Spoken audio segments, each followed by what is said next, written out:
Welcome one, welcome all, and welcome to the AD2L Season 41 Champion League Grand Finals. My name is Finnick, joined by Anno, and we are in game number 1 of the best of 5 series between Dark Horse Tempest and Wasted at 9 on a Tuesday.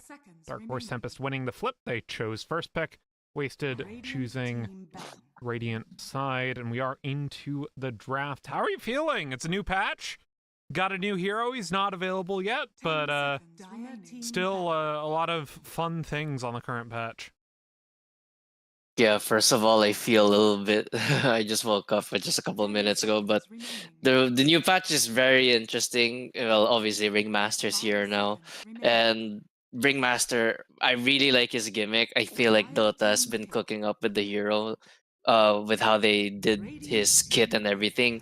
So I'm really excited for when he becomes available for Captain's mode, and hopefully, it's soon because I can't wait because this guy's pretty damn strong as a pos 5. And yeah, and I really like the team name on Wasted at 9 on a Tuesday. It's a very oddly specific scenario. Hey, look, their team banner is a bottle of overproofed rum, Bacardi 151. Not my overproofed rum of choice. I prefer Lemon Heart 151, but that's just me.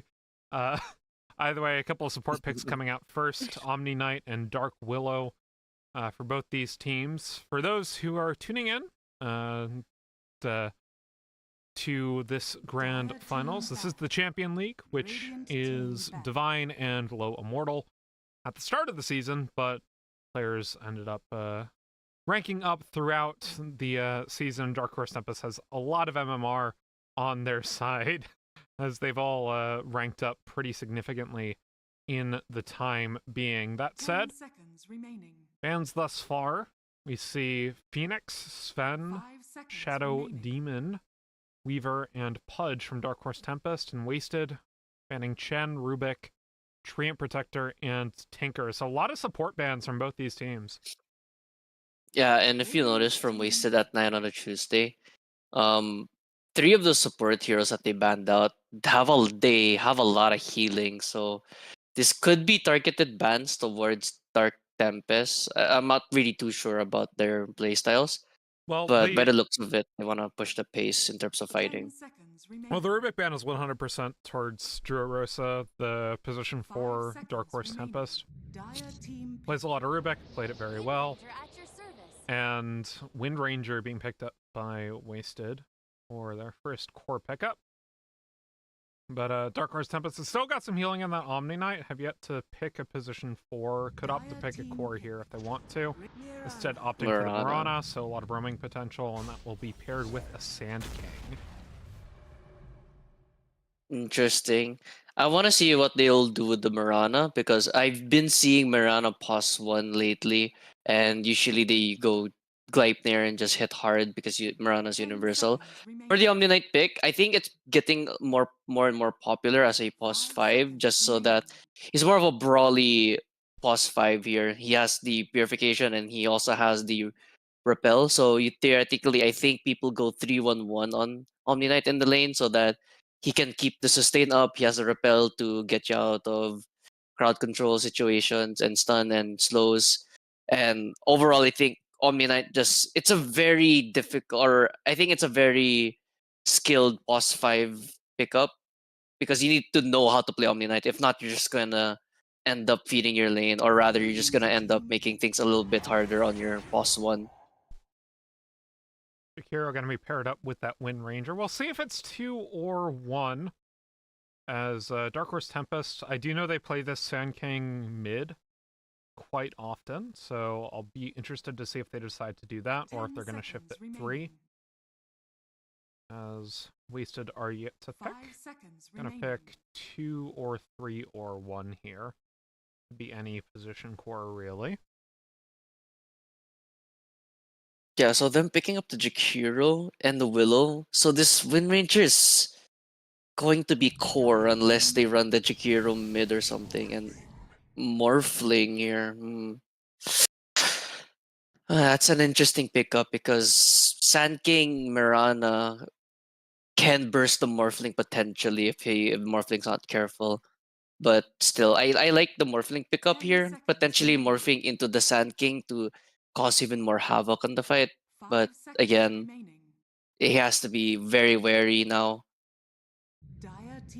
You have to pick an offlaner unless this is something like a Willow Core and a Yikes. Morphling 5. Either way, the axe being picked up for Pikashi, as that is a Sand King mid, and they're yet to pick their position 1 for Lavelle.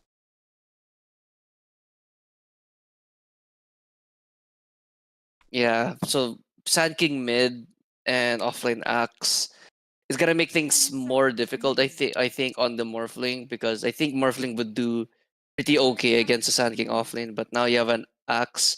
If this axe gets a good start, so it's gonna be an axe Marana, so the Morphling will deal with a lot of harassment, so he has to be very careful with the essence shift. And I think he's gonna be paired with the Jakiro, but yeah, this is going to be a painful lane in the safe lane of the wasted.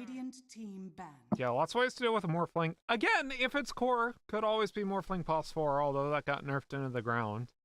It'd have to be like a Yep. Willow 2 or something like that, but I'm not sure if Wasted does tricky things like that. Just position 1 bans coming out from Wasted, as it's pretty apparent what Dark Horse Tempest are to do.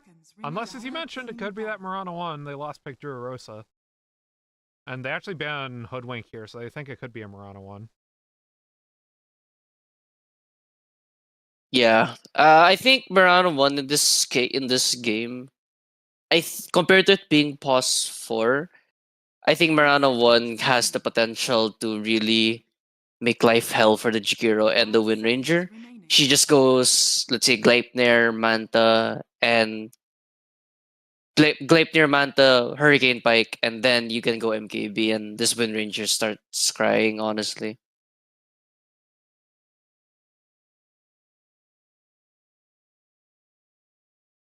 Final 2 bans. So they ban out Sniper, Hoodwink on Wasted.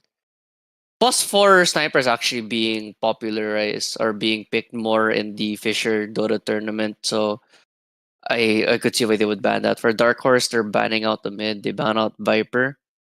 So for Wasted, I think I would like to see a. I would honestly want to see an Underlord pick up here just so that they can deal with the percent HP. But it's gonna be difficult to run the Underlord because of the Omni Knight. But I think Underlord might be one of the better picks here for them. As for Dark Horse, they're missing a pos for. Oh, I gotta shoot a pick. There's the Muerta. Oh, there it is. Okay, so, I mean, we still don't know where this Murano and Muerta are going, because it could go 1 or 4, right? Yeah. Either way. Really good flex pick for Dark Horse. So Marana can be played either 1-4, same with Muerta, but I would lean towards Muerta being the pos 1. Pos 4 Muerta isn't necessarily the best these days compared to before. And looking at the lineup as well, I believe I'm not mistaken if Muerta's ultimate Pierce the Veil can go through Wind Run. I forgot how that interaction worked. I'm not sure about that either. I mean, if you're thinking percent health damage, there's Underlord. There's always Core Wyvern if they play it, but I don't think it's a very good Wyvern core game. They just have No, like too many I ways don't to get think on it top is. of you. Yeah. There's Necrophos potentially. I don't You're forced to put the Wind Ranger in the off lane and you go mid Necrophos against a Sand King. You Yeah, win, and if you go Necrophos, your Ghost Shroud is just gonna get pierced the Veil of Muerta, so I don't really think that's the yeah. best idea. I'm just trying to think what deals with all this tankiness, and you need a source of magic damage too, because of the Omni Knight ulti, right? You've got a lot of Yeah. physical outside of the Jakiro. I think it's Underlord. Pick up a DK. DK. Interesting. I think I would have rather go with the Underlord here just for, yeah, they have the root, you have the Firestorm to deal with Merta, Axe, and Sand King. But again, I think they were concerned about the Omni Knight's repel, so that, and they don't necessarily have strong burst damage on wasted. So I think they go with the DK to try to bring this to the late game, I would say. Yeah. Went for the Fire Dragon on DK though, so And Claire's on the Wind Ranger, so 10 seconds I'm trying to remaining. remember if Claire's the position 1, because it could be a mid-morphling, actually. 5 seconds remaining. But I just can't remember the position of these players. Unfortunately, I've been mostly following Dark Horse Tempest as I've been mostly doing friend casting throughout the season, so we'll see what they do. I know Claire's the captain. Either way, whose comp do you favor? I would really lean towards Dark Horse Tempest right now, in my opinion, because I'm really questioning just the DK pickup here, but if this goes late, this goes Wasted's way. But Dark Horse have a really good tempo going for them. Yeah, I like the tempo coming out from Dark Horse as well. I think all their heroes combo particularly well, although I'm upset we don't get to see the weird pick of the Murana one. I love seeing those kinds of semi-cheese things when they're available. Either way. A little bit to note about this series, there will be, at one point after one of these games, a 20-minute break between games, as some things need to be taken care of for one of the teams, but this has already been decided on there. We will let you know in the chat once that happens. Yep. And we are into game number 1, best of 5. Prepare for battle. And I have forgotten to set my caster's config, so give me 1 second.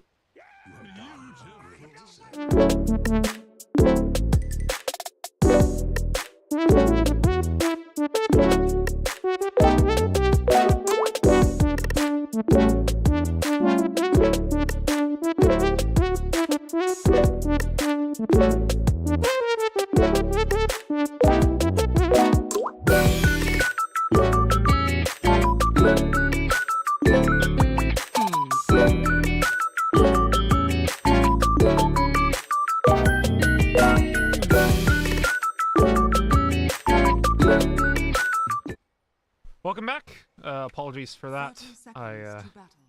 had to update my game and forgot to reset caster config, and ignore which side of the map the minimap was on. I definitely do not play with my minimap on the right, smile. Isn't that a legal edge? Yeah. Well, Nah, don't you I won't also say the play full League name. of Legends? It's on the left, honestly. I adjusted the settings when I do play that game. It's on the left side. You definitely don't also play the Forbidden MOBA. Yes, it is a very forbidden MOMA. Two runs apiece. I'm dominant. My left hand is the dominant one, so it would be very uncomfortable for me to have it on the right. Okay, so they end up going DK mid and Wind Ranger off lane. It's okay. Wind Ranger offlane for me is a little bit weird. It's really difficult to find impact with that one towards the mid game, because you're basically playing a three-headed core lineup with no tanks in this game. I mean, DK is technically your tank here, but he has the Worm's Wrath of the Fire Dragon, if I'm not mistaken. So, yeah, this is definitely a three-headed core lineup for Wasted. So they have the potential to just burst out of the gates with damage. Could go wrong really fast though. Yeah, it could. It really depends on that tempo, as you were saying in draft, and we see Jurosa getting some very good trades on Hulk in the bot side. Just generally speaking, Murana doing lots of damage right now and pretty strong early on, and has set up with Pakashi in the call there. Obviously, Culling Blade, very good to deal with the Morphling once Pakashi hits level 6. It is 7:30 a.m. where you're at right now. So is it? I don't even know what time it is anymore. I'll be real with you. My sense of time's messed up. It's a 12-hour time difference, but y'all don't do or do you guys do summertime? I can't remember. I don't remember. Singapore time doesn't do daylight saving, so it's 12 hours during the summer and 11 hours during the winter. I honestly don't. I honestly don't know. I'll be real with you. I don't even know what day it is today. My sense of time is really messed up. Either way, Nate being taken down top.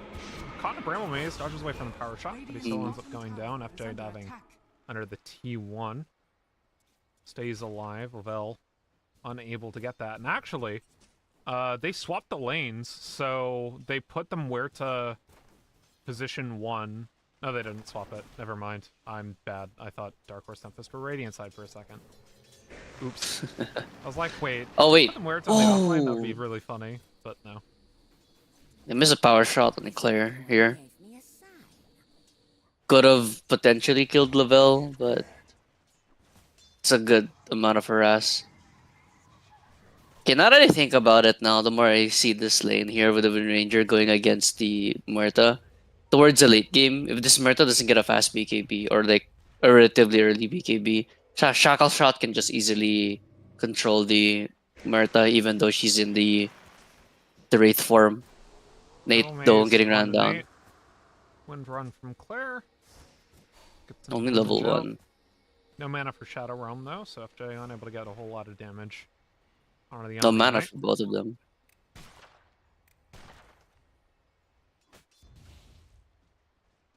Just throwing this out there, Finnick. Mid lane's going to be the most boring lane, technically, for this game 1, just because it's really difficult for the Sand King to kill the DK, and vice versa. So we're gonna have to wait for level 6 for one of them to roam, and this DK is probably going to be waiting for his level 6 to push the pace into getting tier 1 tower. Yeah, it's a bit of a snooze fest as far as laning is concerned, just getting 2 beefy boys against each other. But we do see the DK getting the better end of the CS, 24-3 to 18-0. As yeah, just DK things, honestly. Really? Yeah, double Sun bracer. Taking the Dust Devil facet. He is a huge fan of that one. Yeah, that's actually pretty curious, honestly. Because I see a lot of people, they prefer the Invis talent more. But Sidekick picking up the Dust Devil one, I think it really maximizes his farm. And yeah, looking at it now, he's building Phase Boots into Blink Dagger. And usually it's BOT into other items, but you know, these guys are the players. They have more experience on Sand King than me. And I want to see how this would work, really. Let's see, low health bar is bot side. Wasted. Bakashi and Jurosa having a pretty good time in the lane. Playing 24-4 to 19-2. So the lane is winning bot side for Dark Horse Tempest. Yeah, very rough on the Morphling right now. He's not doing too bad, but his HP's been constantly below half. I say that and he has like 1 health bar. Also, getting a lot of the CS advantage that he was getting from jungle camps. As we see, going away, farming the medium camp, and then going back into the mid lane. Upside. Just DK things, as I mentioned. Claire. In trouble, so is Nate. The blood grenade comes out, but Claire, no win run to get away from Lavelle. Should end up falling, but he's caught in a bramble maze. Oh no. Claire, one more auto attack will do him in. Lavelle barely stays alive through the power shot, but now FJ's turning him back around. The fear lands. Lavelle barely out of the way of FJ. Has the Shadow Realm up in 1 second, but doesn't quite hit the bramble maze as Jurosa TP's in. Leaps forward, leaps again. Gets the stars to call down and a blood grenade for the kill. So 2 for 1 top side and a good rotate from Jurosa. Okay, respect Mirana. 2-0-1 level 3. Unironically, if he got the Sacred Arrow, if he went for a 1-1-1 skill build, I don't think he would have killed that Willow. Yeah, the extra points of the Star Storm. Definitely nice heads up play to secure the kill top side and end up helping to Lavelle. snowball potentially. Yeah, bit forward on the Muerta. Claire here alongside FJ, and now the Shadow Realm pops the Dark Willow and deletes the Muerta. Yeah, that's a what can you do really? Wind Ranger just runs at you as a on a Murta. No repel yet on the Omni Knight, so that just was a huge problem for the Murta. I don't think Nate was able to get the purification off either. That's a little bit sad. Yeah. We take a look at net worth. Mid laner is pretty much tied. Top lane winning for Wasted, and bot lane is winning for Dark Horse Tempest. All of that top lane is probably the largest net worth difference at the moment, sitting about 600 gold between the two. More pinks coming out top side, Yeah, though, from Dark Horse Tempest. They got the silence out. and FJ running forward out of the Shadow Realm, but unable to connect with more damage. Now Angry Sun makes the roam in. Down goes FJ, and Angry Sun doesn't even pop the epicenter. the 700 now from the Blink Dagger. By the way, the DK went hand of Midas here, and that's going to accelerate the DK quite a bit. So basically, the DK is like plus 1.5 alongside the Morphling. So I don't really expect Wasted to Radiant's do a middle whole lot tower is of under team attack. fighting towards the mid game. I expect Claire to really tank the brunt of all this fighting. So respect the Claire for like accepting this punishment. Bakashi on 6. Jekka taunted under his own tower. Calling Blade a little bit early, doesn't quite get the execute. And Jekka will Yeah, stay he alive. tried. He tried. That's the correct play to make. Yeah, you miss 100% of the Calling Blades you don't take. And Dire's top tower acts with the infinite scaling Calling Blade. Yeah, not Always just worth infinite it. scaling Calling Blade, and skills in general, by the way. I really like that change from the Axe, but I think Axe right now is not necessarily an S tier offlane. I think he's low A tier to B if in my head. It's either that or I'm just really garbage at playing Axe. So I mean, I'm not saying you are, but I'm also not saying you're not. yeah, no, yeah, no. I can admit that some of the games I play Axe in, like Axe is like in some cases, like right now against a Morphling, it's just so difficult for the Morphling to just walk up and hit the axe or like stand his ground and hit the axe. I mean, look at that. One spin chipped away 200 HP from the Morphling. That's insane. In Angry other Sun's cases, you smoked know. up. He's heading bot mm, with Epi and Blink, oh, yeah, so they're gonna go this for Morphling's Jekka here. dead. Morphling's gonna die here if he sticks around. And he will, and. They have Calling Blade up, 8 seconds. Oh no. Oh. Just Agi shifted there too. Angry Sun waiting in, comes in with the epicenter, and Mm. Dire's Morphling middle gets tower absolutely is under deleted. attack. Radiant's Link bottom reveal, by the way, for the tower Sand King. Dire's structures Yep. are Blink fortified. Burrow Strike, epicenter gets the kill. Meanwhile, topside, Nate. Dire's middle And tower about a is supportal under combat with both supports from Wasted. Running away as Omni Knight is akin to do. X-Path lands, Elsal spotted out by a Starstorm though. He moves away from the fight. Radiant's bottom tower is under attack. 5.6k net worth on the Sand King, and that's despite a DK Midas. Topside. Alright, both ultimates pop. By the way, can you get a little bit Oh! closer to your mic? Sorry, hello. There we go. You were very quiet. 2 kills topside for Wasted at 9, but Angry Sun TP's in. Goes in onto FJ. Bakashi's here as well. Doesn't quite have Blink Dagger yet, and he's trying to get onto Elsal, but won't let it connect. So they trade back to Pos 4 for their 5-1. Super duper worth it. Huge ice path, by the way, from Hulk. He gets a double stun onto the Murta and the Omni Knight, and that just opens up the kills on both of them. Yeah, you lose Dark Willow, but like, yeah, who cares? You get the Murta again. And a tier 1. Dire's top And tower DK is push under towers, and Wind Ranger push towers. attack. Dire's top tower has fallen. Wasted. 3 of the top 4 net worth, but one of those is down with the rest of Dark Dire's Horse bottom Tempest, and the tower top is under 1 attack. is that Sand King of Angry Sun. For now. For now. Maybe Sun. Dodging away for the time being.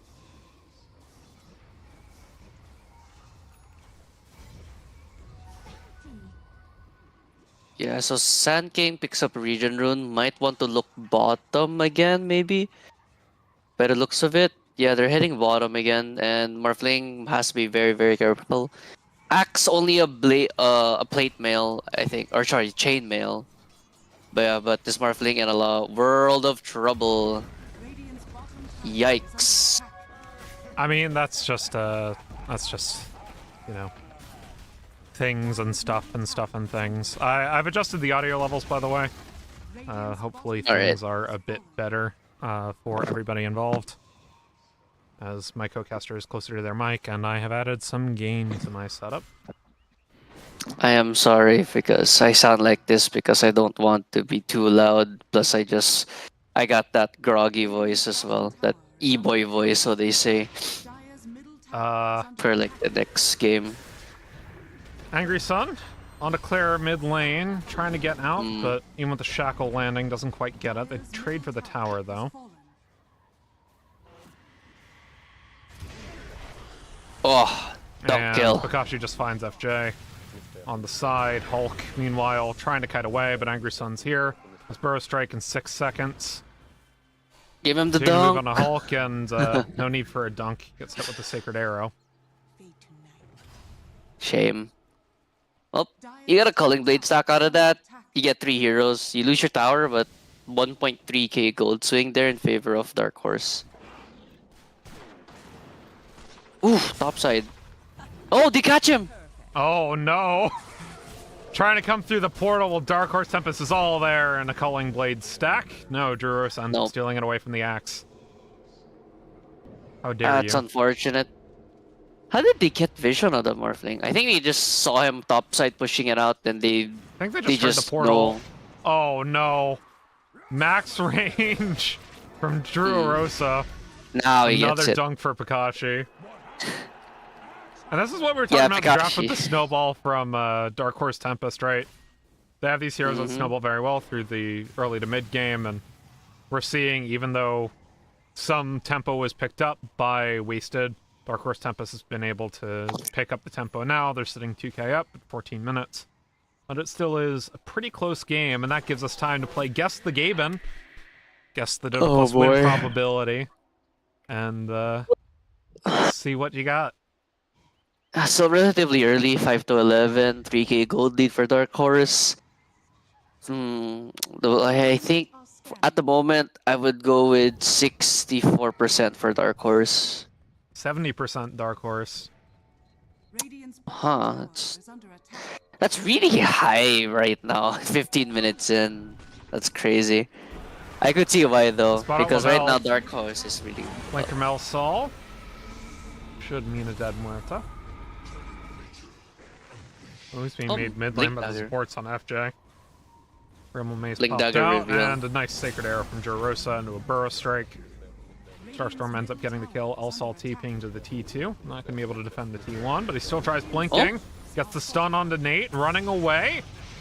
Dispels away from the power shot, and Pikashi's here. Now Uh-oh. gets the taunt onto the Dragon Knight. Elsol going down very low. The dunk doesn't hit. Druros is still there. His Angry Sun pops the epicenter, but he can't blink into the fight. Gets it canceled just in the nick of time. Focus fire on a Pikachi now. But now the Guardian Angel comes down and he stays alive. Drurosa picks up a triple kill off a blood grenade. Top tower is The under power shot hasn't quite connected with anyone throughout this fight, even with the revealed Rod of Atos. Nice heads-up play from the Omni Knight to stay alive and dispel that off. They re-smoke for it, too. Yeah, I'm looking at the Wind Ranger. When you said Rod of Atos, I was like, wait, who the hell has a Rod of Atos? And I'd see it's Wind Ranger. And that's just the pain of playing with 2+1s, really. You're forced to fight early, and you're forced to go Atos instead of a Maelstrom. Lavelle, though. In trouble, but Angerson's here with a TP. Blinks in, doesn't quite connect with the Burrow Strike, but the rebound comes through from Lavelle. Player can only sit and watch. Very opportunistic there from the Willow to start that one without Claire being close enough to try to respond. They get the D-ward as well, so things hurt even more.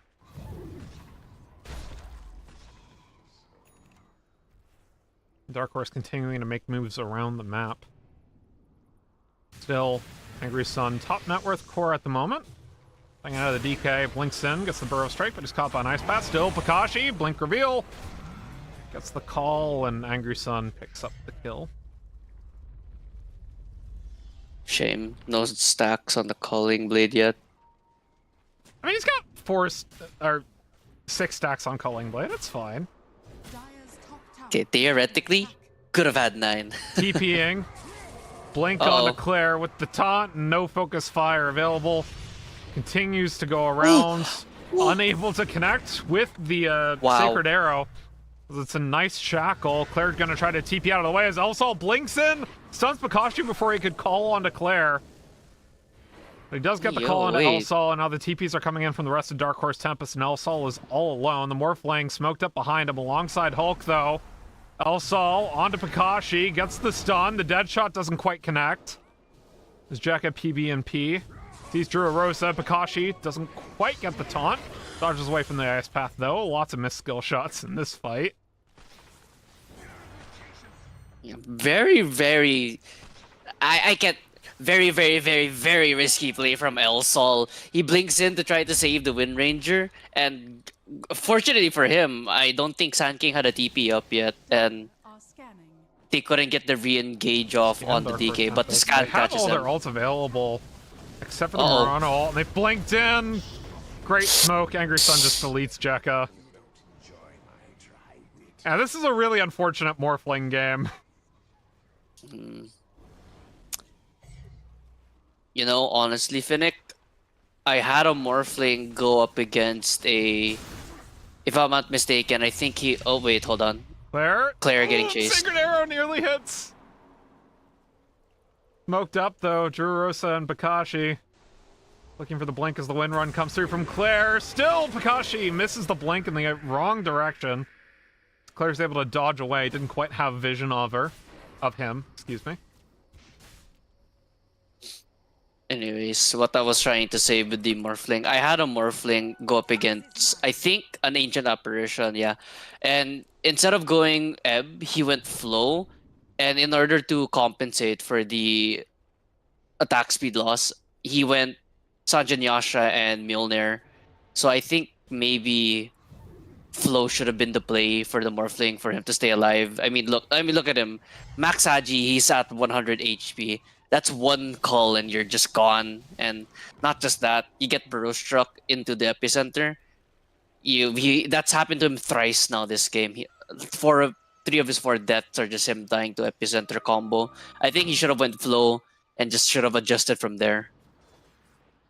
Or maybe Morphling position 4. It's not good anymore. I really liked the patch where it was good though, because you could draft Morphling and Rubik and just steal everything.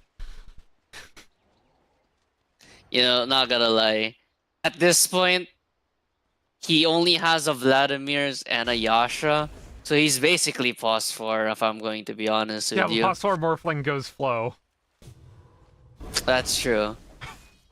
But hey, you have the potential to just get chip damage, I guess, with the adaptive strike. But like, Jekka is not having fun. If I'm Jekka right now, I'm just wondering why I asked, or I'm wondering why Morphling is even an option right now, because I'm just crying myself to sleep. Smoke gank, by the way, on bottom. On Hulk. Blink Bye. Call, Sacred Arrow, and Culling Blade. Another stack for the Stack God. Is under attack. Yep.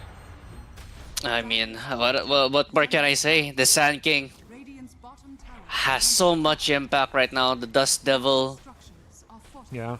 just showing why it's such a high-paced skill. Oh no, and they find the Morphling again, but he's fully strength shifted this time around. Doesn't even matter though, tries to waveform away, but Bakashi got him. I think that was actually on the Battle Hunger too. So unfortunate. Oh my. 6-19, and this is the problem with drafting 2+1. Oh, hold on. Still, fine, Nate. Guardian Angel comes down, though, with the fear from FJ, and Angry Sun's here.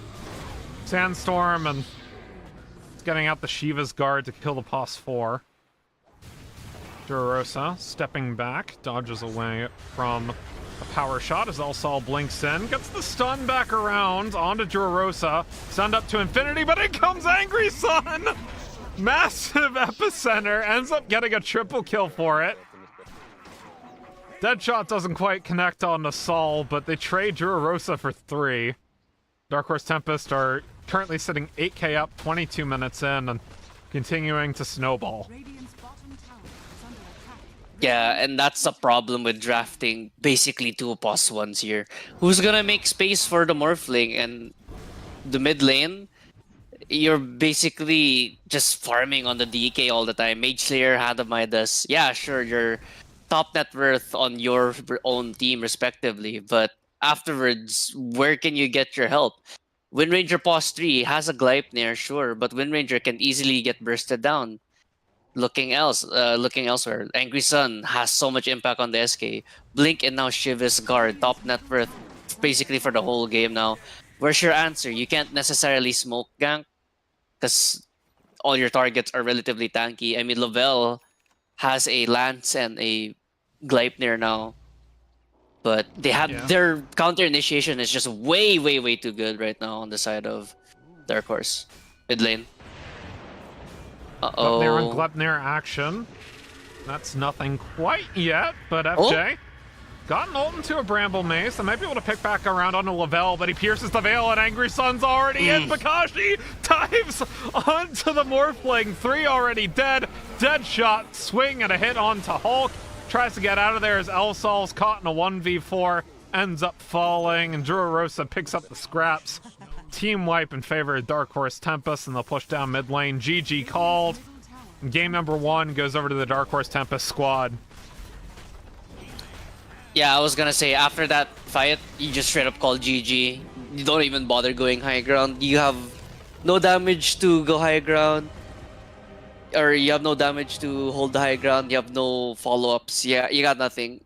Like, honestly, if this went late game, maybe we would have had a different story, but the pacing was just way too good there from Dark Horse. Well, with that, we're going to take a quick break. When we return, game number 2, Dark Horse Tempest versus Waste at 9 on a Tuesday. Don't go anywhere. We'll be right back after this.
welcome all, and welcome back to the AD2L Season 41 Champion League Grand Finals. My name is Finnick, joined by Anno, and we are in game number 2, Dark Horse Tempest versus Wasted at 9 on a Tuesday, and they forgot to set which the series who won how many games thing in the lobby.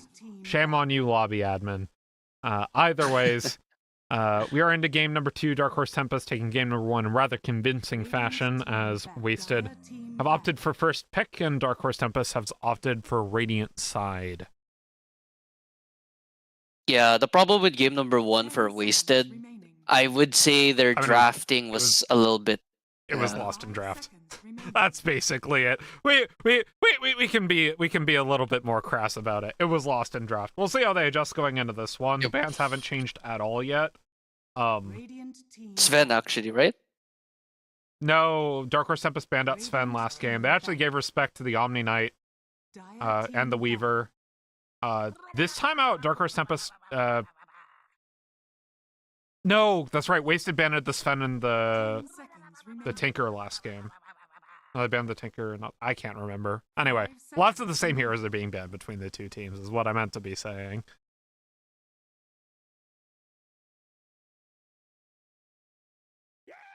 We're good.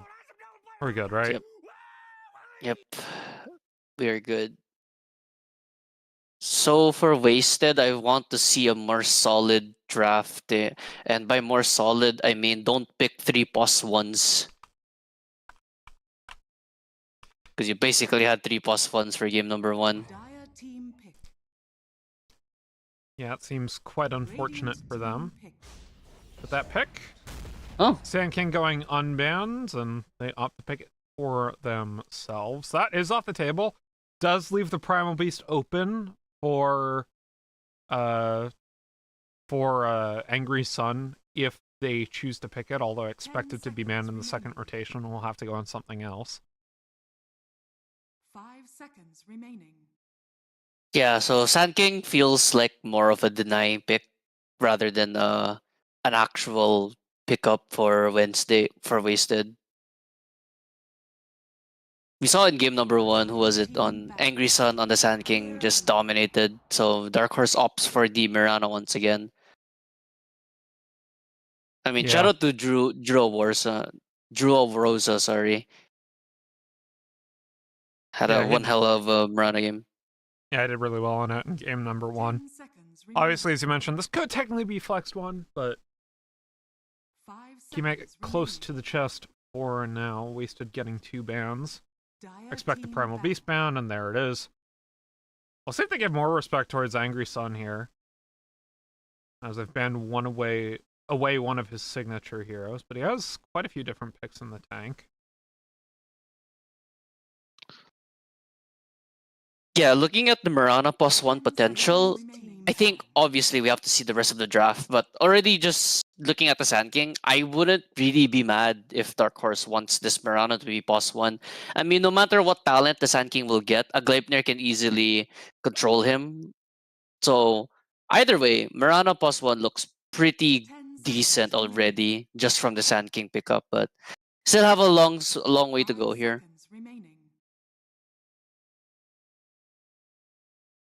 One more pickup by Dark Horse Tempest. One more ban. When aren't you being banned out by Wasted is a little bit interesting. They banned the Pudge, which they banned game number 1.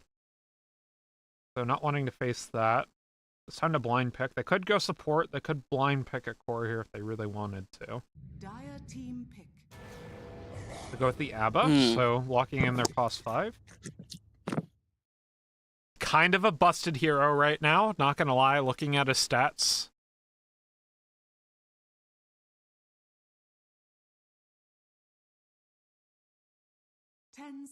My co-caster. Yeah. Wait, sorry, wait, what? I thought you had disconnected. No, I lost myself in thought right there, sorry. I was thinking, okay, so Shadow Demon picked up here for Wasted. Going against Rabadan, I like the answer there. Potentially for the Aphotic Shield counter. So Abadan will Aphotic Shield his teammate. easy disruption as well as the potential to cancel out Abaddon's borrowed time when he does pop it, and also the Purge. I don't think I think Purge will continuously get rid of the Photic, so I think that's a good, really good answer.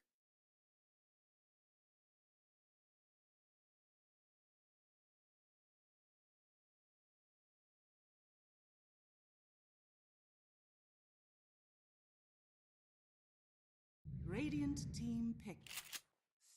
Sniper, whoa. It's a very early sniper pick. Yeah. See what Tempest decide to do. I mean, they already have Jumper the Sniper and the Mirana. 10 seconds remaining. I definitely mean, think the sniper is going to be phosphor. I mean, it could be a 5 phosphor seconds sniper. I remaining. mean, is this the? I mean, thinking of signature heroes for Radiant Tempest, team pick. this could be. They go for the Doom. I do know they can pick the Doom mid, but I would assume this is going to be pos 3. I'm just thinking signature hero for Dark Horse Tempest. Like Storm Spirit is like the obvious pickup here, although it's kind of scary into the Shadow Demon. 10 seconds remaining. Yeah, I think the mid 5 lane pickup seconds for remaining. Dark Horse is not really that easy. I mean, yeah, Lina is a good pickup here. This is a flex in terms of it being 1 or 2. But I really don't think the sniper is going to be mid. So if I'm Dark Horse, I'm not gonna go, oh, I see sniper, I pick Storm to counter, or I pick Yeah. Spectre to counter. Because the sniper 10 is, seconds remaining. I'm pretty damn sure that the sniper is going 4 and this 5 Shadow Demon is going seconds 5. remaining. Yeah, but they do have to pick their 5th hero before Tempest does, and Tempest has the flex, right? In both this Doom and the Selena. Yep. And even if the sniper does go mid against the Lina, I feel like sniper and Lina, they're even in terms of laning, and at that point it's just going to be a skill issue for Team back. the mid lane if it's sniper Lina. Ursa. Ursa. I'm not sure about the Ursa pickup though. Like Ursa a to Doom little seems low kind key. of sus, not gonna lie. It works both ways, right, Finnick? Because in terms of laning, pre-level 6 in Pre on level Doom. 6, the Ursa wins the lane, right? It's just Yeah. post level 6, is where I'm thinking. 5 seconds remaining. Yeah. The only way the Doom will lose against the Ursa mid to late game, the Ursa has a shard, uses Earth Shock, and then Doom decides to Doom him for some reason. That's the only thing I don't. That's the only reason I see happening. Radiant team ban. But you do have a Shadow Demon to counteract the Doom potentially. Yeah. I'm just thinking, well, say you have Doom, Dark Horse Tempest needs some way to kite the Ursa, I'd have to imagine. 10 seconds remaining. Because I have a lot of it. Radiant team So, ban. like, it could be... Yeah, so they're thinking this is Elena position 1, because they banned the Earth Spirit, which is an Angry Sun special, although I haven't seen him play it a whole lot recently. Yeah, I think in terms of mid, I think I would lean 10 towards seconds remaining. I would lean towards an Ember Spirit in terms of kiting, in all honesty. I mean, it sucks to go into a Shadow Demon. Obviously, if he does get the ulti on you, you're not gonna have that much fun unless maybe I think Ags fixes your problem on the Remnant. But I think in terms of control, Ember Spirit should be your best bet. I was actually gonna suggest Queen of Pain as well, but they ban Queen of Pain. Void Spirit, I think, is a little bit too risky for Dark Horse because again, Shadow Demon obviously screws them over. 10 seconds remaining. Yeah.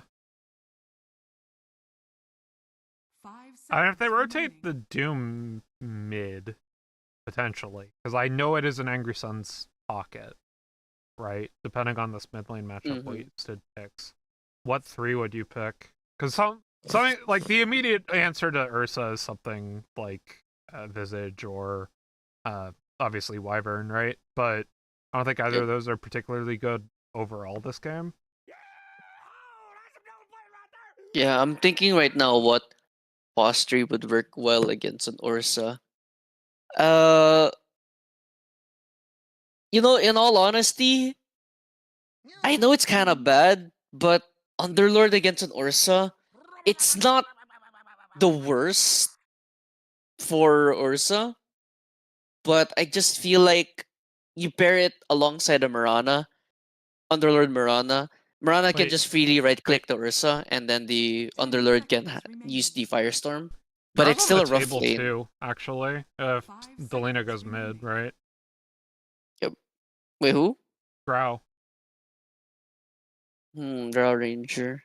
I don't really like Draw Ranger into this because Okay. Draw Ranger will just be Morphling 2.0 from game number 1, Radiant team where he's just gonna Fair get enough. jumped by Sand King over and over. Konka! Okay. So it is a sniper 4. Yep.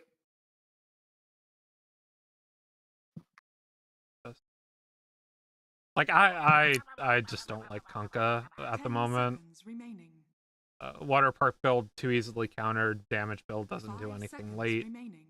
They remove Water Park, by the way. They removed Water Park. Even better. Yep. The new Ags on Konka upgrades his ghost ship. So from how I can explain it in my terms, he's gonna have a ghost ship fleet and they're gonna fire cannons from it, so it does more damage. Okay. I mean, I just But the haven't seen Konka this. pickup I here is haven't seen good. this pick at all. Like since Water Mhm. Park fell out of favor, right? Yep. So I think Konka in this one is okay. Like you have an Ursa here, it's probably another body so that the Ursa can kite around. They're relatively tanky here. They have two strength heroes as the cores. And I think this is gonna make life a little bit more difficult for Dark Horse. So for Dark Horse right now, I I would mean, I would still lean towards Ember Spirit a little bit from I how I'm looking at things. I'm always gonna say it's a decent Wyvern game because I'm a Wyvern 3 spammer, but she kinda counters 3 out of 5 members of Waste. Yeah, true. So wait, Like, so who does the Wyvern counter here? well, Kunkka or counters the Sand? Ursa, counters the Kunkka, and counters the Sand King, right? Hmm. Generally speaking, it's good into those 3 picks, but I don't know if they play it mid. I don't think you pick it as 3. They go for the DK DK again? instead. Select your heroes. Man, another DK pick. All right. So pause for Mirana. They're not gonna run the Mira one. I want to see who's the DK and who's the Lina here because, in my opinion, if they pick DK, they might as well put it on the carry Jekka, right? Well, Jekka's Ursa, so they did that. It would be Lavelle. Oh, It would sorry, be I was looking at the wrong one. Yeah. Wait, so offlane Kunkka? Unless they're switching. unless they're switching positions. I mean, I wouldn't be surprised by it because it's so good. They go for the Lina Oh, mid, mid so Lina. it is POS 1 DK. 5 seconds Yeah, okay. remaining. That's it. Look at Dark Horse. That's the difference between look, they put Lina, they could have went Lina 1 and DK 2, And but look at this. They're going Corrosive Dragon too to help kite against the Ursa. yeah, and that's just the difference in terms of playstyles. I mean, no, I mean I won't knock on Wasted, right? They're in the grand finals. If I'm not mistaken, right? This is the grand finals. Yes. Yeah, so they go with the D. Oh wait, Corrosive Dragon on pos 1 DK. Oh Yeah, that's what I'm saying, right? Because like yeah, that just registered to me now. it's less farming ability, but like it's good into the Ursa. Yeah, that's true. Okay, so Dark Horse Tempest, even though they pick up the DK one, they're not sacrificing any tempo. Yeah. Okay, I expect this game to be a lot of brawling. Huh, interesting. I really like both teams' drafts, honestly. It's a really stark difference in term for Wasted. I mean, now they have more of a brawling lineup here. They have a mid game comp now.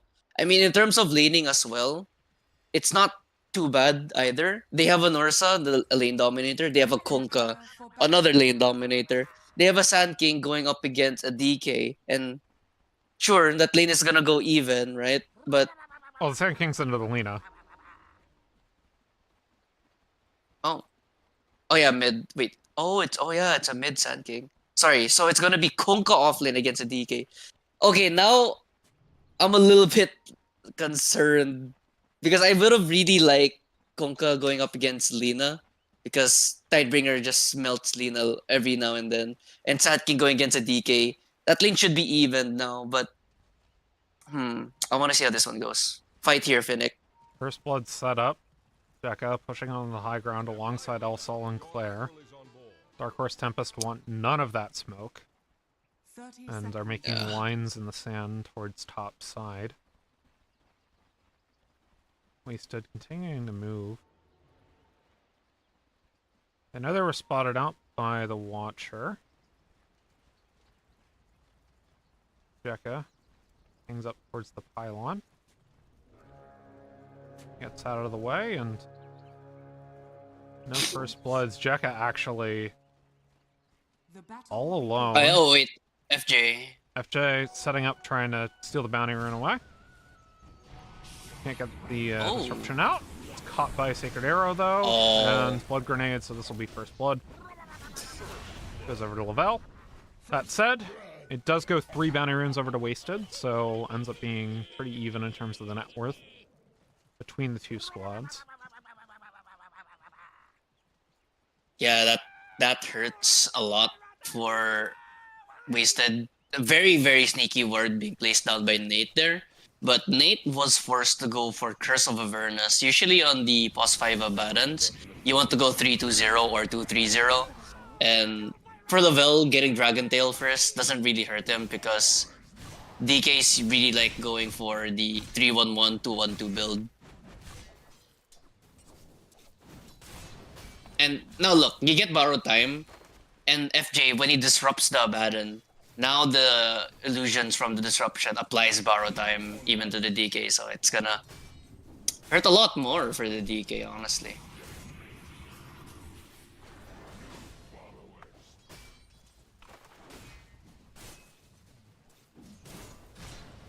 Alrighty. But yeah, first blood going over to Dark Horse Tempest. Feels good for them, and they got a stun on FJ. Caught up by a torrent. But still, FJ not loving this lane a whole lot. Yeah. I'm looking at, actually, bottom lane. More damage on the Holy Claire, and moly. I mean, this is what happens when you take Corrosive Dragon, right? It absolutely dominates lanes, even though it doesn't farm that well.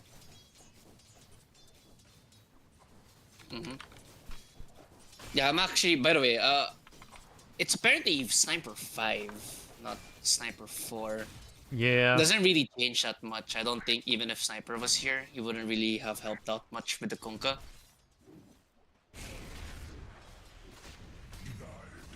Actually, I don't know why pro teams have been running Sniper 4.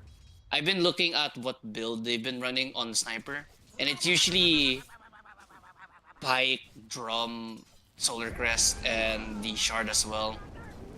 I mean, if you're not So going I'm not X-Brush, really then too why sure go how it for it, works. right? Like, what are you doing with the extra farm if you're not getting your Aghanim's up there? Yeah, so what I'm thinking, why teams run Sniper support? It's more of like, 线哦，差一点就让你捕到刀啦。 it's more like a buff support, to be honest. So I think instead of rushing for the Aghanims and for the Phylactery, Aghanims into Phylactery, it's more of like a brawly type of like get involved early kind of deal for Sniper 4. As well as for lading, by the way. Like his shrapnel pass it a little bit nasty if he maxes it out. It does a deceptively lot of damage, and it's just gonna surprise you at how much it'll burst you down.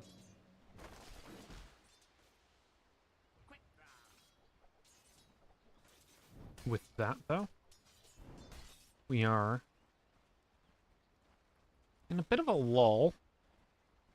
As we take a look at the last hits and denies, Jacka PB and P having the best of it top side, 20-2 to 12-3. Mid lane going in favor of the Lina, 20-3 to 18-2. And bot lane, well in favor of the DK, 15-4 to 7-0. But yeah, I mean, take aim just really difficult to deal with when you're a melee hero. Just in general, I hate laning against snipers so much when I'm not playing my beloved Wyvern. Really Wyvern, sucks. my beloved. Wyvern, my beloved. By the way, I am very glad they gave her a facet that played into core Wyvern when they did the facet update. Right, Yeah, like true. she's got since I got the fanboy about her a little bit. She's got an even play rate in high MMR games between 3, 4, and 5, pretty much, with 3 ever so slightly more popular than the other 2 positions. She's really versatile, even though she got 5 damage off of her level 10 talent this time around. She's still pretty popular as a core, pretty popular as a support, and all around well balanced. I like it. Please don't nerf core Wyvern. I swear to God. Swear to God, Valve. Either way, more damage coming in top side onto Pikachi. Starstorm from Jurosa trying to kite away, but there's just too much slow. The combination of the shrapnel and the take aim. Like a PB&P getting his first kill of the game. And by the way, I want to throw out here, Finnick, the difference between the playstyles of the Sand King mid. So game 1, we saw Dust Devil on Sand King. Game number 2, we see the Sand Shroud on the Sand King. So this lane is going to be now Lina favored, because we saw how Angry Sun played game 1. He turned on sure, he was against a DK mid. He turned on Sandstorm, walks into lane, clears the wave, then he goes into jungle camps. We see El Sol right now on the Sand King. He stays in the lane, he sits in the lane, but Lina just counters him with a 50 gold item, which is a Sentry Ward. She puts it right down right there. And even if he does sit still in the lane with Sandstorm, Lina can just throw out the first skill. She goes 3-1-1 here, and instantly Sol just can't really do that much. And yeah, sure, he can go into the jungle camps. He made some stacks for himself, but like, his farm won't be as maximized compared to what Angry Sun did in game number 1. Yeah, it's just a bit unfortunate picking this out and then getting countered by the Lina, but they are winning top side, which is all I can really ask for. But as we take a look, net worth winners pretty much evenly split, 2-2 between the 2 teams. The net worth losers, both position 3s. As expected for POS 3s, but not necessarily for Doom. Devour helps him lose this lane less, but typically Devour has a win more ability, so does make things difficult. 7-minute rune. Oh. Hulk, unable to get the wisdom, but does get a kill for it. But he should be taken down by Pikachi as he tries to waste Pikashi's time. The Ursa get damage onto the tower. Yep. Space created, honestly. Oh, yeah, the extra fairy fire. I'm not sure about the fairy fire there. Like, you were gonna die anyway. I'd rather have the extra damage. That said, bot side. Claire is not having a great time up against Lavelle. Nope. DK just dumps during melee matchups as is tradition, but a TP's coming in from the sniper now. Hulk in with the shrapnel, on to Nate with the blood grenade as well, but the stun lands and Jurosa TP's in as well! Starstorm for the kill on Claire. And rotations from both top lane supports, but Angry Sun rotates first among the mids. Get the Sacred Arrow, and Jurosa picks up yet another kill on the Mirana. Yeah. I mean, you ban his Rubik, you still let him get the Mirana. That's a bit tough. Kudos to the sniper for trying to help out there, but I'm looking at the bottom lane now. You have the easy setup for the disruption into the torrent, but unfortunately, yeah, it's pick your poison. You either get slowed down by the Abaddon or you let the DK free hit you with the poison facet. And either or, it's just so rough on Claire. Claire is 37 last hits. I mean, in terms of CS, it's relatively close. Hold on, Nate. Huh? He's dead. Huh? He's dead.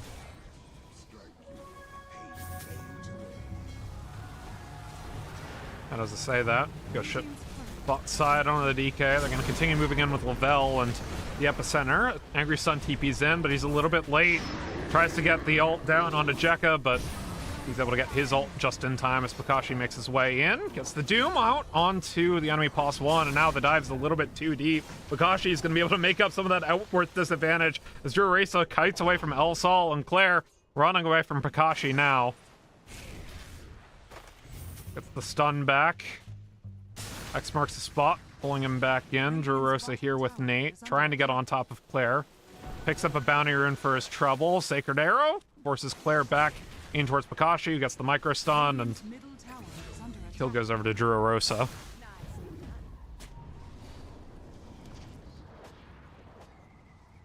Almost dies there. Oh, Nate. Holy moly, look at that damage. One more hit from anyone? No stun? Nope, sad. But yeah, I think overall, I think that's a W for the Ursa. Ursa gets involved for 3 kills, right? Oh no, 2 kills, sorry. He gets involved with the Lavelle kill as well as the Angry Sun kill. Oh, I mean, he gets Doom, but at that point, you already popped your ulti, you already got 2 kills. Very, very valuable there for the Ursa. Yeah, you die, but hey, you're second net worth despite that. Yeah, it's And Doom is pretty low. Indeed he is. He goes He's for able to TP back to Arcane base. Boots? Arcane Boots Midas. Interesting. I would have... Gonna go for auras. I would have... Yeah, Guardian Greaves into this? No, I still would have went Face Boots just for the mere fact that... Or you can probably try to outrun the Ursa later on. So I don't know why he wanted to go Arcane Boots here. Dire's middle tower is under attack. Either way.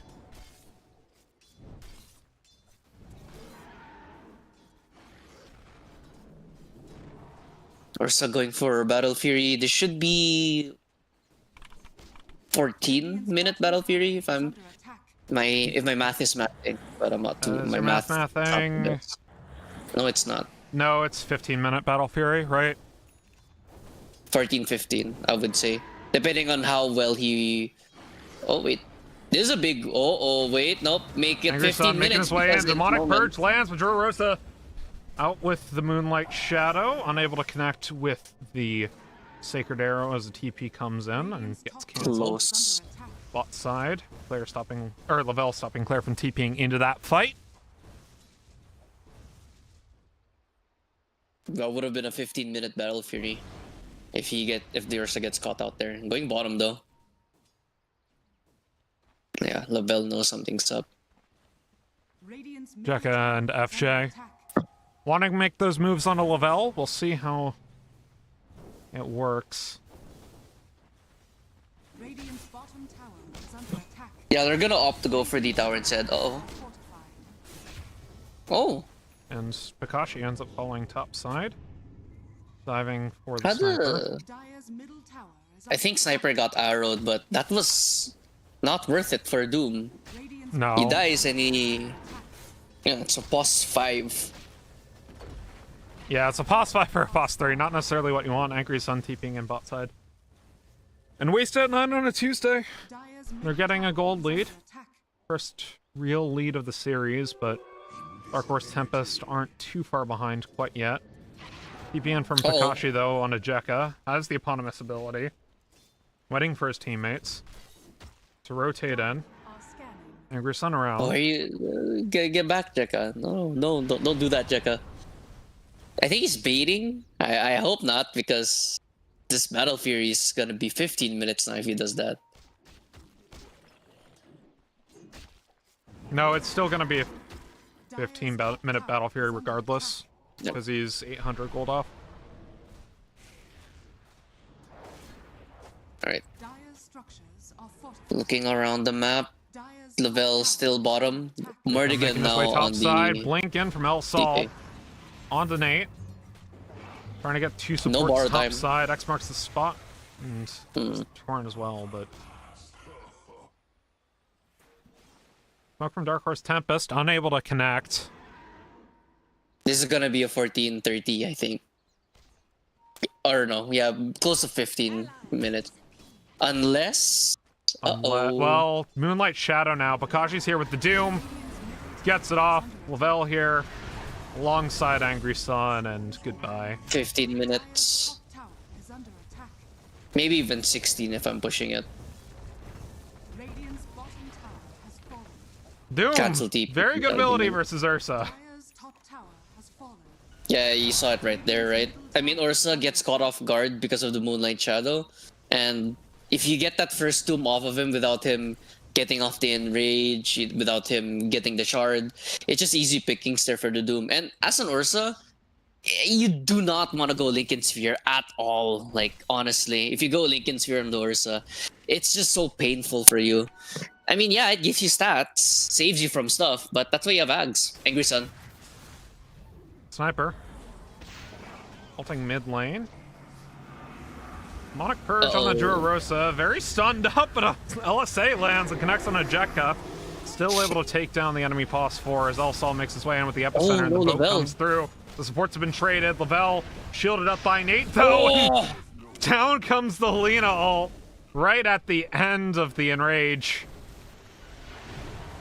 17-minute Battle Fury. Nah, Womp, it's a little bit of a womp.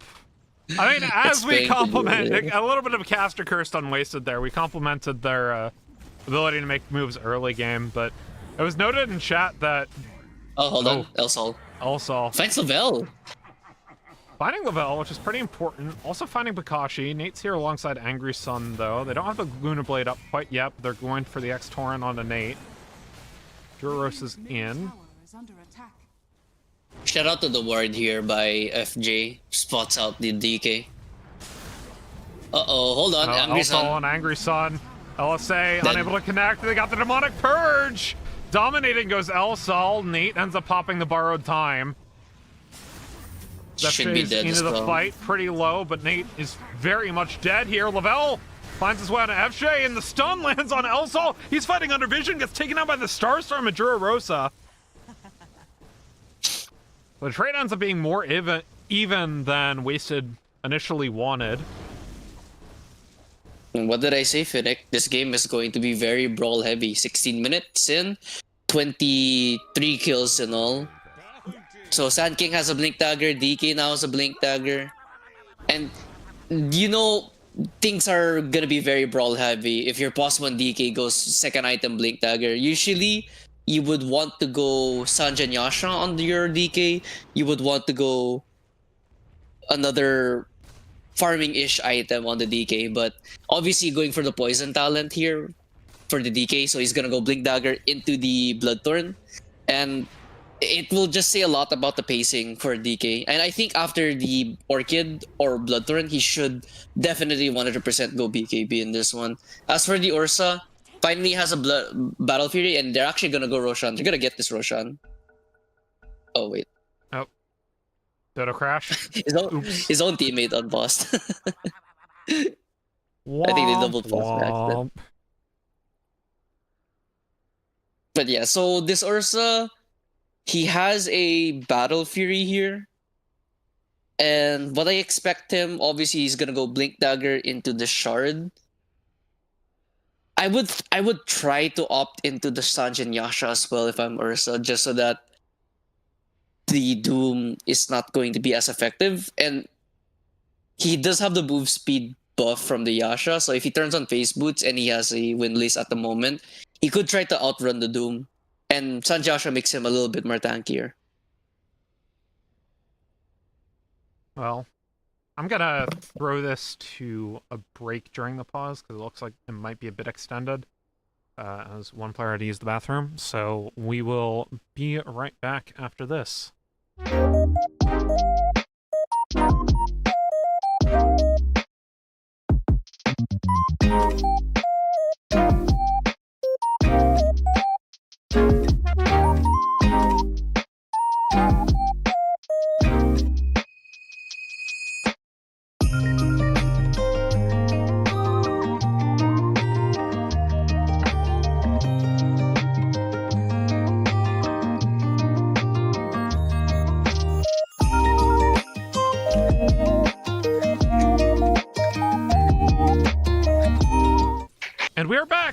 Game's back up. Ursa dies, trying to take Roche. Oh no, the Aegis! Kakashi ends up stealing it, and Angry Sun gets the LSA out for the kill. That's very unfortunate. Ursa unable to get first Roche. Oh no. And by the way, Finnick, it's not just the steal on the Aegis. They got the kill on the Roshan too. Yeah, I play quite a bit of Dota with 3 out of the 5 members of Dark Horse Tempest. Something Angry Sun will always tell me every single time I lose a lane, because I lose a lot of lanes because they're much higher MMR than me, is lanes don't matter. This is why Dark Horse Tempest have been very strong in the mid game, and as I'm saying that, they find a pick onto the Konka and FJ as well. Even with the disruption out, there's nothing they can do. Elsol dives onto the backline with the epicenter onto Angry Sun, but there it's 3v1 now. Elsol running away with the haste rune still. Gets self-Yules to try to stay alive for a little bit longer, but Lavelle's there with the Dragon Tail, and Nate picks up the kill. A little bit of a weird pathing being taken there by Sand King. I don't know why he started going around in circles. He had a haste rune. He could have just honestly just ran away straight up, but he was taking all these twists and turns, and they were just free hitting him. In strength is victory. But yeah, unfortunate fight by the way for Wasted. The Shadow Demon does get up all his skills, doesn't have a clear item yet though. Hasn't bought anything. I expect him to go Glimmer here. Konka wasn't able to get off the Ghost Ship as well, by the way. Mid lane So. on the sniper. Kakashi just diving. He's... Wait, they have a disruption save. Yeah. He Barely should keeps the live sniper this. alive. Yep. That secures the life of the sniper. So, no Doom for 2 whole minutes, and your Aegis expires in 2 minutes 50, so they'll have 50 seconds for the next Doom. On Aegis for when he has Doom, sorry. Well, now it's time to play America's favorite game. Woohoo! Radiant Very close game right now. I would lean 54% for Dark Horse. 57. That's one of your closer ones, as Lavelle ends up picking up a Sand King as the camera was topside looking towards Claire. Dire's middle Or Shadow Yeah, Demon, Orchid excuse me. reveal. Orchid reveal on the DK. fortified. And Shadow Demon finds out the hard way. Yeah, I think it's around the 50s because 4k gold lead. It was 3k before the DK got the kill. 18 to 12, 20 minutes in, and they're gonna get this tower. They want to fight though. Uh-oh. Hulk. Run, sniper. And the Drums of Endurance out and backs away. They really want the Like sniper. Shard. I mean, Lavelle top net worth as Corrosive Dragon DK. So he hasn't. Yeah. He doesn't even have a farming item. He's just gone full fight. Blink Dagger, Armlet of Morrigan, getting an Orchid as well, and finds the Ursa. Disruption Shave coming in alongside the Demonic Purge as Elsol epicenters onto the back line. Finds Rosa, but he's leaped out of the way, and the Yules comes up to save Lavelle. Demonic Purge completes, but Nate's here. Gets the borrowed time off, and Lavelle on the backside of the fight, very low, but stays alive, even through the Shadow Poison. Nate caught up by a Torrent. The Boke's coming through. Rosa kiting away now as the Ursa ends up falling. Is under attack. Dire's bottom tower. That is. Oh wait. Link burrows straight from Rosa. Elsol, trace back onto Rosa. X marks the spot on the Angry Sun, tanking up the tower. It will be a dead Lina. Overstaying their welcome a little bit. Shout out, no, dude, that's actually insane timing on the Mirana arrow. Wait. Okay, he survives. Doom might not survive this though. Well, he does He's gonna die have twice. the Doom ability, but he's in a 4v1. Dies once. Does he die twice, though? 8 seconds to the Mirana, and... Oh. He doesn't want to see his own death. That's a crash, but... Yeah, but going back to the Ursa gets the disruption save despite him getting orchided.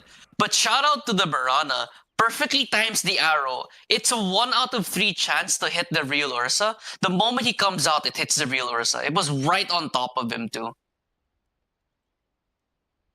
That's actually insane from Duarosa. This guy's Mirana's crazy, and it's been a while since I've seen a crazy Mirana. Wait until you see the Rubik. You're That's making all me I can really excited. say. One of my casts earlier this season was Rosa playing Rubik and Morphling in both games, playing literally every hero but his own. Sounds like a blast. Hopefully we'll see it get whipped out, but again, with all the respect bans, I doubt we will. Radiant's middle tower is under attack. And the pick Alright, was so anything here, but yeah. Kunkka going for pipe. Very good pickup. I expect Kunkka to go Aghanims, to be honest, in this game. So let me reread what Aghanims does. So target point on the domain now has 5 streak balls. It deals 40% of ghost whip damage as they pass through enemies. Yeah, so I definitely think Aghs is the play, especially with how these fights are going. It's really close on the fights now. It's at this point, it's whoever gets a jump on who. But if you have the Kunkka, you can easily re-engage or rather counter-initiate on the, let's say theoretically, right, Sand King or the Ursa gets jump. You just go ship right on top of them, and the DK and the Doom, since I know it's going to be them that's going to be the frontlining, they're going to be buffed up by the Realm if I'm not mistaken, and they're also going to get damaged Kakashi from in the trouble Eagle bot ship. side, but he gets the Doom off just in time as Lavelle TP's into the fight. Disruption save is here, but Nate, Angry Sun, and dead. Lavelle are Wait. as well. Jekka is not long for the world. One more auto will do him, and the poison from Lavelle barely does him as El Sol blinks into the fight, gets the Burrow Strike on two, but gets caught up in an LSA, unable to get his ulti off. It's still no mana for it. Unfortunately for him, just mistimed it, no epicenter. Nate getting the healing off onto Lavelle. Doesn't have the borrowed time up, but doesn't really need it. This F-Shay kites Lavelle just barely.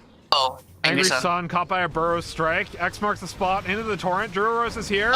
Goes for the arrow Missed. on top of the LSA, and Lavelle turns back around with the rest of his team. El Sol silenced up now by the Orchid, but Lavelle barely staying alive through the healing of Nate and FJ.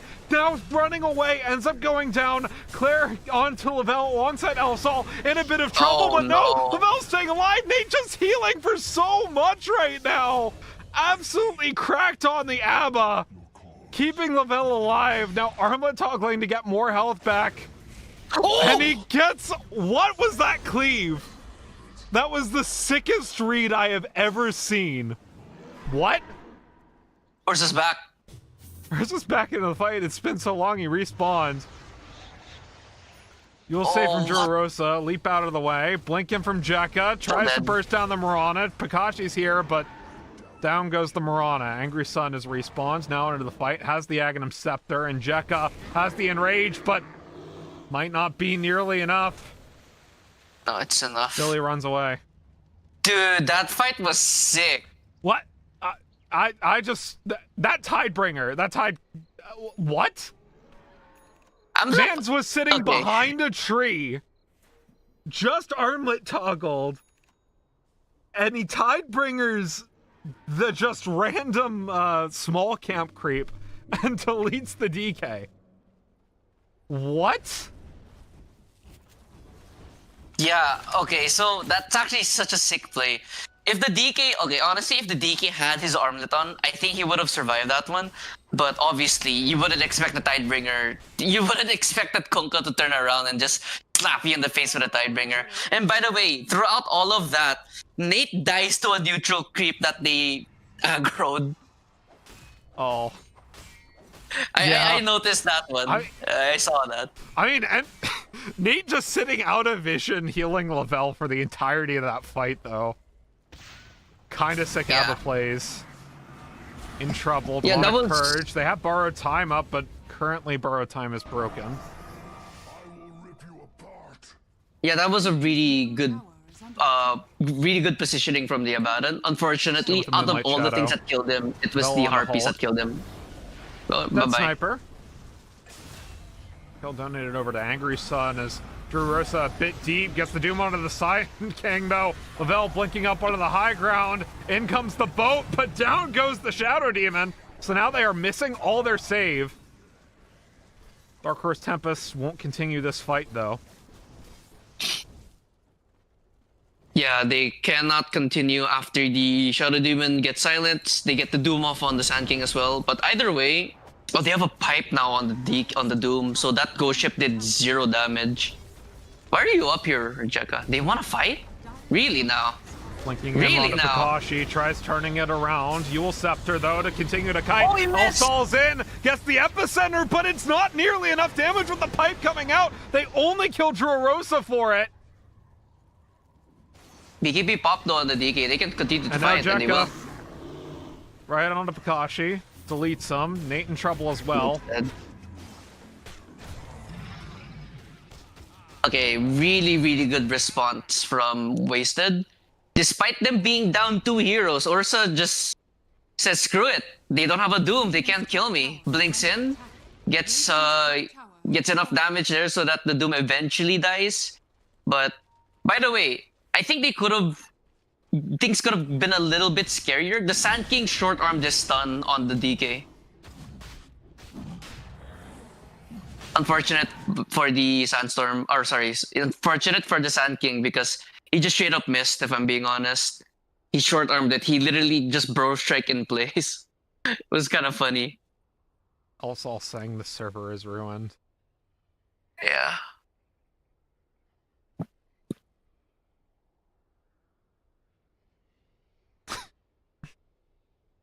Oh, man.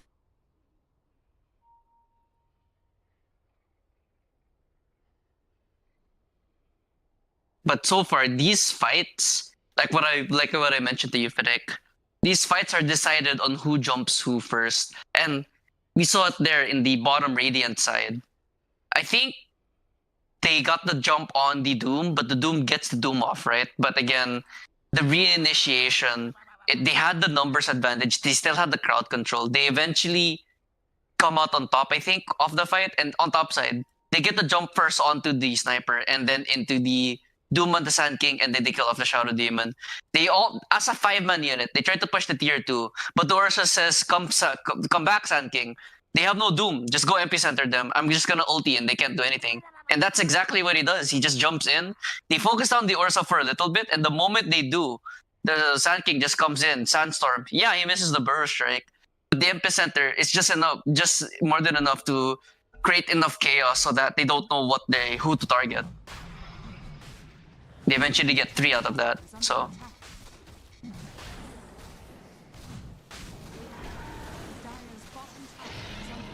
And, of course, Roshan. Yeah. Ursa now is a basher, by the way, from that. But still, kind of anyone's game. We can play Guess the Gaben again. Yeah. So, 1k gold lead, they're up by... Okay, so Wasted's up by 1k, but kills advantage currently 25-22 in favor of Dark Horse. I would say it's 55 for Wasted right now. 55 for Wasted? 50-50 exactly. And they play on the Yeah, tournament! FJ jump ends up in. getting it! It's the DK! Or the, Jekka, excuse me, runs away. Trying to get onto Angry Sun now with a Demonic Purge onto Nate. Doom out onto Elsol on the Sand King. Nate staying alive, has borrowed time available, ends up getting it popped as Drorosa falls on the side of the fight. You lose Sand King though. Sand King for support. Kakashi running away from the Yeah, axe. bro. Now the support buyback for Drorosa. The LSA lands on Tube and Jekka. He's here. Gets it onto Lavelle. Now running away from Angry Sun. He still has the Aegis. Gets taken down by the Laguna Blade for the time being. But now into the respawn we go. Blinks up before he gets hit by the Light Strike Array. But Lavelle, blink follow-up. Dragon Tail. No enrage available. Gets taken down by Angry Sun for the double kill. And now Hulk and Claire can only sit and watch. Triple kill for Angry Sun. And the jump came out for Wasted, but unfortunately for them, Dark Horse Tempest played just a bit more synergistically in that fight. Yeah, and again, the fights are being decided by who jumps who. They jump the Ursa first. They get the disruption save, sure, but like The fight was way too separated. The Sand King was in the middle of the Tormentor. He was literally separating the fight. But unfortunately, they decided to just straight up doom him. And the moment that happened, I think the fight was already over. Ursa dies twice there. He has no BKB. He has no way of protecting himself from the LSA, assuming that he does not. After the enrage, he doesn't have any protection from LSA stuns or anything. Yeah. Now he's going for BKB. I feel like the Basher is the correct play, even though, yeah, sure, he dies like that, right? But I feel like in that fight specifically, if he tried to go for a BKB, he still wouldn't have had it, and I feel like he wouldn't have outputted that much damage. He gets the Tormentor, by the way, for Claire. Yep. Just Ursa doing Ursa things. You know, at the moment, I think Ursa might be the only hero who's able to solo Tormentor. Troll. Like, you're right, Troll can.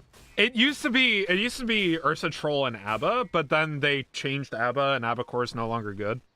But like, you used to be able to solo Tormentor as Abba Core with the old passive, the old curse. If you wanna stretch it, honestly, techies can solo Tormentor. If you have level 12, if you have level 2 mines at that point. In the Moonlight Shadow out and is caught under vision now. Oh my! Getting the kill, but he gets the borrow time off of Nate. FJ, self-disruption as Mirana tries punching in on the Hulk top side. Yeah, very opportunistic jump there, and they got the Doom on Claire immediately, following more disconnects. Oh no, in chat. Oh no. Yeah, but while they're DC'd, that was very opportunistic. That was very... Sorry, not opportunistic. That was a very optimistic jump there by the Sand King. He jumps the Abaddon of all people, and you know Abaddon obviously has borrow time up by now. He just gets bursted down. Abaddon just puts out a Sentry Ward, DK just free hits him. Didn't even get the Yule Scepter off in that one, but wouldn't have made a difference if I'm being honest with you. All players are now reconnected to the server.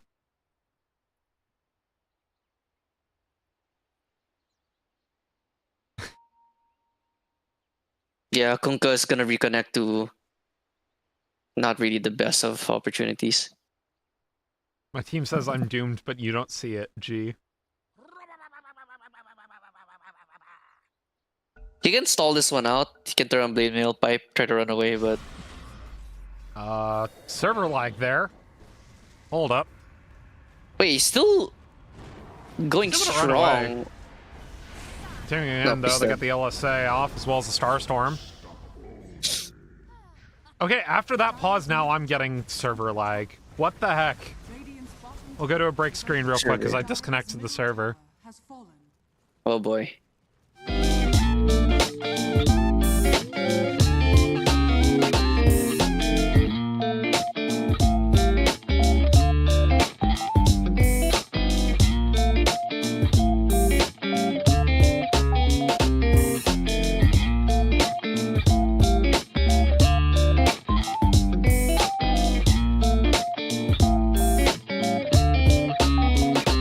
We're back. I am like, yeah. I mean, the players have been talking about in the chat about the server not being particularly up to stuff for this match. It appears to have been that way for me as well, as I got some of that good old packet loss lag while having 0 dropped frames in OBS. So. The moment you say that, someone like applause. Thank you, fiber internet connection. I very much appreciate having you. By the way, so going... Oh, wait, hold on. There's a fight topside here. Find Claire again. And the initial jump off. The boat's out. Elssol's here. Gets the jump on Angry Sun alongside Jekka. And the break lands, but the heals are here from Nate. And Bakashi stays alive. Caught back in by the tidal wave. And even How though is- Dark Horse Tempest started with the jump, they end up losing their Doom. They don't lose anyone else for it, though.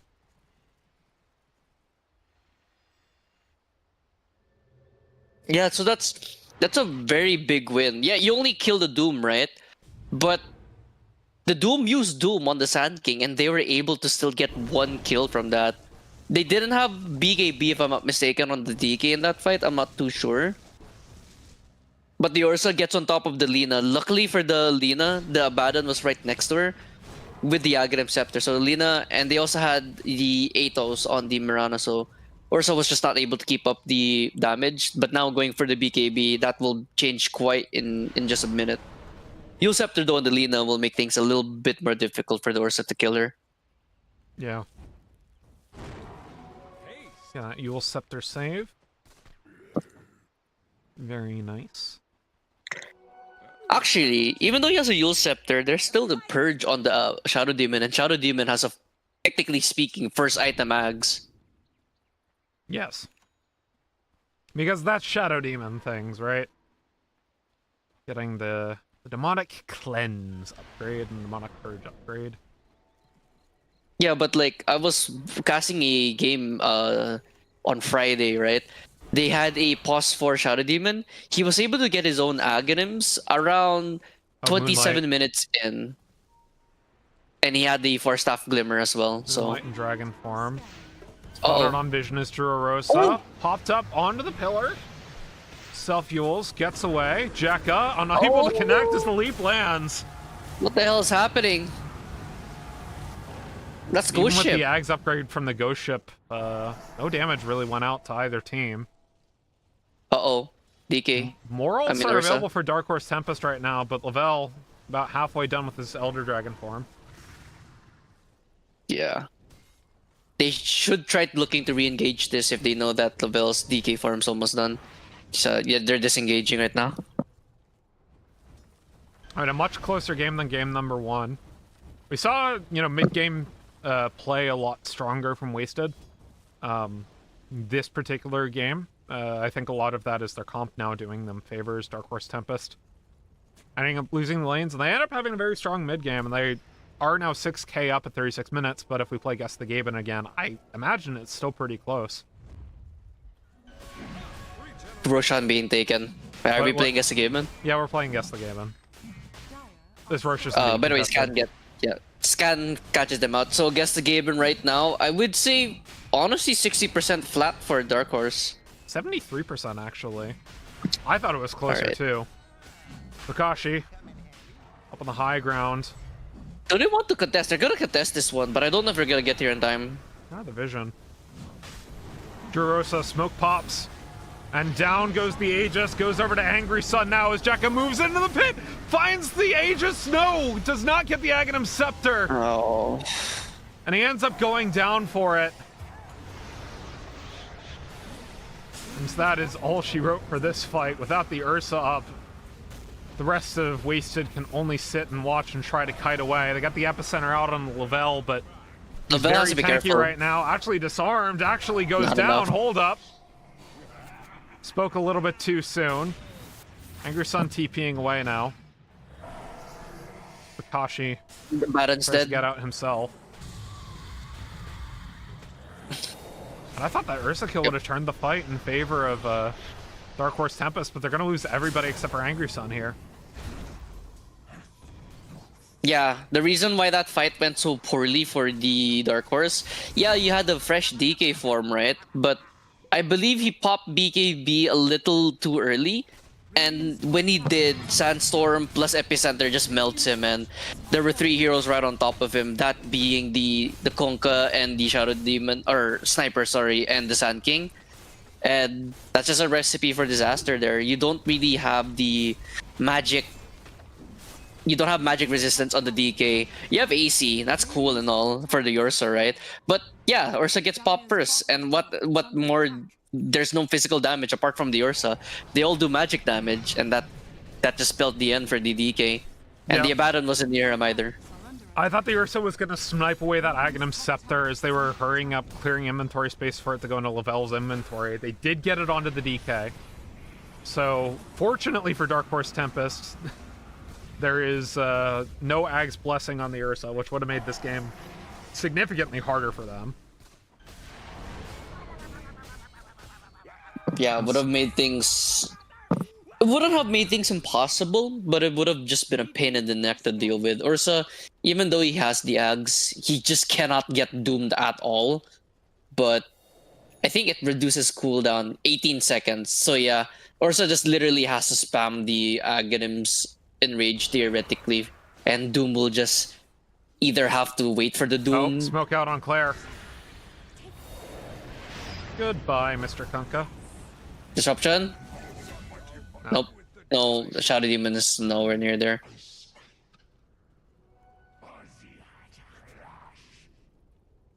No buyback, by the way, on the Kunkka. This should open up mid lane. No TP on the Shadow Demon. Hold on. Yeah. I think he has to find his way back home. He has 4k gold. I wonder what he's gonna spend it on. Also, Lavelle Wait, up they're on going the in. high grounds. Jekka onto Lavelle, stopping the blink from happening. But oh my god, just the burst damage! Didn't even have time to enrage. I think it's GG. Oh my. Shadow Demon, where's your TP? Not like what? this. Excuse me, that was perfectly layered burst damage. The combination Laguna Blade plus Starstorm coming out just deletes the Ursa. Dire's middle tower is under attack. 20 seconds for Kunkka though. They're really trying to stall this one out. I And think. the Demonic Purge on the Lavelle though. Wait, you might They'll be be in. healed up though by the Abba. It's good. Okay. For So a game not time. yet over. Oh, Gleipnir finds Pakashi. Hold up. They're gonna have to turn this Oh. around, and they don't quite get the Marana arrow to land, but the LSA on to 2. BKB now from Pakashi. It's broken up by the Demonic Purge once again. Still running away, even with the pipe and the BKB. Ends up going down. Angry Sun going to lose his Aegis. There's a First really up in good 12 stall there. seconds. They have to get out of this now. Angry Sun BKB TP's out. Oh, X mark. Oh, 1 second.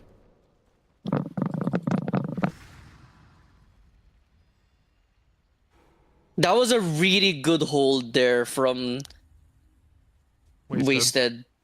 I feel like Dark Horse underestimated the Shadow Demon Sniper support combo. Sniper has a Maelstrom, now he has a Gleipnir. But they really underestimated what the Sniper could do. He was really stalling things out with the Scatter Shot facet. He also was just aiming that DK. No one was bothering to jump him. They had their eyes on the prize, and unfortunately they tunneled vision. Lavelle. Mid lane though. On a Claire once again, but Jekka's here! Oh, First down Lina. on Angry Sun! Able to get away with the Aghanim Scepter, but now pulled Xbox. back around right Oh, by no. the Tidebringer. Jekka's DK gets caught. BKB'd enraged, now onto Lavelle. No BKB. The Gleipnir's come out, the BKBs as well. In comes Almost El done. Sol! Timing got a massive sandstorm! FJ goes dominating. 3 members of buyback Dark in Horse DK, by the Tempest are way. gone. Middle tower has fallen. Oh, how the turns have tabled. I back up on the Lina. And as we said, this is a very close game. Jurosa on the side. they're Gonna try going GG. cutting away, but they're going right for the GG push.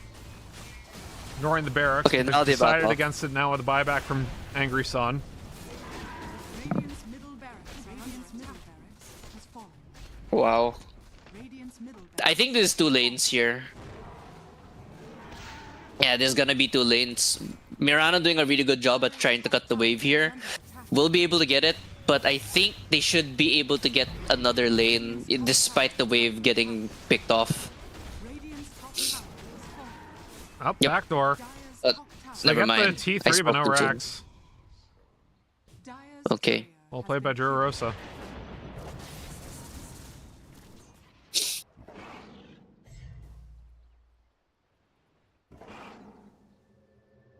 I'm gonna get the TP out as Stand well. up, but TP's in time. Yeah, Lavelle tips up the Mirana, and for good reason. Duo Rosa literally single-handedly probably saved that game for them. Could have been disastrous, but yep. Now a 3k net worth advantage for Wasted. We are... Hold on, I had lasted Snize up, not net worth. I mean... This game's on a knife edge. We are not even playing Guess the Game in this time. Just look at a prop graph. 57% for Wasted at 9 on a Tuesday from 86% Dark Horse Tempest. We might be in for a barn burner, my friend. Dire are scanning. This is the highest win rate that Wasted has had all series at the moment at 57. And that's saying something. Looking at buyback status right now, Doom, Kunkka, Shadow Demon, Lina, and Abaddon are the only ones with buyback. Looking at Shadow Demon though, he opts to go for the Aeon Disc and he still has buyback. Looking at the Sniper, he has his Boots of Bearing going for the Pike next. Looking at the Ursa, he ends up going for the Lincoln Sphere. Obviously, I did mention that Lincoln Sphere, it does kind of suck to have to build it on the Ursa, but at this point, I wouldn't really blame him. The LSA, the Laguna Blade, the Doom is starting to piss him off a little bit, so opts to go for that instead. For the DK, I think this is really the limit of DK carrier right now. You have Bloodthorn, you have AC, you have Blink Dagger and BKB. All you really need to do now is just get the proper jump on the right target. And to his credit, he is getting the jumps off here. But now you have a Aeon Disc on the Shadow Demon. You have a Lotus on the Kunkka. You have BKB now and Lincolns on the Ursa. You have a Yule Scepter Lincolns on the Sand King. Your only real target right now is this Sniper, but the Sniper now has Boost of Bearing for him to try to run away from you. So right now the DK, I think at this point, this is what you see is what you're gonna get on DK right now. Bongo boots. Never so much fun. Smoke Dark Horse Tempest. They smell this Roche coming from a mile away. It's 49 seconds though. Claire. Uh-oh.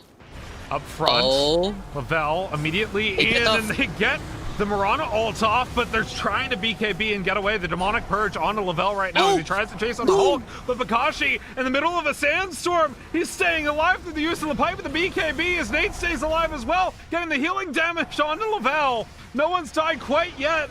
Maybe the Sand King will be the first to die. He self-uses to try to stay alive as Bakashi runs away from the sandstorm. Hulk ends up picking up the Mirana though, as Angry Sun dove way too deep. Double kill for the Sniper. I back.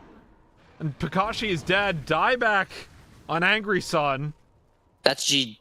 No, it's not yet GG. They have 2 buybacks at the ready, but goodness, the Doom. I don't know if Doom knew that Sand King had the Lincoln Sphere. Doom gets reflected instantly, and Radiant's top barracks unfortunate. attack. They can't get Mega, so they either go for GG push or they are satisfied with getting the racks and then they go Roshan. Radiant's top barracks has fallen.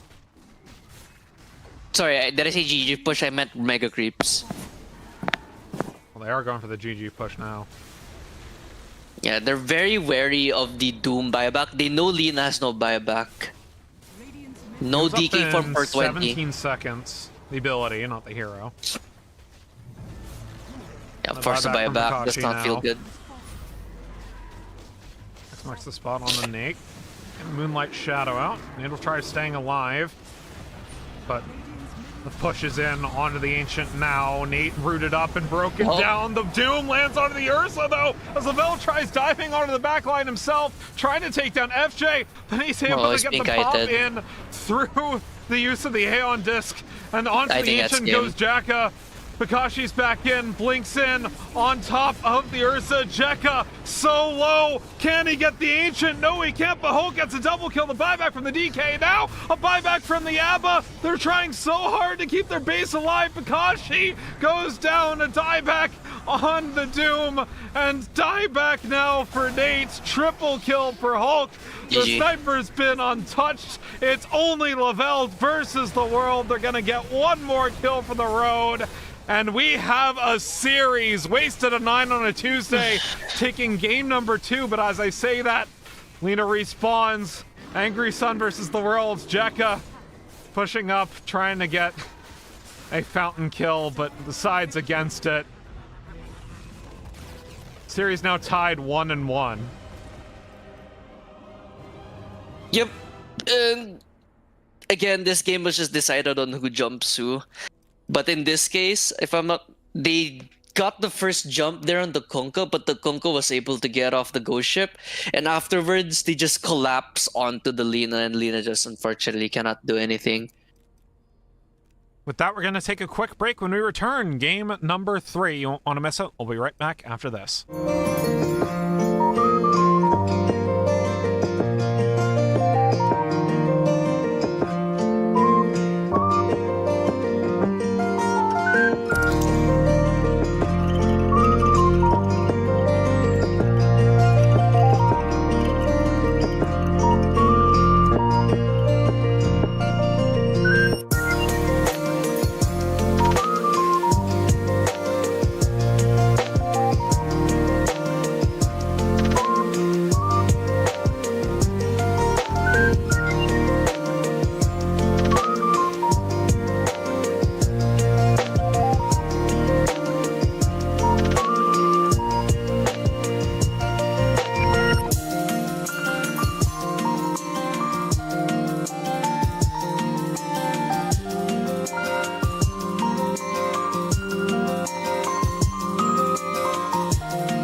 Welcome back! My name is Finnick, joined by Anno, and we are in the AD2L Season 41 Champion League Grand Finals. Match is tied 1 game apiece between Dark Horse Tempest and Wasted at 9 on a Tuesday, as Dark Horse Tempest sitting with Radiant side and Wasted at 9 on a Tuesday, opting for first pick after winning the coin flip. It should be the. I think I expect the same bans here. I expect one of the teams to ban out Sand King at this point, though. Sand King for both these teams has really been very, very successful. So obviously, game 1, Dark Horse had Sand King mid. They won. Wasted had Sand King mid. They won. So I feel like Sand King could be the X factor for both these teams. So they should probably opt to ban it out. Yeah. Radiant team ban. Keep the Pudge out of Wasted's hands as well. 10 seconds remaining. And the Ursa, not wanting to deal with Jekka's Ursa. 10 seconds remaining. 5 seconds remaining. Dire team pick. All right, so they go for the Ursa ban after that one, and all right, Sand King. You want to deal with the. You don't want to deal with Ursa. You don't want to deal with Pudge, but you want to deal with the Sand King. So, technically speaking, Sand King 100% win rate in this series. So we'll see if that number holds up. Well, he did lose lane. 10 seconds remaining. Angry Sun did a good job against it. That's true. 5 seconds remaining. But I think the difference with why he lost lane, quote unquote loss, was just the mere fact he picked Sand Shroud over the Dust Devil. Dire team ban.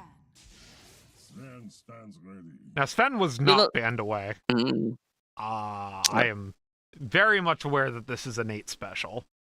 So we'll see how they play it in that 5 role. 10 seconds remaining. 5 seconds remaining. Team ban. Primal Beast ban once again respecting Angry Sun.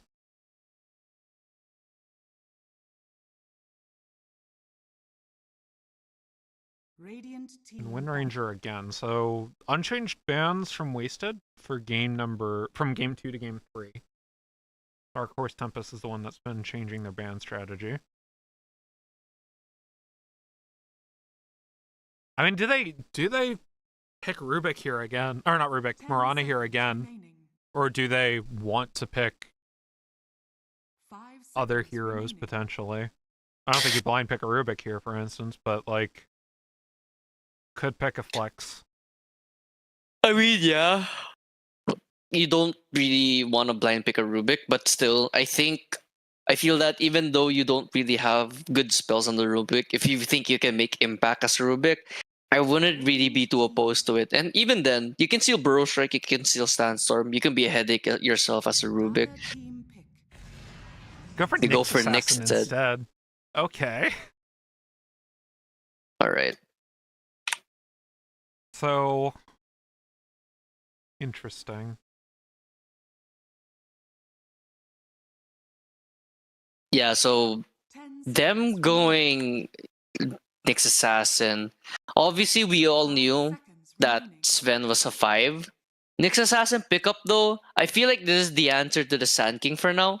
Because theoretically, right, you see Sand King Sandstorming. Let's say he gets the Sand Shroud. Radiant He just walks in with the Vendetta, Spike Carapaces, hits him, then that's where his team collapses on him. Meanwhile, Wasted, they go for Sniper and they pick up the Mirana this time. So we've been cycling through the 3 same heroes. Like these 3 heroes has been, or rather the Sand King Mirana has been there for all 3 games. remaining. I mean, Sniper 4 into Nyx Assassin I don't think feels very good, I'm gonna be honest. But or it's not Sniper 4, Sniper 5. Either way, Sniper support into Nyx Assassin I don't think feels very good. No, it does not. But at the same time, right? You go Sniper 5 into the Nyx Assassin. Technically speaking, that's one less target you have to worry about if you're unwasted. I mean, if you're the sniper at this point, you might as well just like say your prayers and just hope that the next assassin messes up his impale. But that will give his other But- teammates a little bit peace of mind. It's just weird to pick that into the Nyx, I think. You go for the Underlord Underlord. for Pikashi. So, first appearance of Pit Lord this series. We'll see if they pick the Angry Sun pick here again, like they picked the Lena last time, but it was a flex. Or if they're So they gonna banned the pick Wind Lavelle pick. Ranger. Seconds remaining. They banned Wind Ranger over banning Underlord. So we're gonna now see what I wanted from game number 1 on Wasted. I suggested that they have to pick the Underlord into their lineup because they had the Mirana, they had a Sand King. Now Dark Horse, they picked the Underlord into this lineup. And looking at it now, on paper, this Underlord is going to have he's gonna have a really, really big impact. Especially on the Sand King. I think that forces Sand King to maybe go. I think he has to go Sand Shroud regardless. Lena again. So, still keeping that flex potential up. We saw it last game in the hands of Angry Sun. He did all right on it, and it still wins the lane into Sand King. I expect that to go the same this time. But again, that Sand King kind of went rampant, as well as the Sniper 5 later on 5 seconds remaining. in game number 2, and they don't really have too much in the ways of answers. I mean, obviously they have the next assassin for both these, but Yep. interesting The to next see what assassin they do. definitely answers Sniper mid game to late game. And also, technically speaking, if the Nyx really wants to, also answers the Sand King once they have vision on him. He just, assuming they have a Sentry Ward on the lane, Nyx Assassin Vendettas, by Carapaces, kills Sand King, but the Sand King ain't no slouch. I feel like they might bring the Sand King to offlane this time. I have a gut feeling, so he'll probably opt for a Blink Pipe. So Nyx Assassin will have a hard time dealing with that. What is Wasted picking here? I think you go 1 because you see the Underlord, Dire right? Team banned. To go for Clockwork, so it's Mirana 1. Or Yeah, that Sniper should be Core. Mira. Or it's Sniper Core. I don't really like Sniper Core in this one, to be honest. I feel like Sniper Core is a very Well, niche Sniper Core is pick. even worse than a Nyx Assassin, right? So, Yep, exactly. Radiant team banned. So Mirana won into the Underlord. Okay, I could see it working out, but at the same time, it's just really difficult in terms of like laning for the Mirana. Like, if I were them, I would probably pair the Sand King. I mean, sorry, the Clockwork with the Mirana instead of the Sniper with the Mirana. Sure, you get a lot of right-click damage 5 seconds on the remaining. Underlord, but once the Underlord catches you, or if the Nyx Assassin catches you with an Impale into the root, I think you're just gonna take a lot of damage. And I feel like Clockwork is probably the best thing here because he can cog them both in. Mirana can just free hit either or. you know what would be yeah. really sick here? 10 You know what Oh, would it'd be be sick. really sick here? Because look at the bans, right? Look at the picks. 5 I seconds said with confidence early on that this was an 8 Sven. remaining. Radiant team pick. Is it though? They Whoa. Huskar with So off lane Sand King. offlane Sandcake. I mean, so somewhere in the back of their minds, Angry Sun is thinking, "Do I pick AA 10 here?" seconds remaining. It is a cheese pick of his that I haven't seen him play in a long time, but he sees the Huskar. You can always go Necrophos as well here, because you have the flexibility of sending the Lena 1. Yeah, that's true. I feel It's like actually not a bad Necrophos this- game either. Yeah. I feel like the safest bet here, technically, I would lean towards a little bit on the Necrophos because Necrophos, he does have the Ghost Eternal Shroud capability, has the Radiance as well. But if you would really want to test your limits in this one, I would say, like what you mentioned, Finnick, I feel like AA is not really a bad pick either because you have Ice Vortex to amp up the Underlord, to amp up the Lina, to amp up the Nyx Assassin damage as well. Nah, it's So they go Necro. for the They Necro go for the instead. boring pick. Boo! Angry Yep. Sun, AA core is good again. You need to relearn the hero. That is that is all. Oh wait, it's No, Husker it's a one 1. Huskar. 3 Offlane Mirana. Mirana. Oh. Okay. I mean, unless they rotate Claire into safe lane. Yeah, no, this is definitely a Husker 1 because like Husker 3 back then, Amar ATF, he popularized a little bit of Husker offlane, but that was before they kind of nerfed his inner break, if I'm not is that the name, inner break? Something His like first that. skill. Yeah, his Huskar's first skill, it used to Inner disarm. fire. Now it There we only go. inner fire is there. But Husker first skill before, inner fire before, it used to disarm. Now it only silences. So now that just opts Huskers to go 0-2-3 pre-level 6 or even 3-0-3-2. Maybe 1-2-2 if you really have an issue with them jumping away. But you're going against an Underlord Nyx Assassin, so I feel like 0-2-3 would probably be your best bet. The thing is, like, Really it was such an surprising. obvious Necrophos pickup, right? Like, I don't know why Wasted pick Huskar if you're not gonna ban Necrophos, right? Mm-hmm. Uh, I feel like in this case though, Finnick, you ban out the ES, you ban out the Viper.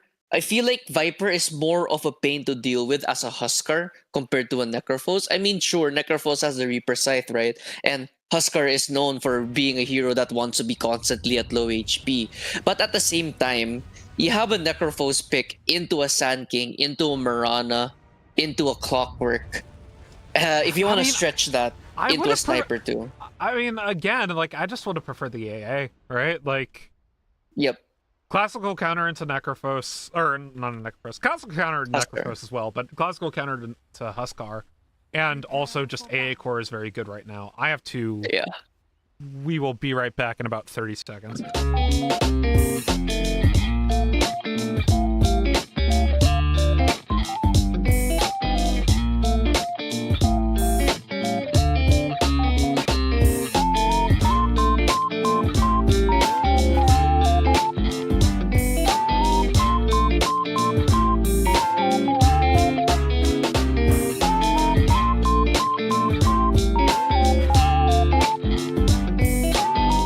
We're back. Yep, we're back. And going back to what you said, Finnick, I feel like AA, if this was a pub match, AA would have definitely been more favored towards Necrophos. But again, we saw in game number 2, we saw how El Sol played against Angry Sun mid Lina. He kept jumping Lina over and over and over again. And I feel like they wanted to stray away from a soft, or rather a squishy mid lane, and that's why they opted to go for the Necrophos instead. Now, what you're banking on for Wasted, Angry Sun is on a tankier mid laner now, but now you just need his Aghanim Scepter on this Necrophos, and I feel like that's the killing blow. Yeah, it's that hard axe build on Necrophos is very, very strong. Still, So for those who don't know, Angry Sun is a longtime co-caster of mine. We have a thing where we see a Necrophos being played in the game, and every single time they go Radiance while behind, we die a little bit on the inside. Because for basically the same amount of gold, not for the same amount of gold, for probably like 1.5 times the amount of gold, you can go Heart Aghs and then not die while doing more damage than your Radiance would give you. But the advantage of Radiance is that you can get it early on and it helps you farm, whereas Heart Aghs is really kind of a 5-6 item, right? So I'll be interested to see if his logic in previous streams of mine will ring true. I do know that he does favor Radiance if the Necrophos wins the lane, so if Angry Sun can end up winning up against El Sol on the Sand King, then he might still go for that Radiance build, but we'll see. Yeah, looking at the lineup right now, I feel like Radiance is mandatory for this Necrophos. I feel like even if he slightly loses the lane, I still feel like he has to go Radiant. You don't really have much of an answer here. I mean, you can go Eternal Shroud into your Heart Axe build that you mentioned, right? But I feel like Radiance at this point is just way too good to pass up, just for the mere fact that there's a Huskar on the enemy team. Oh, Sun actually doing pretty alright in the line in terms of HP trades, but that's to be expected on Necrophos. Yep. Up against El Sol, who currently sitting about even in terms of last hits denies. Dire's top tower. Yeah, that's true. Also picks Jurosa, up the meanwhile, bottle doing now. Nyx things with Pikachi, dragging the wave. Yeah, and just wait for the next assassin to go for Mind Flare second skill. Then he can just go into the jungle, pop into the jungle, one shot the big creep, and just go back in the lane like nothing happened. It's equivalent of like having a pudge there. Yeah.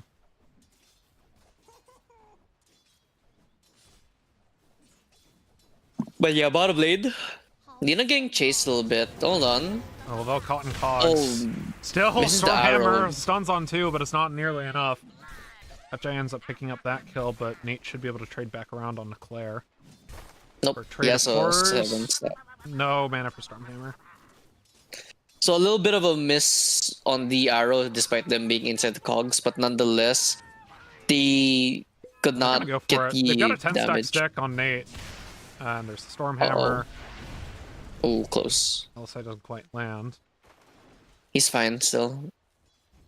9 stick charges, but very low right now on the Mirana despite that.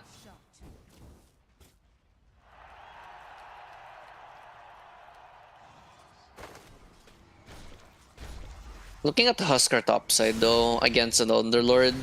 I mean, if you're an Underlord, you love it when the strength heroes are going up against you, but Huskar specifically, he has the Berserker's Blood strength regen, so like the damage he inputs is just going to be easily regened off unless the next assassin can get the burst damage on him.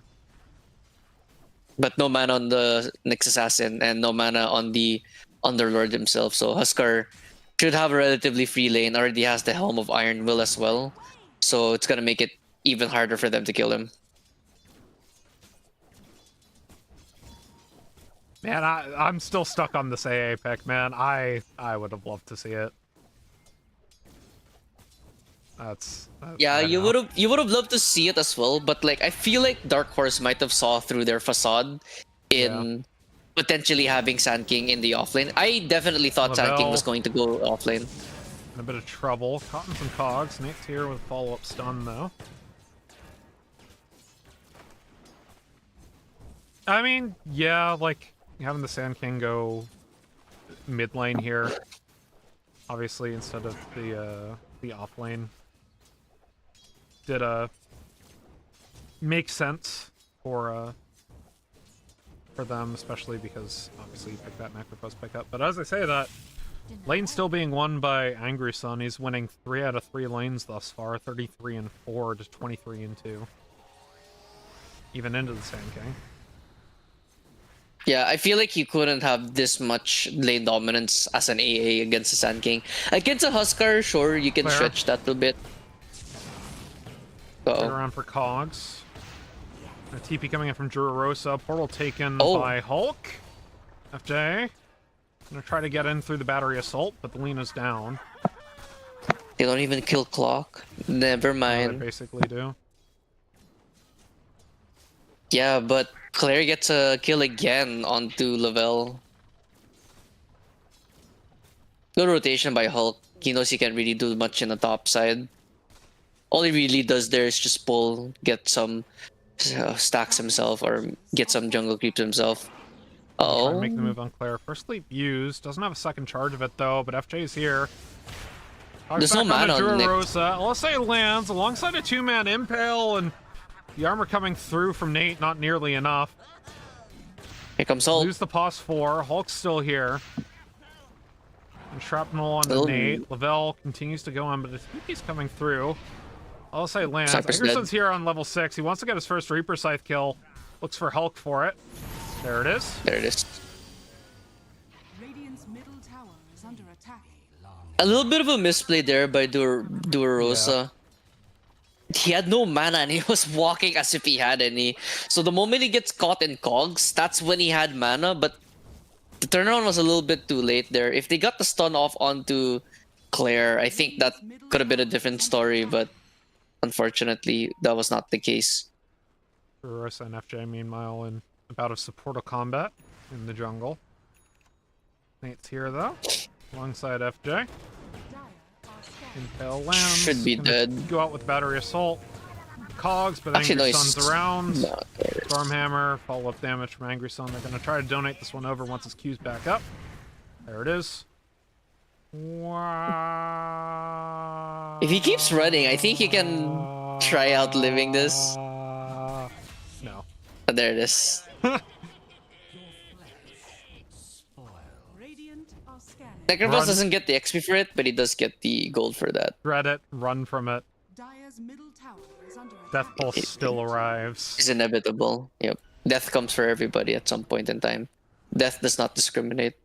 Yeah, Angry Sun once again winning lane, going for that Radiance as in previous cast with him. You do when you're ahead on the Necro, but as Anna was mentioning, He goes Just high value for his against the BOT Huskar. already.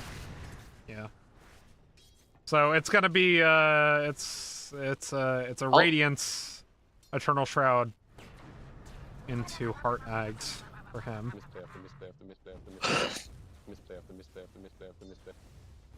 But he's top net worth, and the next 3 are all wasted at 9 AM on a Tuesday. This is very similar to game number 2 in that regard. Hulk chasing on a Nate.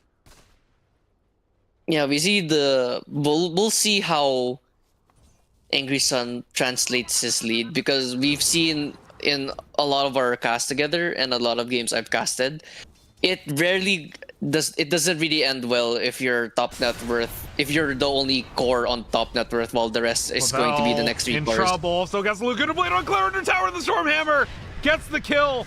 And now all of Dark Horse Tempest are bad side, and Elsol is all alone, gets the epicenter off with a 3-man burrow strike. Will he be able to get Drorosa? Just barely does, but Angry Sun picks it up with the scythe kill regardless. Oh man, like, you gotta praise Dark Horse Tempest for their team play in situations like this. Just their early game rotations and mid game rotations have been so good in both of the games earlier this series, and this time around, making no exception. Lavelle survives. They only lose the support for it. Yeah, I As feel I say like that, that though- fight was a little bit forced. Yeah. They kind of forced that first issue there. I feel like they should have committed Epicenter earlier to try to kill off Lavelle, but I think he might have gotten caught there by the LSA. And by the way, Lavelle, he goes for 3-1-1 on Lina Carey. Usually you want to go 1-1-3 on Lina Carey because of the attack speed bonus. But I feel like Lavelle going for 3-1-1 instead, I think this is more of a passive farming build, I guess. Because my co-caster Only Dubs did mention that Lina Carey likes going for 1-1-3 instead of 3-1-1, because I think that's 3-1-1 pretty is the typical. mid build. For Lina Carey as well, but hoping for that mid build It regardless. is- Reaper Scythe up for Yeah, it is. 24 seconds. Yeah. 3-1-1 is the bot mid build by side? default. Oh, hold on. LSA on to 2. They'll catch out Elsol if Kakashi rotate, even though they lose their boss 5 for it. They'll lose Claire as well. One more Death Pulse will do him in, but instead it's just an auto attack from Angry Sun. Radiant's bottom tower is under attack. Dire's top tower is under Yeah, you get Sven, but you exchange 2 cores for it, so very not worth it. But yeah, the build that Lina goes for here, the 3-1-1 build, it's the mid build because it clears waves so that you have the potential to roam around, and as well as magic burst, right? So if you max out your Fury Soul instead, you have more attack speed to get more, not only creep farm, but you can also just straight up hit these heroes with the Maelstrom later on.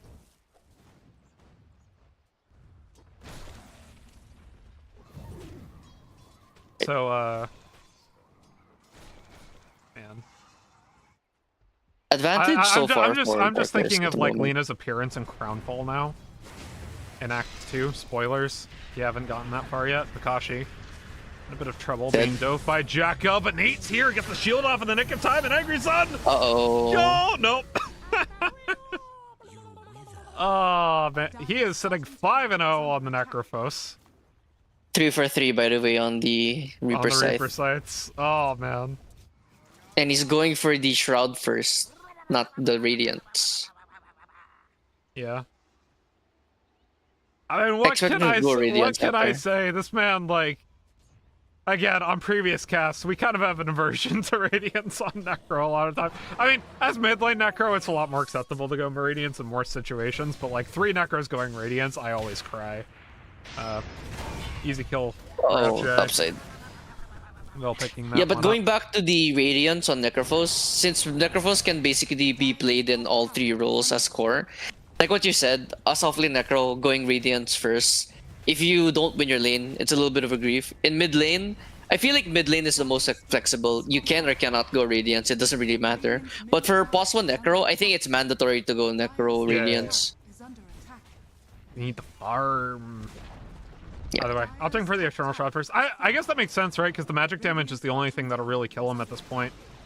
Radiant's bottom tower has fallen. Only El Sol. Radiant's middle tower. Uh-oh. He took Oh, the fall no. around facet and he gets caught out by Pikashi, but now being chased under. He has He a just follow the blink. sandstorm to his victory. He's able to TP out. Top tower. He didn't.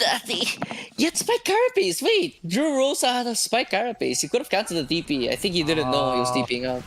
Oh no, None is burned. so unfortunate.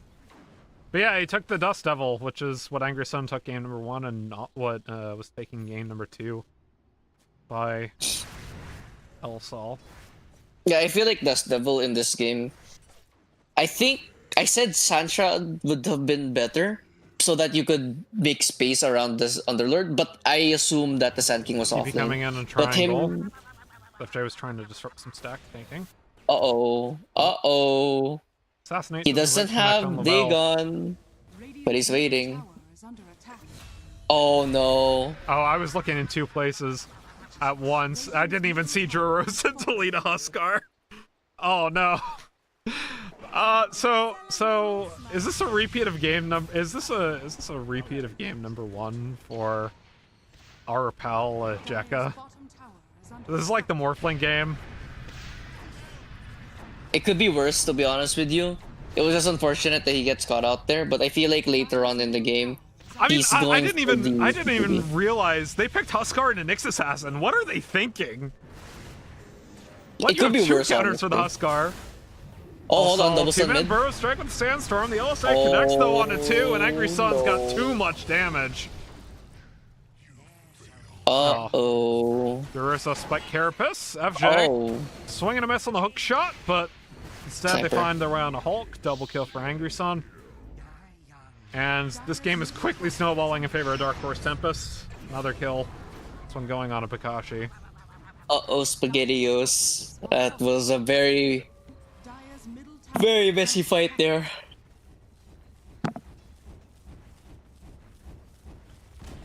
Yeah, I mean, Dire's middle tower has fallen. so wait, hold on. What was their logic of picking Huskar when there was already an X-Assassin showing?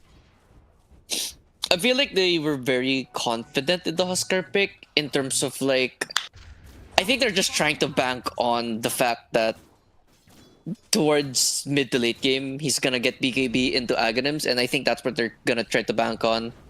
But I'm not really too sure why they want to go Huskar here. I feel like it's a Lina answer though. That's what I'm But they thinking. were already showing. They were already showing Radiant are scanning. Nyx Assassin, and both Necrophos and AA were left up, right? That's true, but I feel like as the game keeps going on, I feel like Nyx Assassin cannot burst the Huskar. Perhaps. Also, all trying to get on Yeah. Pikachu. Dire's top tower Coming is through the under portal like an immortal now. Dark Horse Tempest. Yeah, I'm looking at the shard of the Huskar right now. I don't know if it does the... I don't think it you can use it while you're stunned now, so it's a little bit bad. Bottom lane though. Hulk By shot Nyx. connects onto the next assassin, but Hulk will trade his life for it. Okay, 1-for-1. They It's can try actually 4 for disengaging 5. and then re-engaging. Haha. Very witty. I got the whole Okay, so, squad laughing. All right. Yeah, I'm literally rolling on the floor dying right now. Dire's bottom tower has fallen. So Sand King opts to go for the Ego Shroud himself, just so that he doesn't get bursted by the Laguna as well as the Reaper Scythe. Pipe of Insight going on the Clockwork instead of the Sand King, or 3-man smoke Oh, from yeah. Dark Horse Tempest. They will find a Huskar unless they're. Oh, it's a smoke into Roche. No checking it. they saw Huskar and Roche, if I'm not mistaken.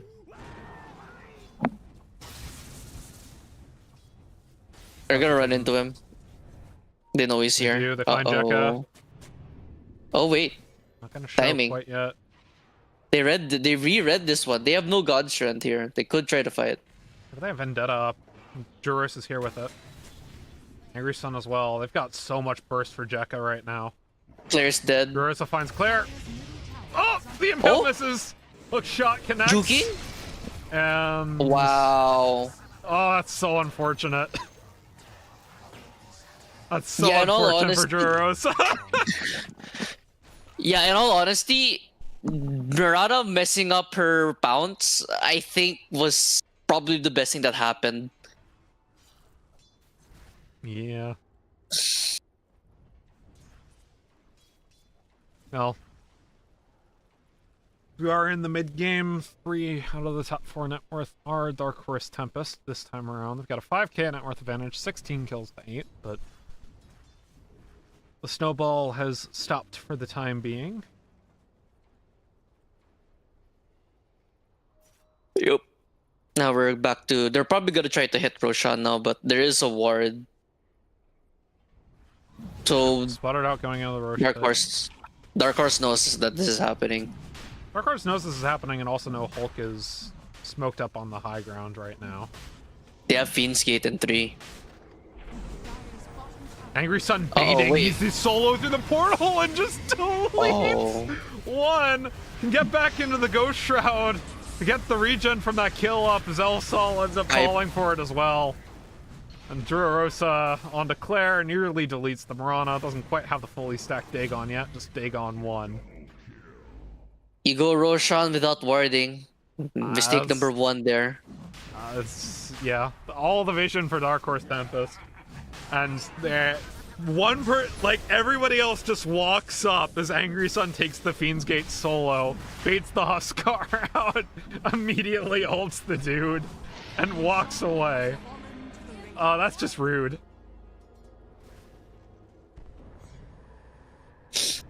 I mean, cool guys don't look at explosions.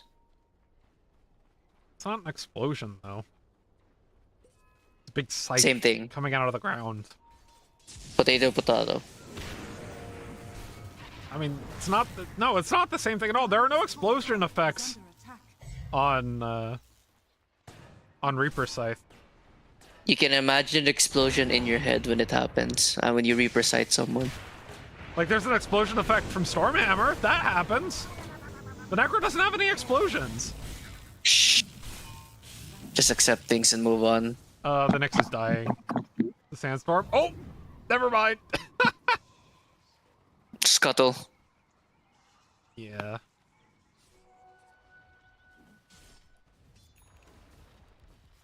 Oh, and a regen rune too. Alright, it's as if he's never taken damage ever. Spotted out on vision though while he's vendetted it up. Radiant are scanning. I think they're pinging out the Wisdom Rune here. It's gonna be close. Okay, Claire gets it. Good call. Radiant's top tower is under attack. Vendetta about to wear off though, so I don't think he's gonna get value with this one for now. Yeah, I mean the value was getting out with his life. Yeah, I guess that's true also. BKB close on the Husker, but in terms of net worth, he is not doing all too well. Radiant's top tower is under And attack. I honestly think right now it's Dark Horse's game to lose. Yeah, Lavelle has Aegis, Bottom tower has fallen. has Dragonlance, as well as a Gleipnir at the ready. Necrophos now has a Radiant, going for the Heart of Taras next. The Underlord already has all of his items at the ready, or basically has all of it. Pipe of Insight mechans. And apart from that, you don't really need much else on the Underlord apart from not diving in. Yeah. For Husker though, it's just rough. You need Aghanims, you need BKB to try to kill off the Necrophos, but you don't even have your BKB yet. Same with Mirana. Mirana needs her Gleipnir, but Mirana's farm has just not been going too well. Yeah, it's just been tempo pushing from Dark Horse Dire's Tempest. middle tower is under attack. A Tempest tempo, if you will. Dark Horse. They should rename themselves the Dark Horse Tempo. One might call it even a tempo storm. Yep. So I Clockwork can't has believe you a. completely missed that Oh. joke. Okay. I don't get the Tempo Storm. I'm sorry. Tempo Storm used to be a team. Elsol.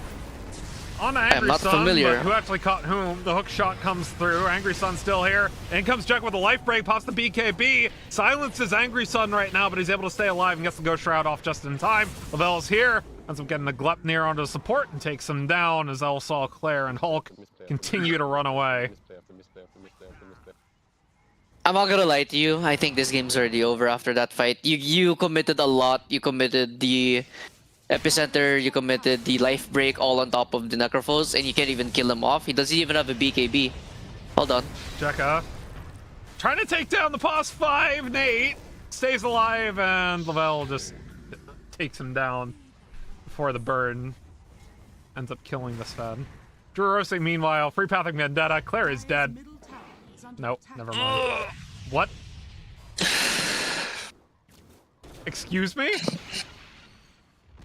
Excuse Interesting. me? His middle tower has fallen. Overconfidence. Honestly, you deserve to die there for that one. Love But you, is man, it- but you it's deserve bait. to die for Oh that. my! I mean, you It's said the just game a was bait. over.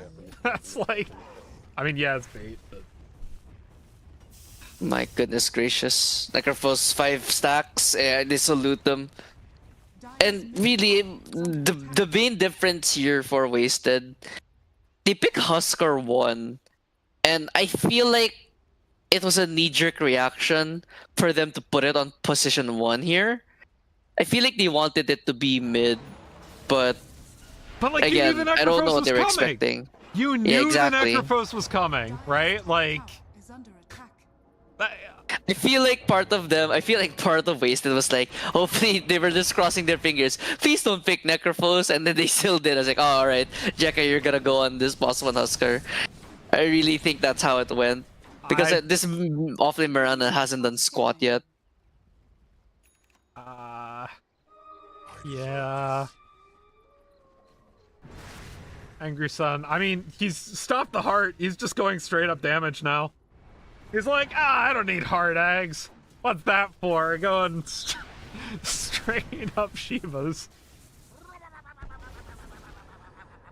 Oh, no. And they find Jekka.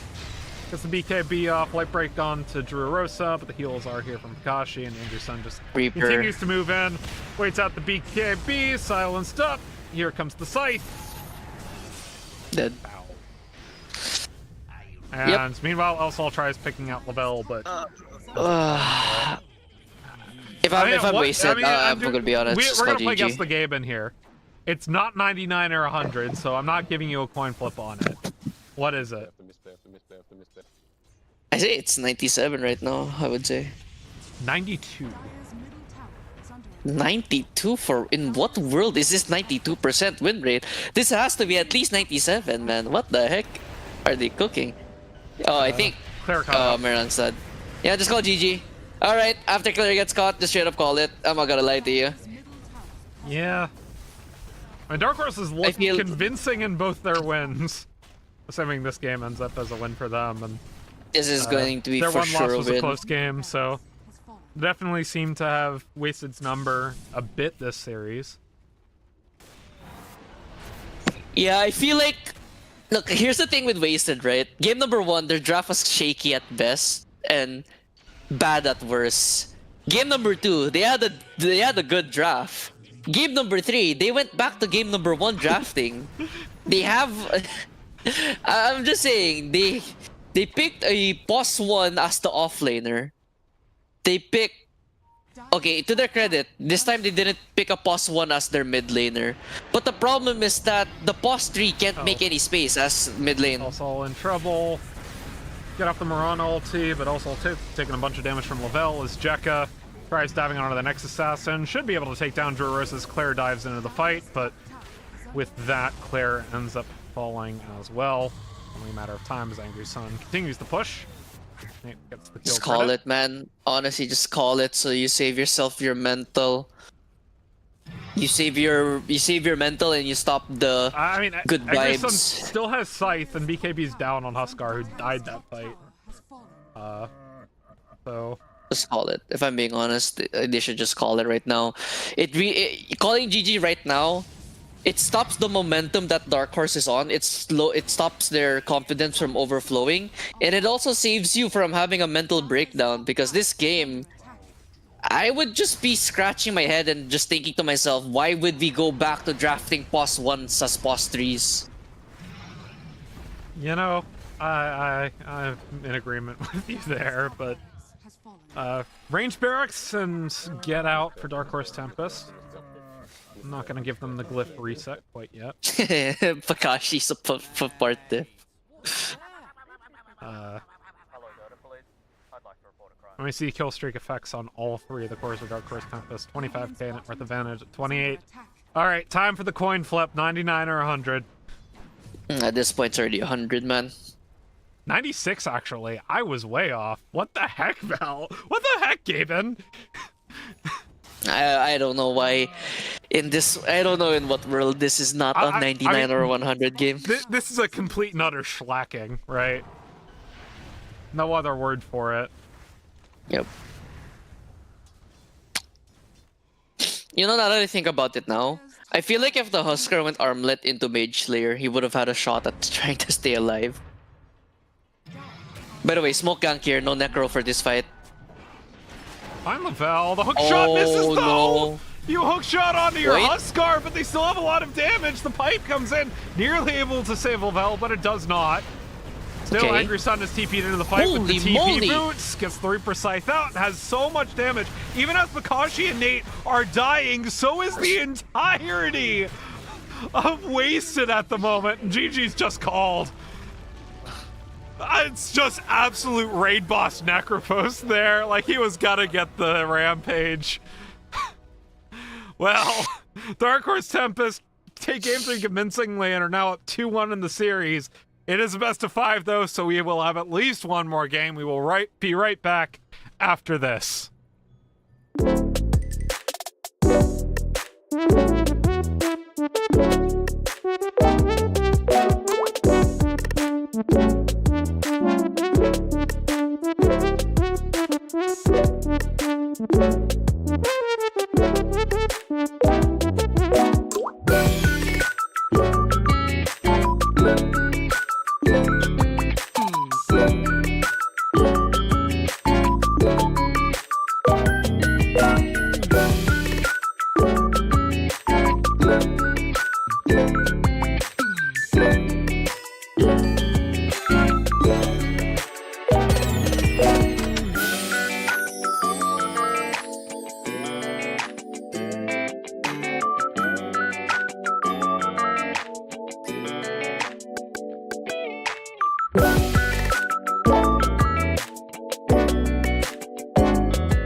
Welcome one, welcome all, and welcome back to the AD2L Season 41 Champion League Grand Final matchup between Wasted 9 on a Tuesday and Dark Horse Tempest. My name is Finnick, joined by Anno, and we are into game number 4. Dark Horse Tempest currently up 2-1 in the series, and they have opted for first pick. Wasted have opted for Radiant side.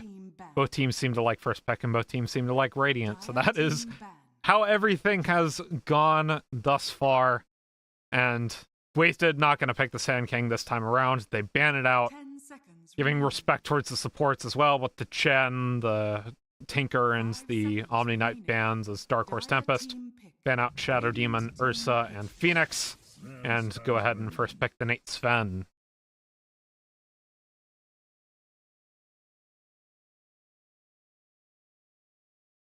Is my co-caster so Dark muted? Horse picks There up we this are. one. Nope, sorry, I was thinking.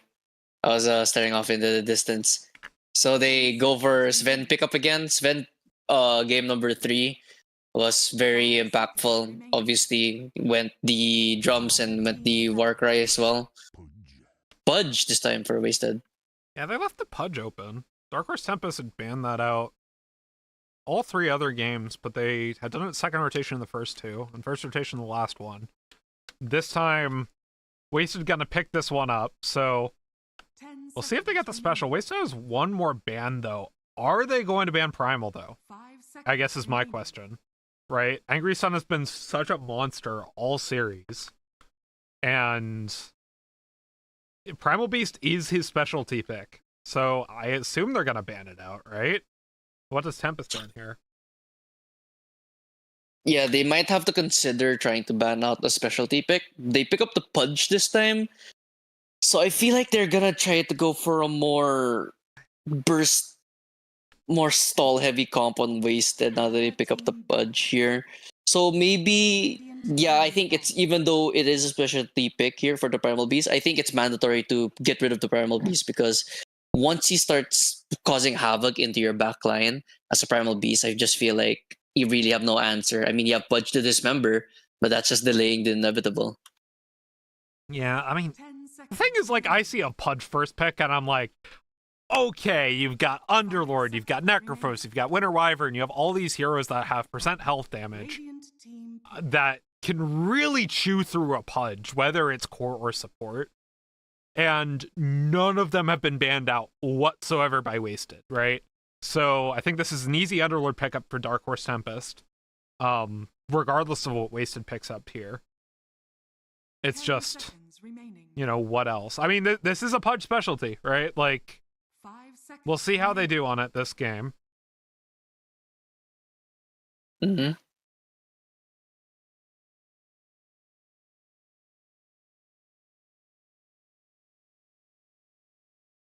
Dire team pick. For the CM. CM. All right, interesting pickup here. I mean, you typically don't pick up a CM in isolation, right? So what are you pairing with it? What needs mana? 10 I'm thinking something like, unironically, a Necrophos. Yeah, but Would Necro has enough be mana regen interesting. already, right? Yeah, even more mana regen wouldn't hurt. Actually, I actually had this lane in my rank game a couple of days ago. I went Crystal Maiden 5 and my pos 1 was a Necrophos safe lane. It's really good. Actually, it's deceptively good. It's 1-3-1 on my skill build, and the Necro obviously does the Necro things. It it's really a lot of damage in terms of magic, but it can easily be countered by simply just buying a pipe of insight, right? But you give your Necrophos enough time to have a fast enough start, and the pacing will be really good on you as well. So I wouldn't count out Necrophos 1. Dire team pick. Radiant. Next Assassin once again for Drorosa, so repeat of supports from game 3, and there's the repeat Underlord pick. You see a Pudge, you pick the Underlord. Or if you're me, you pick Wyvern, but I pick Wyvern regardless. I just smile when I see the Pudge. 10 seconds remaining. Radiant team pick. Rubik.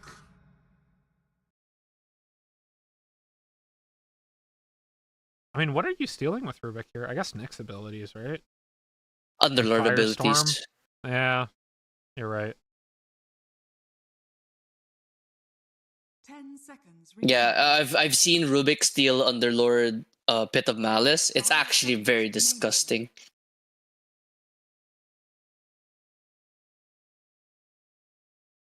Especially if he goes for the Arcane Supremacy. I don't know. I forgot the other facet. The AoE facet. So they pick Lina this time. Lina. Into a Nyx? Interesting. I mean, it's like they picked the Huskar in the last game, too. It's a bit of a question. 10 seconds remaining. It has to be a Lina core, right? Unless they play like Rubik mid. Has to be a Pudge core. Team ban.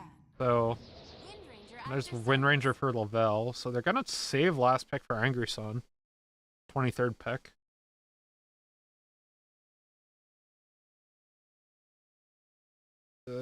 Lavelle's Wind Ranger's been banned the entirety of the series, though. 10 seconds remaining.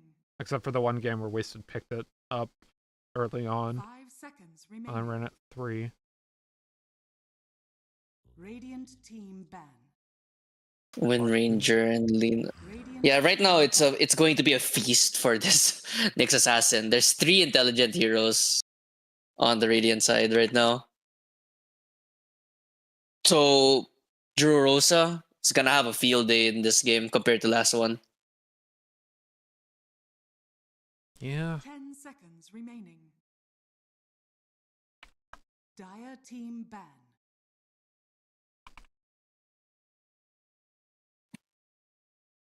And what do you ban here for Dark Horse Tempest? I mean, like, if you've already banned Ursa, you might as well ban, like, Monkey King or something. Just secure a lane for the Underlord.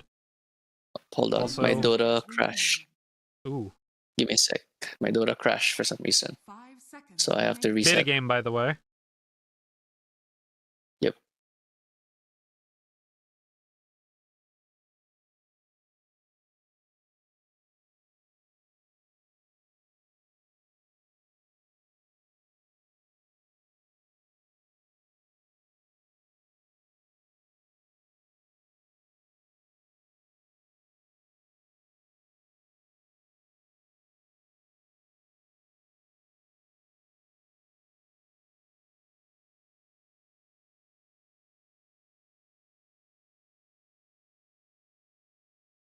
We shall see.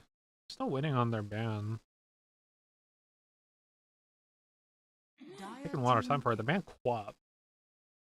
They're not sure if this is Alina 1 or 2, so banning out a mid and a POS 1.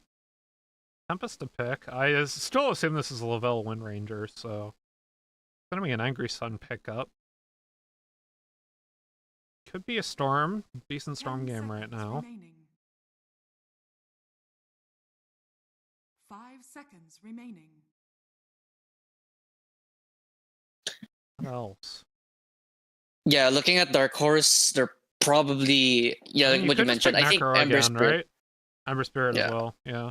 Ember Spirit, Storm Spirit is going to be really good because they're very on the side of wasted. They're very stationary, so I feel like Storm Spirit and Ember, maybe even a Void Spirit, honestly, would be the best pick here for them.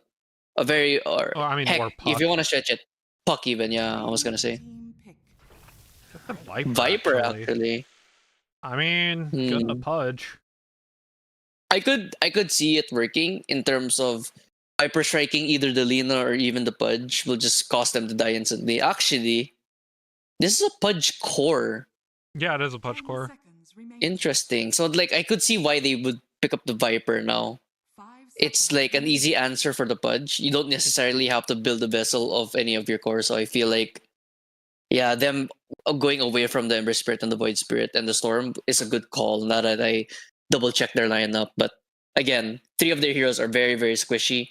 Underlord can deal with the Pudge in terms of the Firestorm. Nyx Assassin obviously deals with the Crystal Maiden and the Rubik. Wind Ranger gonna do the Wind Ranger things. That's going to be their boss one, obviously. And Sven is just there to buff them up.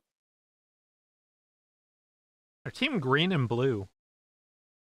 Whereas Wasted is a full rainbow right now.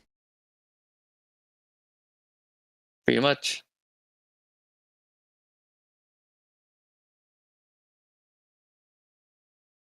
We shall see what Wasted pick. I mean, what do you even pick here? You're picking 2-1. You see Viper. You see Wind Ranger, but like those can be swapped as well. So you want to like, I'm not even sure. They go for Alk. Choose your hero. Alk?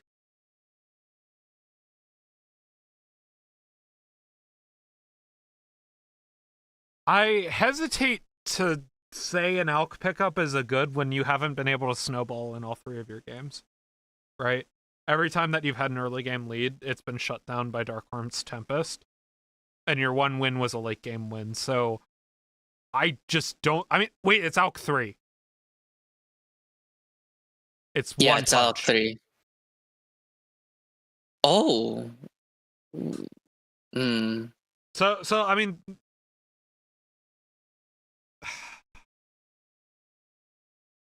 Interesting. Huh. I mean, I really don't know what to think. I mean, it's still the same thing. Like, they haven't been able to snowball at all this series, right? So, taking... I mean, Alk 3 is less egregious than Alk 1, right? But at the same time, it's like... I'm just questioning what the pick actually does. Yeah, I'm struggling to think that too. I feel like it might be a low-key knee-jerk reaction to the Sven Warcry. Logically speaking, it's the first the acid spray will be dealing with the Warcry, but at the same time, it's a little bit weird. I mean,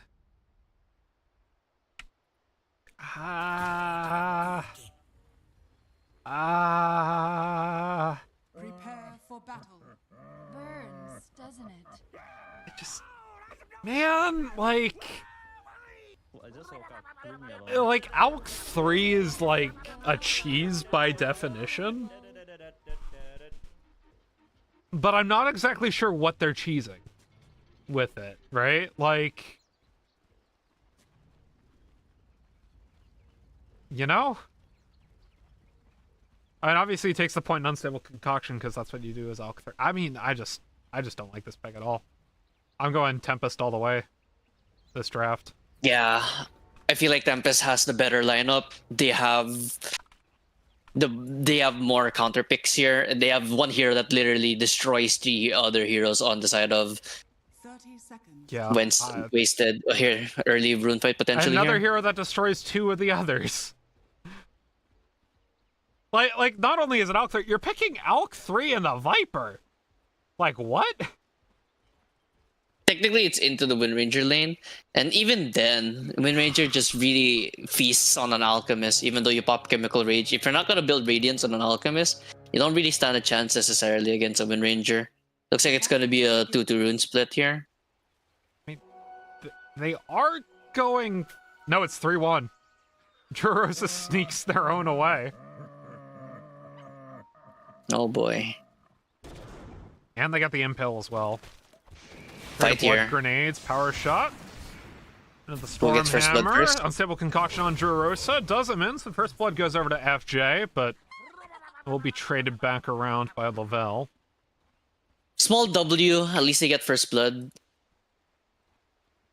And that's an easy reset, by the way, for Crystal Maiden, so I don't think she would really mind that. So to go with CM Pudge lane, it's not a bad lane per se.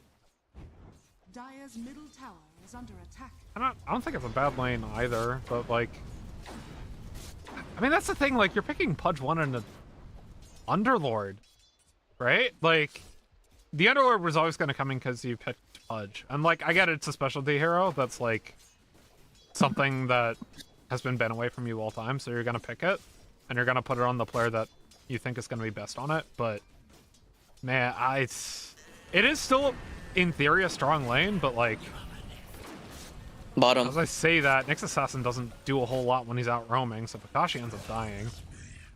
Yeah. Alright, so again, CM Budge lane, it's the equivalent of what I mentioned with the CM Necrophos lane. This is what they basically do. They just run at you, they frostbite you, they crystal nova you, then they just run at you despite you while you're slowed, and Pudge can really capitalize on this one. So I feel like they want Jekka to have one of the better lanes. Just looking at Sol, El Sol in the mid lane, winning right at the moment against the Viper. And that's, yeah, he's winning for now, but I feel like later on in the game, one Viper Strike can do Lina or Pudgeon really quickly. Yeah. And I don't think this is too unsurprising that Lena's winning the early levels into the Viper. For What obvious she reasons. does.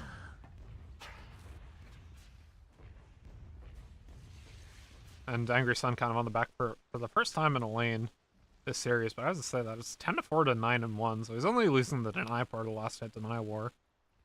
Yeah, And I'm kind of low-key surprised that the Angry Sun isn't really opting to try to man fight with poison attack.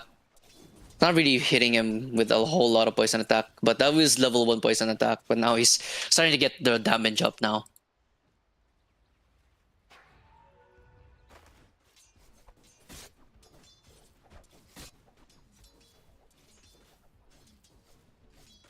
Looking all around.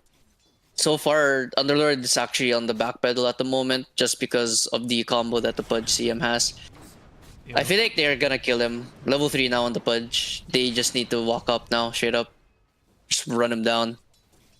Now he has double bracer. Uh-oh. Yeah, that They're doesn't waiting. look too great.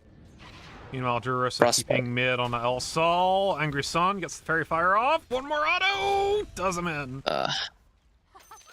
Alright, Angry Sun actually lost lost lane.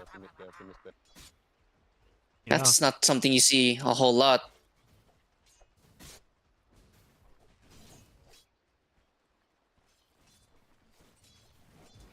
Bottom though, that leaves Pikachu alone, leaves the put just free farming. Yep. Hook, block, ends up hooking the CM instead. Alpine's clear topside though.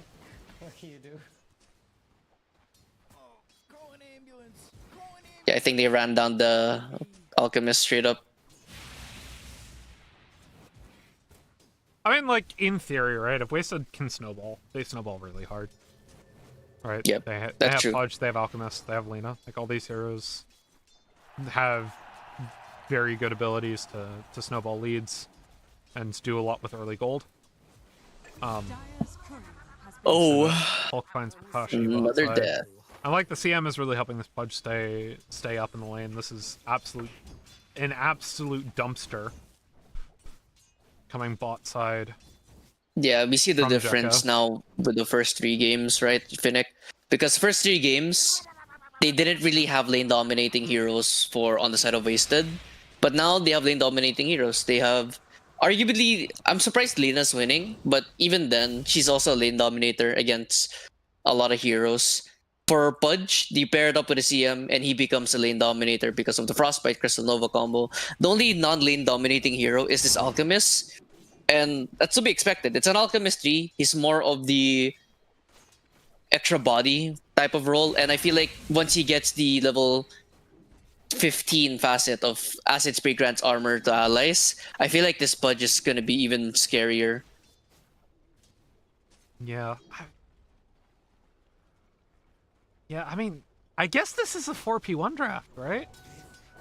Like, now I'm thinking about it, right? Like, you 4P1 on a Pudge. But it's not really 4P1 because Pudge wants to be active early. Yep. If this were an Alk I don't 1, it know. would be a 4P1, but it's not Alk 1, it's Alk 3. Yeah, I'm still going to go for Radiance though, so I feel like that's pretty standard for Alchemist offlanes even. Yeah. It's fine, so long as you buy Aghanim Scepter for your team, it doesn't matter what you go first. That's true, but going back to in terms of drafting, I feel like Wasted's lineup, if they do not find a way to end the game relatively quickly, their fall off is not super duper hard, but they do fall off compared to Dark Horse. They have Wind Ranger, they have Viper, they have an Underlord. They're pretty good on the high ground as Nyx Assassin in River. Yep. Dead. Caught out trying to make a rotation, and also gets that kill. Making trouble, but a shackle lands on an FJ, followed by a power shot. Now FJ will fall. Alright.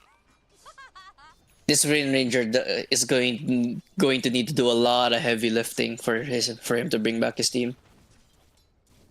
I think all the kills are all the kills are on him actually. are scanning. There, strong Uh-oh. hammered. Power shot. Doesn't quite hit, Missed. though. They got the acid spray and the Xeon Wow. concoction. Killing Lavelle in the process. Huge misplay by Lavelle. Dire's middle tower is under attack. That would have been a kill on the Alchemist, but Lavelle's in trouble. Radiant That's are Civil scanning. Concoction, and Jekka makes his way bot. Oh. Or makes his way top, excuse me.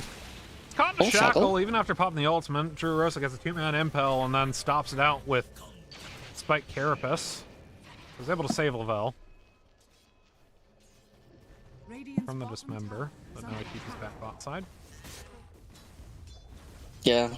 Nice try at the rotation there. Jekka has 2 of those flesh sheep stacks, so now he's gonna chillax a bit. He can easily run down the Underlord in just a moment if the CM wants to come back, but mid lane is gonna get taken 7 minutes in. Wow. Very early tower. Middle tower has fallen. Take a look at the net worth. 3 of the top 4, once again, Waste out 9 on a Tuesday. They've got this same situation in the last 2 games. This time around, though, it is not Angry Sun who's top net worth for Dark Horse Tempest. It is Lavelle on the Wind Ranger. He's gonna miss. Nope, he's not gonna miss this time, and he's dead.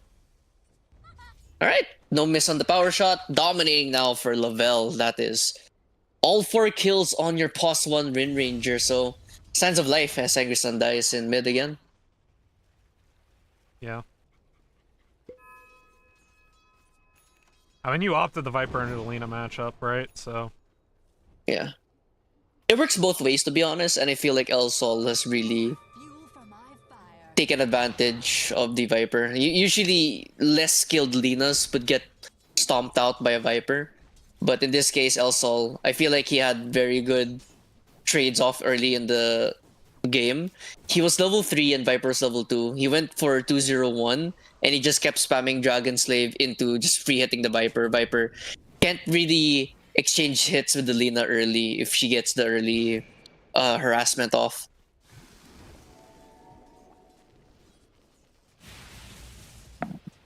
But so far, so all good on the side of Wasted.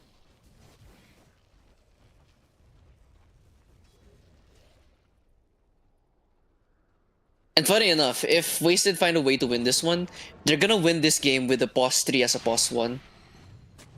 Sorry, And as a Punch pos 1 1 as a isn't- pos 3. Okay. Yeah, with the pos. That's what I was thinking. I'm like, Punch 1 isn't Sorry. that uncommon. Yeah, no, it's I mixed up the wording. But again, they picked up pos 1 as a pos 3. So it's nothing too Focus fire different. on the Claire from the team. with the Storm Hammer. Goodbye. He's gonna give this nope. Get the still Lotus gonna- off. There it is. Still goes down. 5 kills on Lavelle. Yeah. Doing very well on the Wind Ranger. They did give it to him this game. After being banned out the entire time, but... Right. you know, all this Lavelle punch. probably has to go 20-0 for them to have a shot at this. I mean, I wouldn't call it that early. It's only 1k. Even if it is That's 10 minutes in. And so we see the mid game is really where Dark Horse Tempest makes up a lot of their early game deficits. Stolen Nether Alright. Toxin, but FJ should Pretty still end nice. up falling down to the Poison Touch. Or Poison Attack. Poison attack. There are so many abilities that start with the name Poison, alright? Give me a break. Give me 3. That's not poison attack. Poison Touch, Poison Attack, Shadow Poison, No, I said not. That's not poison attack. Poison attack doesn't count here. okay, So you have poison touch. well, Poison... I guess Shadow Poison doesn't start with the word poison, but it has the word poison in the name. Radiant's Exactly. is under attack. I mean, Or there's unless other Poison Touch is not skills. actually a name in... Maybe I'm confusing No, games. Poison. No, poison touch is dazzle. Is Dazzle, that's right, okay. I was right! No, it's also a Pokemon ability, so when I googled it to double check myself, I saw I saw it on Bulbapedia first, and I'm like, wait a sec, I don't play Pokemon, how did this come out? Alright. Yeah, that's true. Topside. Jekka, Dismember under tower, but all I of think Dark he's Horse dead. Tempest is here, and this will be a big shutdown. Kakashi taking up the front in the meantime as Jekka goes down. 3-for-1 trade. Is under attack. As Hulk now running away from Angry Sun. Lavelle stunned up. Stolen Taken Firestorm, very by the low way. by a Dragon Salve, but Drew Rose is here. Gets the impale on the backside. Caught by an LSA into the Fade Look Bolt. at and that FJ picks up that damage. kill.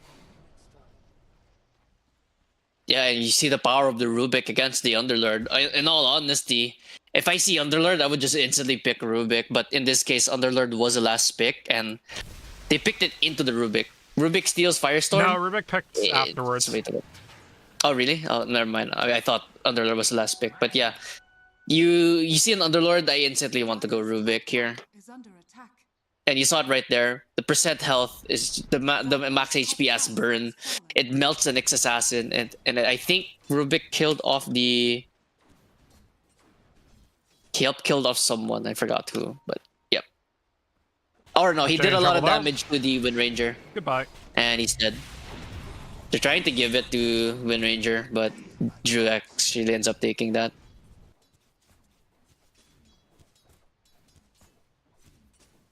How dare my support steal 3 kills from me? Or what Lavelle's saying in comms right now.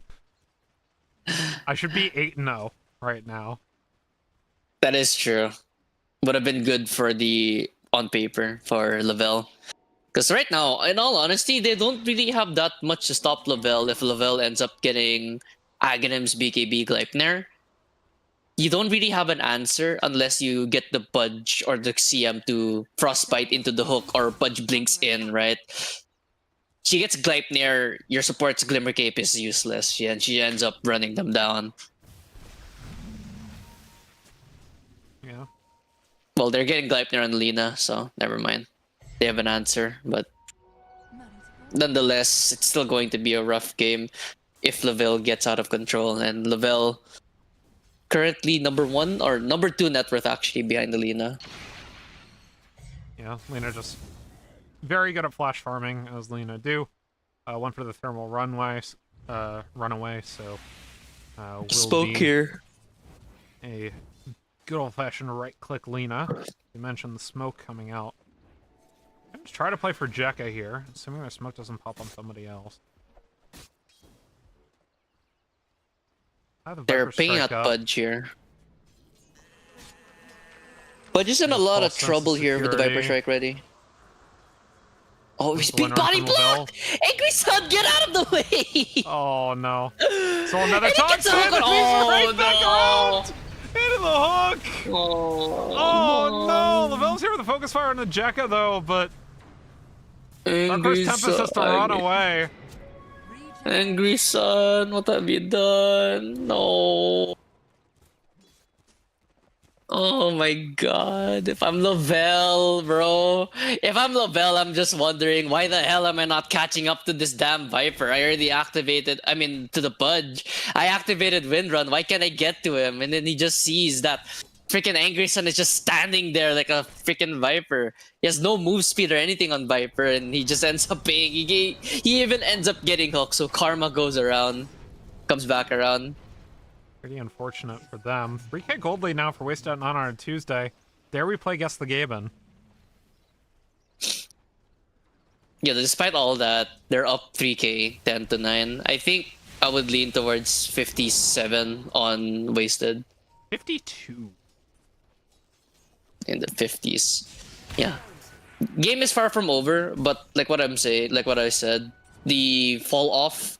Actually, now that I think about it, wasted scaling is pretty good compared to Dark Horse. But again, Lavelle left unchecked. It's up to him to carry this game. He's like Atlas carrying the world on his shoulders at this point. Claire. About 300 gold off Radiance. Ursa vendetted up behind. Stuck on the high ground though. The room from Nate. Yeah.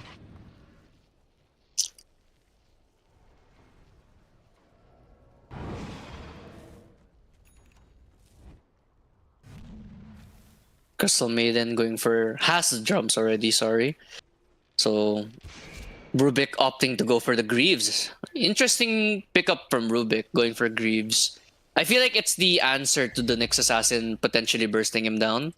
So that's a really good heads-up play there for the Rubik. I would think twice about getting Greaves, to be honest with you. I would probably just opt for a cheaper option, that being Glimmer Cape into 4-staff, rather than going for a full-on Greaves.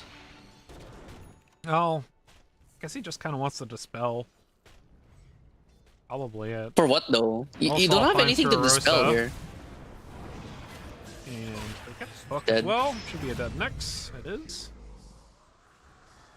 But I'm just wondering, what... By the way, Pudge didn't go for Flayer's Hook, so that's a little bit disappointing.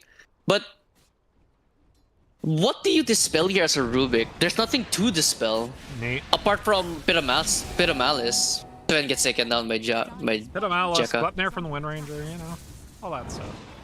Wind Ranger? Oh yeah, the Gleipnir, technically. There's that. I could see that, but I don't know. I would have probably opted to go for a 4-staff Glimmer Cape combo so that Nyx Assassin has a harder time bursting you down because of your magic resistance. Well, Alk has his Radiance, going Blink Dagger, and then you have two options. You can either go for a bunch of aura items and then start building Ags for your teammates, or you can start building Ags for your teammates immediately. You have a Lina, you have a Pudge. I think this is build Ags for your teammates immediately, but I could be wrong. Pudge won his own Ags, and I don't think there's enough pressure for... there's not too much pressure for Lina to go Flame Cloak, so I think it's Alchemist is the third carry. Yeah, right. Alchemist is third carry here, so they're gonna let him farm up. No pressure for Alchemist to build any Ags. If you want to build Ags, you can give it to the Rubik CM, I guess. That's cool. But I like my eggs on Alk 3.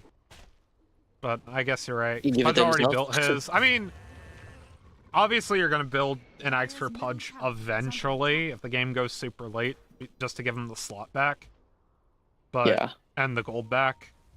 Radiant's bottom tower is under attack. But not going for the aura Yeah, items, clear. though. Like he's just straight going blink BKB. Yeah, he's going for the third carry build. And that's to be expected out of out of Alchemist 3, to be honest with you. Like, it's nothing too out of the ordinary. I wouldn't really say Alchemist. He's an okay aura builder, but I would be more comfortable if my Alchemist had carry items. They're going in here. Radiant are scanning. Smoke on smoke. Sven action opting to as go for Dark Horse Vessel, by the smoke way. Fades. Wasted. Here, Drurissa spots him out on Vendetta. Yep. And they know something's up. Instantly place down the sentry wards.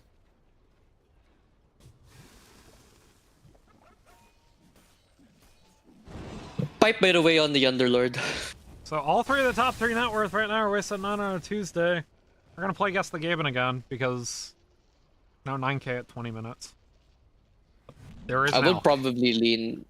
I would lean 62% right now for wasted. 61%. That's the closest you've ever been. Radiant's That's top crazy. tower is under attack. Yeah. You're not getting out of our bet, by the way, but that's Yeah, not for these viewers to know about. Yeah. It's more of a if you know, you know. If they join the, they're gonna find out eventually because you're gonna be streaming you're gonna be streaming it. but like if they, at a time when every single gamer known to man is gonna be asleep in NA. Focus fire onto the Pudge, gets the dismember out. Viper but Nate bottom. pops the God Strength instead as FJ finds Angry Sun. Jekka goes down to Lavelle. Radiant's middle tower. They find Nate uses Viper on the rest of his bottom God lane. Strength to take down the Meantime. T1. Yep. 1 for 1, core for core. I feel like it's a little bit more of a loss there for Jekka to die. You give a kill to the Wind Ranger, and the Viper is already struggling as is. You Drurissa. commit the Talk about Nair. Frostbite. Oh. You commit the Freezing Field for that kill, and you do end up getting a struggling Viper. That's cool and all. Kick him while he's down. Dire But are you lose out your Pudge, who's the scaler of this Radiant's team. middle tower has fallen. They're going Roshan, actually. Yeah, they can And get out by this one. Dark Horse Tempest. Yeah, they're not gonna contest. I think they're gonna try to opt for the Tormentor instead.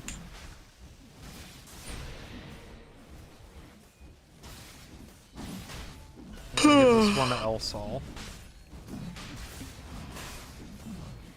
Your son has fallen to the Radiant. Lena gets the Aegis here, 21 minutes in, going for the BKB next. Now, this is where I think this Aegis will dictate how this game will go.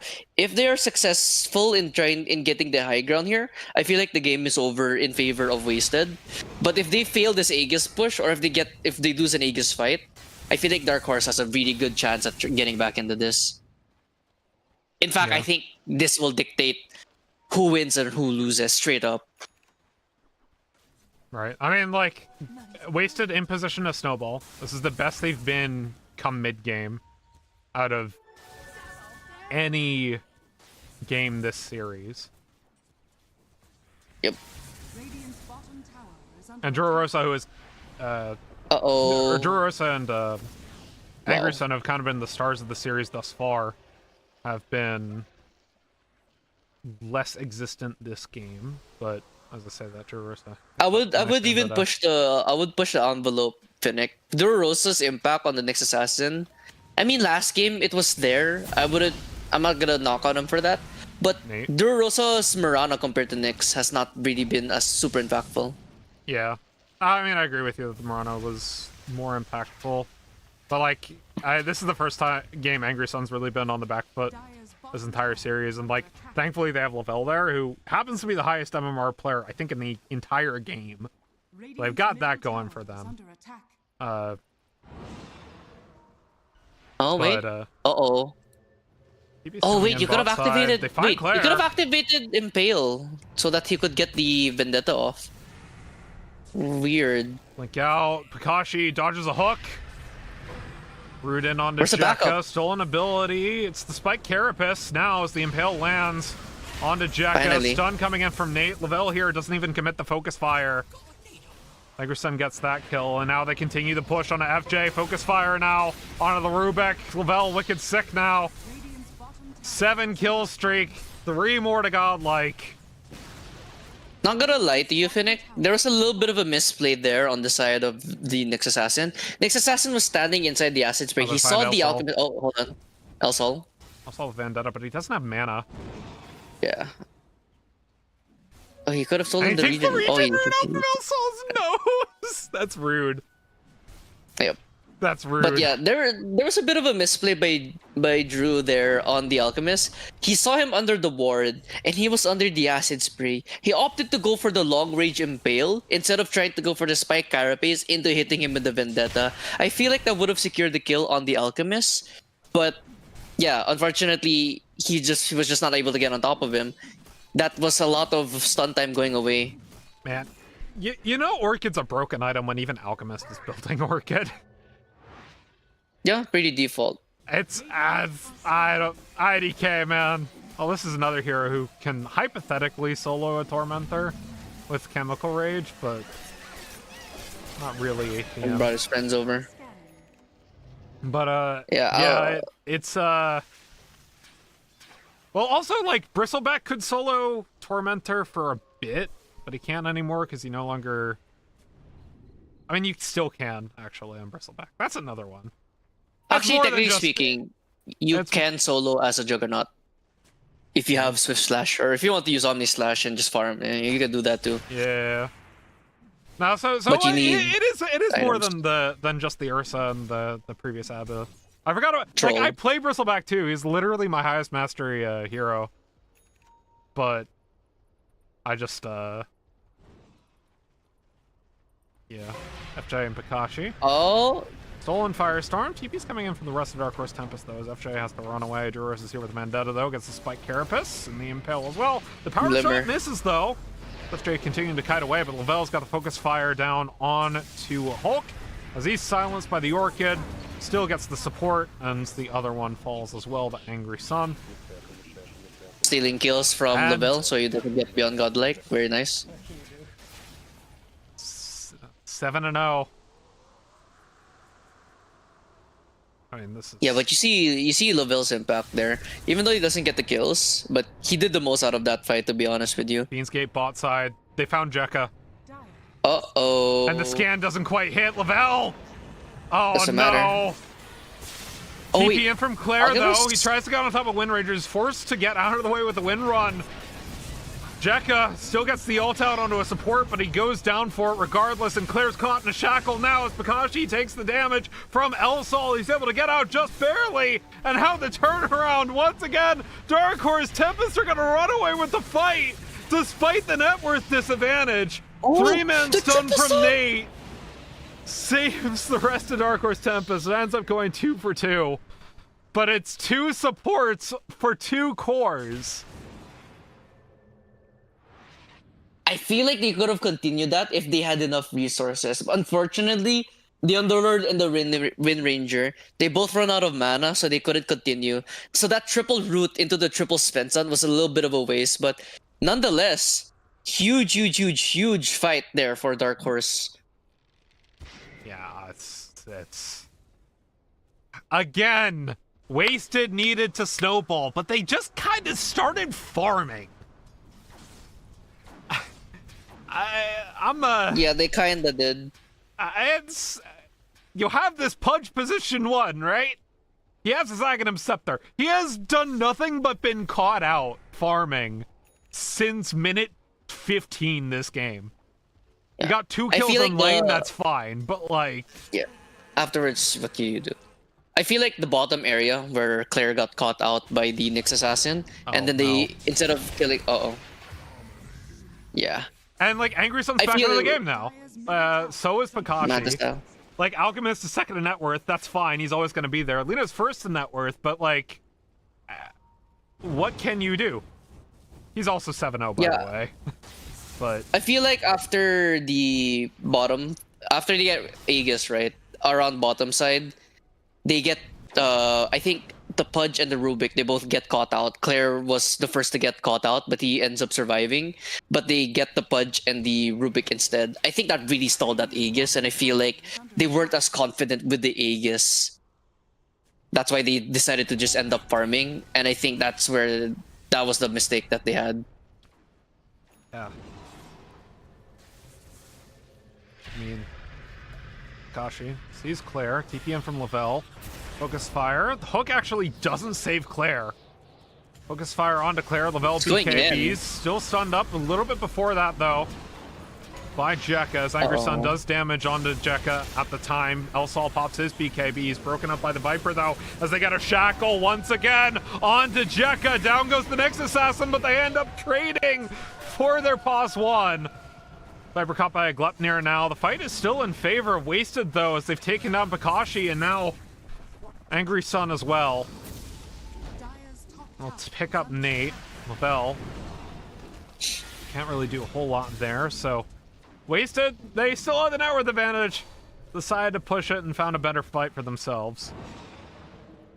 Alright, so for the Wind Ranger right now, I think you don't even finish your Manta style. Wait, I think you do finish the Manta style, but you definitely need an MKB in that fight. There was a lot of misses going on top of the Alchemist. She ended up focus firing the Alchemist, and she really couldn't get consistent hits on top of him. Claire ends up walking out of that one with his life, and they just turn it around. Viper's Check was not used that entire fight, by the way. That's a little bit curious. I'm not quite sure about that one. But They could look to re-engage this one, though. they No are, but Pudge Claire, yet. Too fast on the fingers. Uh-oh. Oh, but Drurosa, Lina? this could be huge. Lots of gold, Dead. lots of damage, and El Sol loses an 8-hero kill streak. Drurosa caught by Jekka, but who's caught whom now? Jekka, unfortunately for him, going to feed his life away once again. Double kill for Angry Sun. So that Lina was worth 1,700 gold. That's unfortunate. They overstayed their welcome. They should have tried to back off instantly. Nyx was alive. Obviously, he was gonna go hunt with the Vendetta. Lina, no BKB that one, if I'm not mistaken. Ends up throwing away her life for that. Going for the MKB next, though, on the Lina. So I feel like the Wind Ranger needs a lot of items, though. I mean, needs Manta an axe. style, yeah, Manta style, Ags, and MKB are definitely the 3 items that the Wind Ranger needs to start getting these solo kills off, in my opinion. Radiant's middle tower is under attack. Afterwards, anything is fair game. I would probably lean towards the Lincolns if you want to play safe. Satanic even, if you want to go that way. But yeah, this Nyx Assassin though. Nyx. Trying to hunt. Nyx. Yeah. Nyx Assassin actually cannot burst down the Nyx. supports, if I'm not mistaken, yeah. Smoke from Wasted, spotted on a Vendetta. Oh, Drurosa gets out with his life. stuns himself. Space created, that's a smoke broken, by the way. So I think they know that they're smoked. They could probably avoid that one. They get the D wards off. Rubik still has a gem.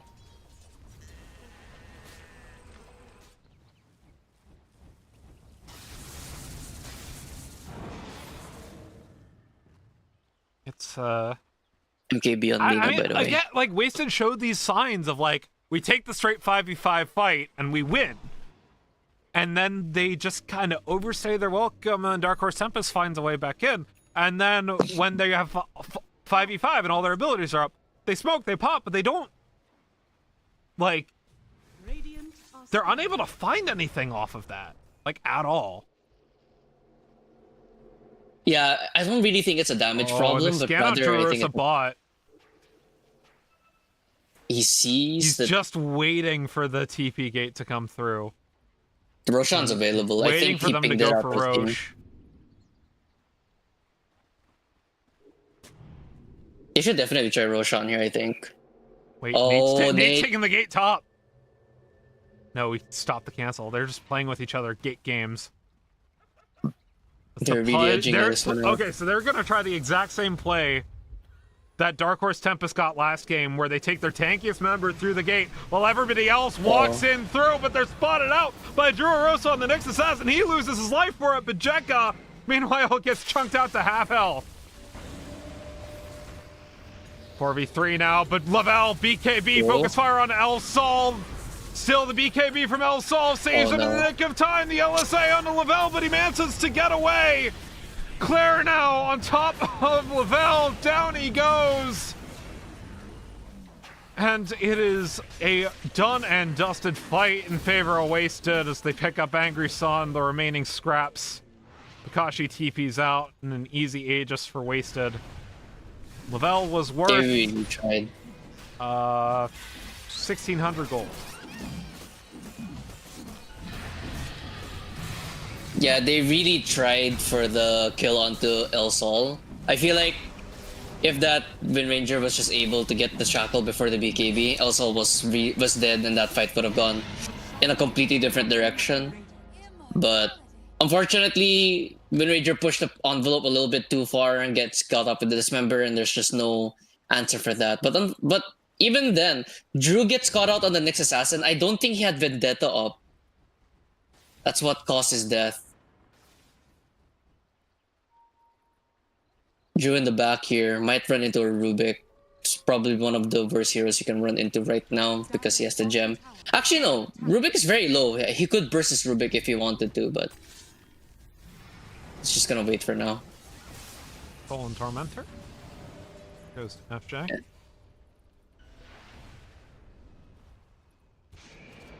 And it also buffs up the Firestorm that he has at the moment, so this Rubik shard with the Firestorm is going to hit like a truck. And you're not gonna notice it. Radiant's top tower is under attack.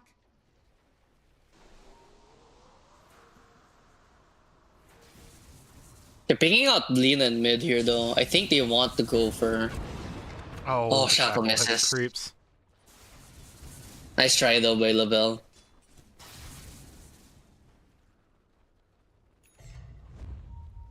They smoke immediately.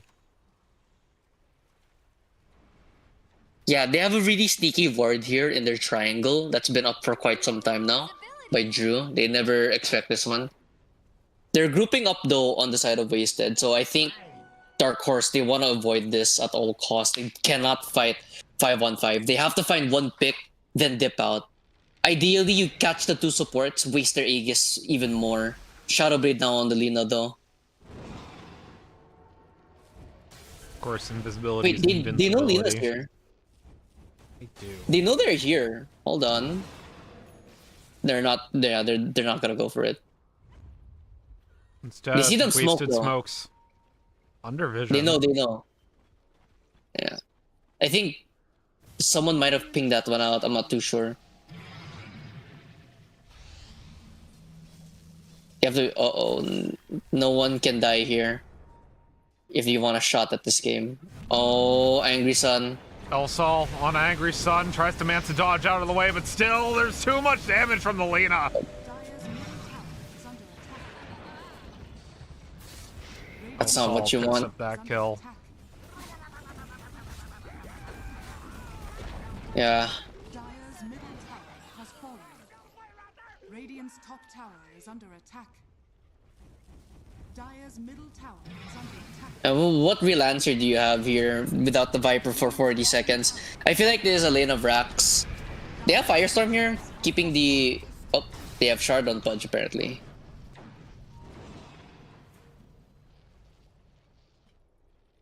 Right, bottom lane's getting pushed out here, so I feel like if they stall out just for a little bit longer, bottom lane can do some real damage. Has fallen. You have Firestorm coming out from the... Wait, that's not the Underlord Firestorm actually. Under attack. Yep. Yeah, that was the Rax Rubik gets taken Firestorm. down. First and second Rax. And the They're gonna go reset for on the more lip. here. Hook Doesn't misses. quite hit the hook, and Alchemist stuns himself. El Sol On to Pikashi. He's got a lot of damage, but the armor comes in from Nate. Saves Pikashi just in time. Also popped his BKB for that, but he still has Laguna Blade up. And they got the Shackle on too. Hold up. Rubik tries to save. El Sol gets away with the shard from the Pudge. As Pikashi dives into the back line. Nate's pretty low, but they've already taken down the Alchemist. As El Sol takes down Pikashi, Hulk goes down. Now it's 3v4. Still have 2 lives on El Sol. He pops the Shadow Blade to get away. The Dark Horse Tempest, no blood in the water, and Drew Rose is here with Vendetta. If he can find El Sol, no, he was spotted on vision. Gets taken down by the LSA, but he might trade for the Rubik. No, Lavelle comes in with the focus fire. FJ stays alive as Angry Sun tries to find his way on top of the Rubik. It's dismembered by the Pudge. And all Dark Horse Tempest get is an Alkin and Aegis, and they lose 4 members of their team. Give a triple kill over to Jekka. They and now forgot have to to use finish off the buybacks to Rubik. defend their high ground. They forgot the Rubik, bro. Laguna Blade still Rubik up, by was the way. Jekka Uh-oh. gets Blink Dismember on Lavelle. This could be huge. An immediate They need to buyback find from value. Lavelle. He's got Focus Fire back up now. Dire's top tower has fallen. They need to find any Near of on these. They need to Jekka, find getting at the least stun with the 2 here. Shackle. El Sol, though, on to Nate, gets the hook once again from Jekka. Double kill for El Sol. Barracks are under attack. And dare I say it, 29k net worth advantage at 39 minutes. Dire's top barracks has fallen. Dare we play it one last time this game? I feel like it's 93% right now for Wasted. 88, but it's a very steep curve. Drorosa getting the Vendetta and the Impale out, but the Gleipnir lands on a Lavelle, tries to get out with the Manta, but he's caught up by the LSA. And the Telekinesis, and now Jekka's here. That's gotta be GG. No buybacks available from Dark Horse Tempest, and it's the GG push from Wasted. We are going to go to a game 5. One more hook for the road. Tries to Manta once again. Taken down by El Sol. Dire's middle tower. And GG's called. We are going to game number 5. Dire's middle tower. Yeah, we're gonna go to the distance here for these 2 teams. So Dark Horse, they put up a really good fight, but I feel like they were just not able to find the proper pickoffs. The Roshan at the bottom side really dealt the killing blow for their chances in this game, in my opinion. If only Drew played a little bit back, they should have played around their vision. They had the perfect positioning for this to break the smoke, but unfortunately, they let that slip away. We're going for game number 5. With that, we're going to take a quick break, and when we return, game 5. You won't want to miss it. We'll be right back after this.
Welcome on, welcome all, and welcome back to the AD2L Season 41 Champion League Grand Finals between Wasted at 9 on a Tuesday and Dark Horse Tempest. It is do or die. Game number 5. Winner is the champion. Loser relegated to second place in the AD2L history books. My name is Finnick, joined by Anno, and we are ready for the final game of this series. Bit of a marathon as 5 seconds remaining. Wasted at 9 on a Tuesday. They were able to win. Got their win cons in with that last game. Off the back of a very, very strong Lina play, and Dark Horse Tempest, they don't want to face the Pudge again, this time banning it in the first rotation. So they've opted for first pick after winning the coin flip, and Wasted on the Radiant side.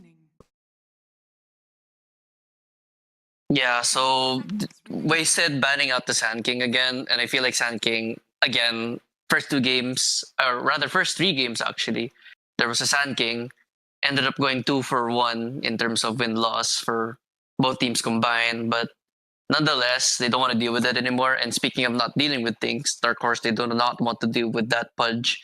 Pudge fell off quite a bit towards the mid to late game, but Pudge was just another big body in front of the Lina. So now that they ban out the Pudge, I feel like the Lina pick will be a little bit hesitant.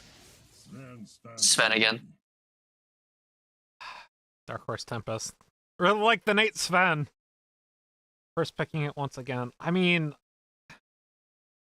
here's the thing, right? Like, I don't think they go for the next assassin again, right? Like, so what support do they pick for their other support? What does Wasted pick here? I mean, they could first pick the Lina, right? Because otherwise it's just going to be banned away, because Dark Horse Tempest doesn't want to deal with it at all, and they're not going to let them pick that first and second phase, right? Yep. I feel like Lina is like really of a tough pick here for Wasted. I feel like they want, for Dark Horse, they want you to pick the Lina. They end up going for Rubik. And there's the Lina ban. So it's a blind pick Rubik. That does mean Dark Horse Tempest has a few ways to do things in this draft and play around it. And the Ursa banned away, so...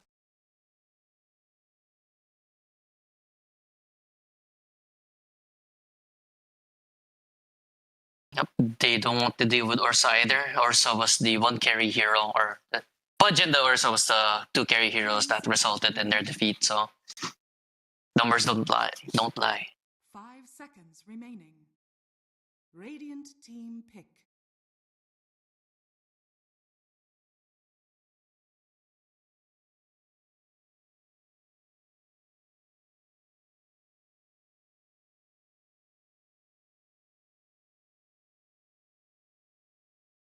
So, as a little bit of narrative information, Dark Horse Tempest beat Wasted at 9 on a Tuesday 2-0 in the first round of playoffs. This is a lower bracket run from Wasted to get all the way to grand finals. They are 1 game away from winning versus the number 1 seeded team in AD2L Champion League. Meanwhile, Dark Horse Tempest, this is the first time for Pakashi and Drorosa playing in any organized Dota 2 league. They came into this kind of group of friends with Angry Sun, and then they picked up Lavelle and Nate, and they kind of just started tearing it up in the regular season. And now they're 1 game away from winning it all, but they're also 1 game away from a defeat at the hands of a team that they swept earlier this very tournament. Wind Ranger being picked up by Wasted. Hopefully this time it doesn't go position 3, as they keep that one out of Lavelle's hands. Yep. Another Wind Ranger pickup. Yeah, Lavelle Wind Ranger in that game, in game 4. It did pretty well. It's just that towards the end, a little bit of a misplay with him trying to charge in, but Dismember was still active. Mirana again, so they're gonna go back to potentially Juro Warsa, back to the Mirana 4.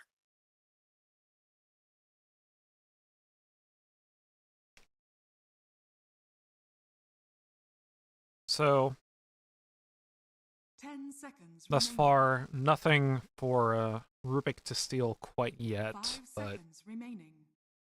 still.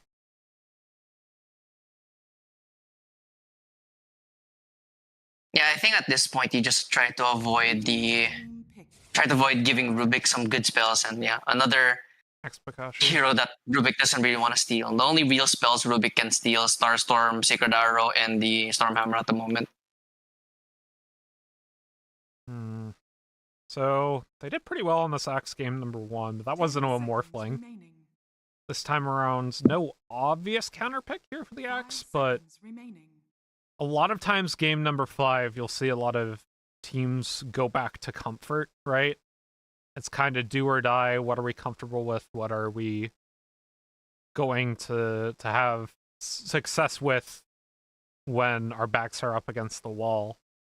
Wasted have opted to do a pick away of the Wind Ranger. They should be comfortable playing this, as it is a very strong position 1, position 2. I just really hope they don't give it to Claire again, because it did not look good in that first game. No, it did not. And I feel like even if they do give it to Jekka, it's an Axe natural blade mail builder, so that already lessens your focus fire target. Well, they go for the Razor, so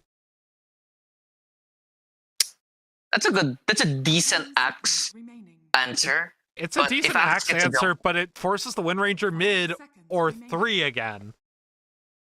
We've seen this story before. It's like, because you don't blind pick Razor. Like, Razor is by definition a counter pick. The only lane you can counter pick in is the enemy offlane, so this has to be Razor 1, right? Potentially, could be 3, depending on their picks here. I mean, yeah, but like, just don't pick a melee 1. Yep. I feel like if you're gonna show Razor, you don't show it here in this draft. Dire team pick. And they go for the Dragon Knight again. So they have a 3 position 1 draft again. Yep.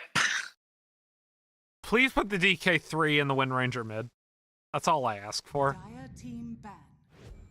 Queen of pain. Pop for Angry Sun. I guess you don't know which of these is gonna go mid, but like, yeah. It's a little bit rough. Right now, what I'm thinking, the best way to salvage this lane, 5 or rather seconds the lanes, DK1, Wind Ranger 2, Razor 3. remaining. my opinion. Team ban. Yeah, but you want to lane the Razor into the Axe, right? But like, then the pop in the Wind Ranger. I mean, yeah. No, Razor 3, Razor 3. Yeah, but like, 3 into what? Dark Horse Tempest can Yeah. literally just pick Sniper here, and the Razor does nothing. Remaining. I mean, if they do pick the Sniper, I feel like it's a low-key trap, because Sniper, yeah, sure, if he's with the Sven, right? Sven can do a good job at controlling the Razor, but you combine that with Rubik, who can also let the Sniper go out of position with the telekinesis back, and then Plasma Field into the static link. Sniper's just gonna get ran down 9 times out of 10. Like, even if they don't kill him, they're just going Yeah. to do that again and again until eventually one of these days that gank's gonna work out. Yeah, I guess. They bet Medusa and CK regardless. So they're not worried about Sniper. Probably for the reasons you're mentioning. 10 seconds remaining. So I feel like DK should definitely be +1 here. 5 seconds remaining. Even if the most ideal pick, well, I was gonna say Medusa was probably going to be 1, but it's banned right now. Radiant team The most ideal pick is probably Oh Not my that. god. but they do. Okay then. Lavella's cooking. Because this has to be a Bristle 1, right? That is a Bristle 1. I don't see any 10 seconds. other answer. So it's like this Facet 3 5 thing, seconds remaining. right? Yep. That like people have been going for position 1, and like his win rate has been not as terrible as usual. It still gets counterpicked by the Razor, but it kinda stomps on the Rubik and the Wind Ranger. Choose your Void Spirit. Void Spirit. Oh, it's Wind Ranger support. It's a Wind Ranger support. Not really surprised at them flexing the Wind Ranger. It was either she was gonna go mid or she was gonna go. It's actually offlane DK. Playing DK carry. Well, I told you they picked the Razor carry into the Axe, right? I don't think it's necessarily a bad idea for Razor into Axe because Razor has the move speed to dance around the Axe, and Axe will have a really difficult time calling him unless Drew just lands God arrows again. But overall, I feel like I would lean towards Wasted's draft just for the mere fact that there's a Bristleback in the game. Seeing red. No, he actually went Snot. Wait, no. There's no. Wait a second. What? Snot Rocket. No. I could see it. No. I see the don't. reasoning behind Snot Rocket. What is the reasoning behind Snot Rocket? It's to detour. It's for the chase ability. It's gonna have a lot of movement slow for not only the Wind Ranger, but technically the Razor. That forces Razor to go for a Manta style if he really wants to counter it. But I think Sanjin Yasha will be the play for Razor. And also, technically speaking, the DK will be bothered by the Snot Rocket as well because you're not really gonna get a lot of opportunities to right click with Seeing Red, if I'm not mistaken. I mean, right click move speed for Seeing Red, right? But Snot Rocket has a lot of value as well in this game. Yeah, but like, if you don't have a... But you're like missing out on like the majority of Bristleback's damage by taking Snot Rocket. That's true. Wait, hold on. I'll You're go read missing the out on facets all real of his passive damage because it replaces the damage from the damage from your passive with Prepare for battle. with Viscous Nasal Goo. You no longer get Quill Spray Oh, out of your wait. passive. Oh yeah, okay. I'm looking at it right now. Never mind. Yeah, Yeah, it's I forgot how Snot Rocket worked. no, it's no. I mean, Lavelle, please. This is such a cook. This is such an unbelievable cook. Dark Horse Tempest have played the most standard drafts all throughout this series, and like, what is this? I can't, man. I can't. Okay, technically speaking, it's the most one-handed build I've seen in a while. It used to be old Bristleback, right, with the old Ags being AoV To battle. Snot, right? But now instead of the Cool Spray, you spam out the Vicious Nasal Goo. It works both ways, really. But I think all in all, they're trying to go for a more pick-off comp. FJ. Everybody on Dead the here. high grounds, but they're on a ward, and FJ gets killed by Drurissa for first blood. They could honestly keep going here. The battle begins. That against it. Will be 3 runes as well for Dark Horse Tempest, so off to the best possible start.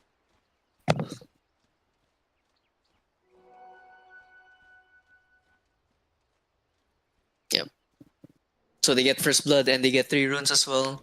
You couldn't have asked for a very, very good start. I mean, look, I may be like at most a third of the MMR of the lowest MMR player in this entire game.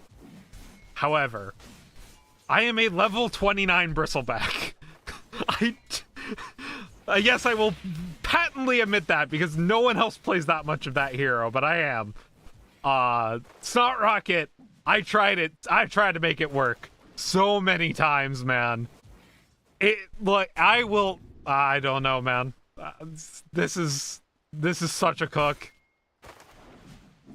We're gonna see right now. It's either you haven't been using Snot Rocket properly, or Lavelle is just overcooked.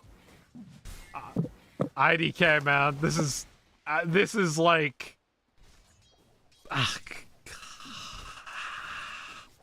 like unless it's like a completely different build, right? Like Topside. unless it's not Aghanim Scepter, Bloodstone. FJ is dead too. Cool spray here. But yeah. I mean, the good news is you still have Bristleback's laning power alongside a Sven, right?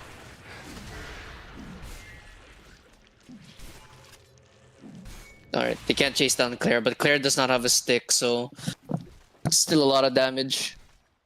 Yeah. And like Bristleback doesn't have the best of lanes typically, because typically you don't take Viscous Nasal Goo until later in the laning phase. Right? Because you just kind of like sit and farm and get your thing, and then you deck people at level 7. But that is no longer the case. You're Rosa and Hulk duking it out. But because you took Snot Rocket, you take an early point in Viscous Nasal Goo, which gives you some ability to go in on people early. Like, I kind of see it. Worked out for them, regardless, early on. Lavelle, after this game, if you end up like absolutely dumpstering on this Bristleback, I'm gonna need you to teach me some things, alright? Yeah, that's true. Alright, looking at Razor. Razor's not really doing the hottest right now in bottom lane, and I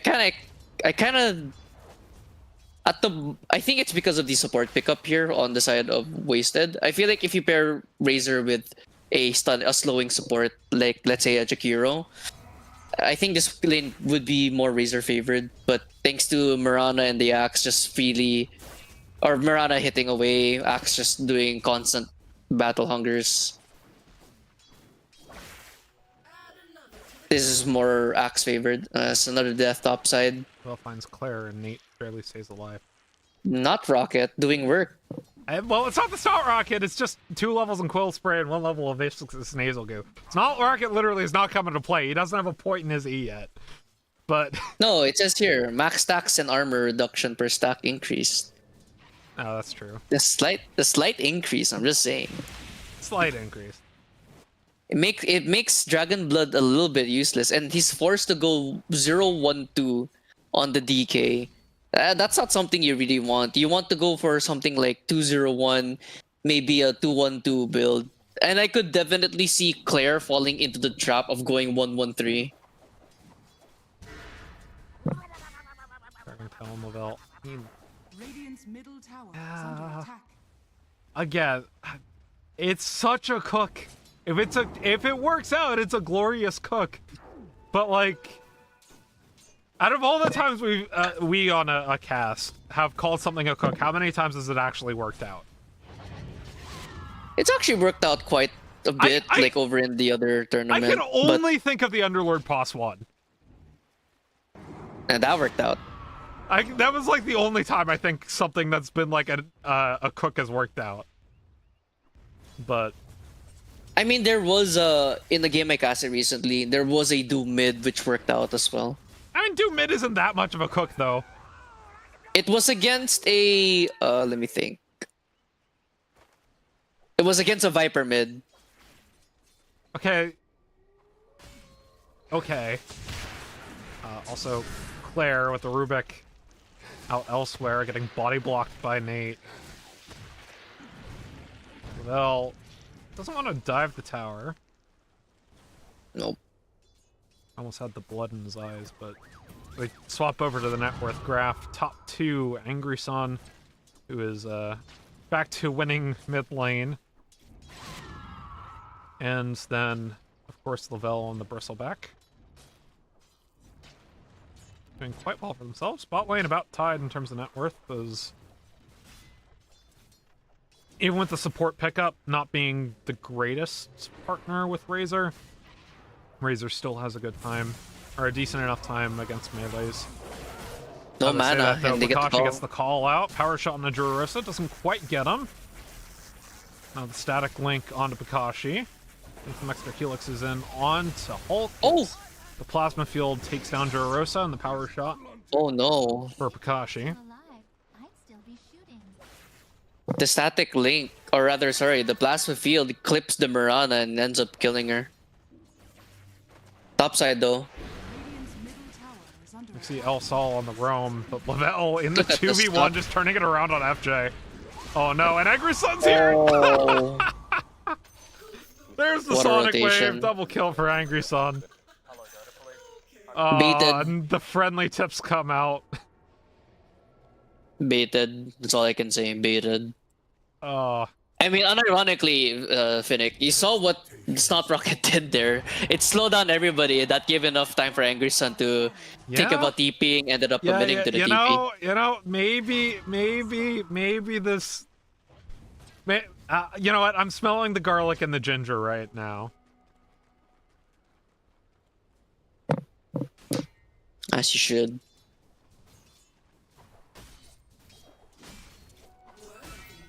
But right now, Razor's a little bit of a problem. Speaking of cooks, I made some very delicious soup broth Ooh.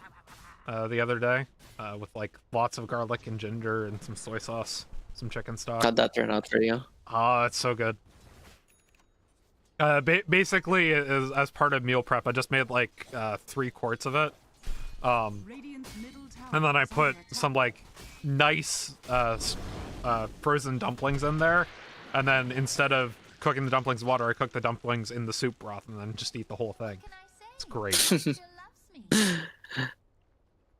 me. I'm not really much of a cook guy myself. I'm more of like I either order takeout or I'll just yeah, at best slash worst I'll just get cup noodles. But cup noodle. I mean, like if you're gonna like there is some good like store bought packaged ramen, but I just don't go for the cup stuff, man. Like I just do the Civ Stop stuff. Shin Black is Oh, yeah. really good though. I love that stuff. Yeah, cup noodles are easy to prepare noodles or something like that. I don't really cook that much. I regret to say. It's not cooking. It's oh. literally putting a pot of water to boil. No, exactly. That's why like You had no I don't cook, so I do like the easy to prepare stuff. Like cup noodles are like the easy to boil things. Yeah, I but don't cook at I'm all. saying get the other dried ramen, not the cup noodles, the stuff that you just put in boiling water. No. That's not even cooking though. Yeah, exactly. I don't know how to cook, so I have to make do with my But skills. it's not no. I'm saying doing the like dry pack brick of ramen. Yeah, no, and then no. a cup I'm of not boiling saying water it's cook. is I'm not saying it's cooking. cooking. I'm not saying I'm cooking, but like I'm saying I have zero skill in cooking, so like that's the best thing I can do. No, but like I'm saying, I'm you can even with zero skill in cooking, you can do the like block ramen noodles. I don't know. Dive's coming in top Topside. side. TP's in from Wasted. They'll kill Nate for it. Bell already killed the Rubik first. Hunted up by El Sol with the Aether Remnant. Maybe you can chase the bristleback. That's a lot of time wasted there for killing off Nate. And bristleback doesn't feel threatened. Angry I Sun think. on the side. Sun up by the Dragon Tail. Oh. Lavelle I might shackled have- away, but they Oh, set up Nate. beautifully. Angry Sun gets a Sonic Wave Oh, out, no. but it's only good enough for some damage and no kills. Wow, good blocks there by Drew. Keeps the Quap alive. That was a good attempt at the turnaround, but unfortunately not enough quill stacks to really deal enough damage. bottom tower is Like under Lavelle went attack. tries to not mana boats. What? Dire's structures are fortified. Yeah. Dire's top tower It's a little bit weird for me, but like I could see why he would with a question mark. I'll try to defend what he's thinking. He's trying to think of spamming the plasma field Radiant's middle in tower lane, is under attack. and Oh, I not- think that's the no, correct no, call. not the Razor, the Bristleback. Oh, I went treads. Okay, I don't know. I can't defend that. Because like Bristleback, like if you're not going mana boots, you go phases, so you can run people down. But like, how do you care about treads, man? I don't either. So, Lavelle, you did mention Lavelle is the highest one here, so I'm not gonna question it. Yeah. Either way. Top lane fight going the way of Wasted. Still pretty even, all things considered. Two of the top 3 net worth are Dark Horse Tempest, and then a slight drop off of about 500 gold, and then the other 3 cores, so not too spicy either way at present.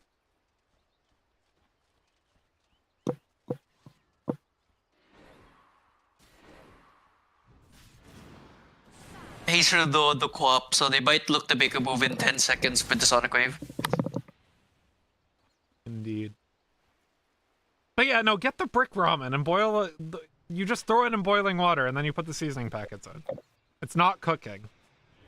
It's fine. You can do it. I believe in you. Alright, funny thing is that I don't think I have any ramen or pack ramen at the moment. Oh, they missed a Sonic Wave. That's unfortunate. Oh Becky gets no. out. You get the stack at least, I guess.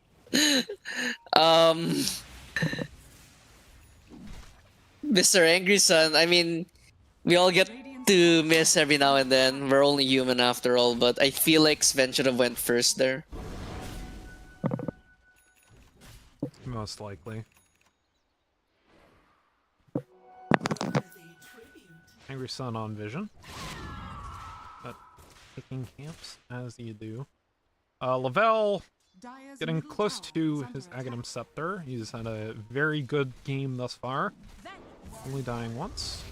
Nate in mid. Moonlight Shadow. Trying to save Nate. They do. Good dodge there from the Either Remnant.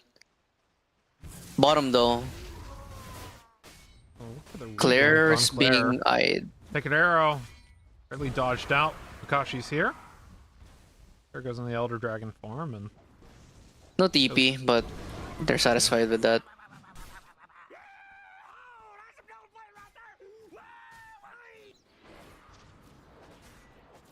Bristleback's halfway to his axe, by the way, or 600 more than away that, from his 600 axe. gold away from his axe. I mean, if it's still the Axe Bloodstone build, like, it's fine. Whatever. Turn Still your back. decent, I guess. Turn your back. IDK. Like, I don't think there's another viable build for Bristleback, so fair enough. Oh, he just runs at the DK and gets the taunt. The dive comes in for the rest of Dark Horse Storm. In comes El Saldo, blinking back in, gets the Aether Remnant out onto Pakashi. He tries to run away from the power shot, still goes down, but the Sonic Wave picks up 2. Nate running away from the tower shots. He barely stays alive. Gonna try to give at least a shared bounty over. Power shot hits though. Nope. He tips him before he gets that kill, by the way. That is insane confidence. Meanwhile, Lavelle, 200 gold away from Aghanim Scepter.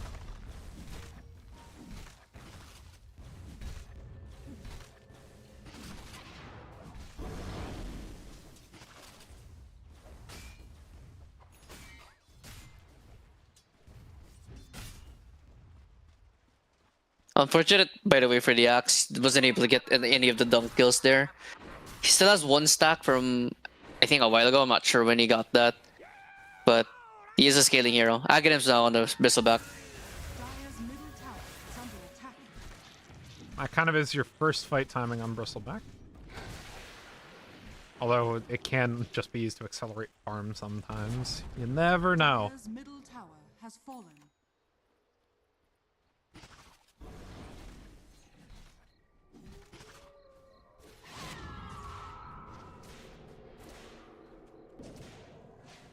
Angry Sun, meanwhile, on Dagon 1, Radiant's bottom tower is going into Kaya Ags.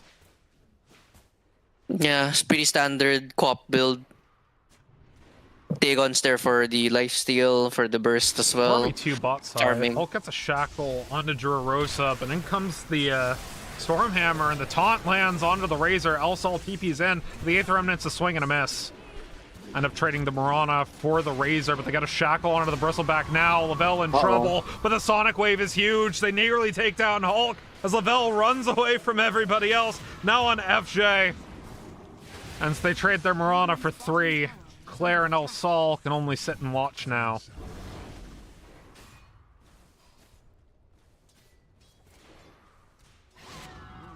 Oh, he's going Eternal Shroud, not even going Bloodstone next item. Should be the next thing in his list for Bloodstone. Eternal Shroud for obvious... Actually, not necessarily obvious reasons. I guess it's because of the... Yeah, it's because of the Void Spirit. I think Void Spirit's his biggest threat right now. I wouldn't really say Razor is his threat because for some reason... They might shadow. Why is Razor building again. a pipe? Claire, that's so greedy. TP coming for the rest of the team, but like only Got one pulled. person has TP up because everybody else already TP'd bot. I You made the cancel dunk!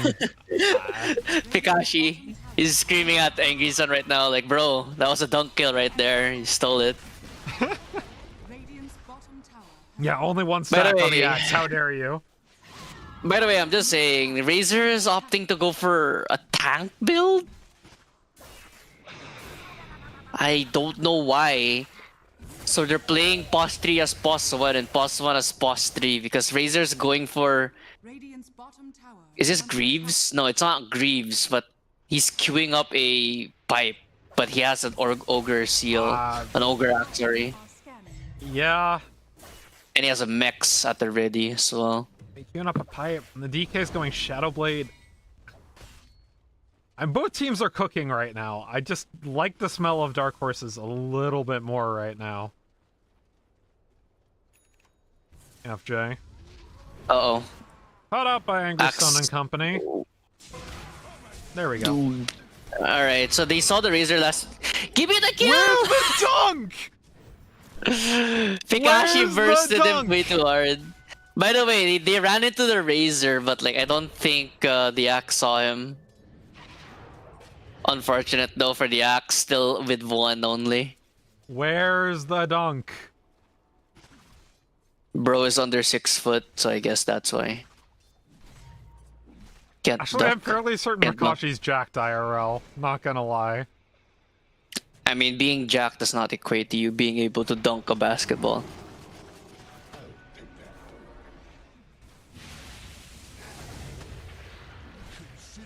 I mean, prove me wrong.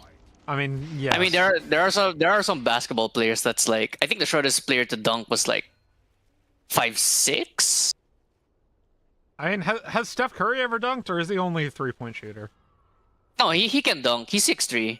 He's 6'3". See, I thought that he was like 5'11 or something. That shows how much I know about the NBA. Yeah, no, I don't blame you because he's known as a shooter, so not really known as a dunker. But the shortest player that has ever dunked in the NBA, fun fact, I think his name was Spud Webb. I think he was 5'6". And the rim is 10 feet tall, so I will let you Higashi, do the blink math. reveal on the Rubik. And Dunk? Claire not Yeah! want the world either. There's the dunk kill. El Sol comes back in though. Uh-oh. Gets quite a bit with Resonant Pulses. The Razor comes into the fight and disrupts everybody, but Lavel's back in. Pops the E onto Jekka. And health bars are low. Finally takes down Angry Sun as well as Pikashi. Miss a Jekka dunk. for the double kill. Oh wait, Co-op died in the middle of that. Hulk though. They're still Stunned up, the fighting eighth here. remnant, swing and a miss, though the silence lands on the bristleback. Lavelle doesn't have to E up for another 2 seconds, but should be able to get 2 kills here. Down goes Jekka. Oh boy. The Wind Ranger was able to dodge out that one, so it goes 3 for 2 in favor of Dark Horse Tempest. Huge W there for the bristleback. Now he's basically has his Eternal Shroud.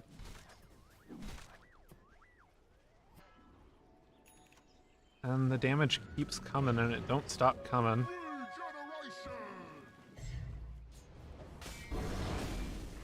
Please tell me you at least know Smash Mouth All-Star.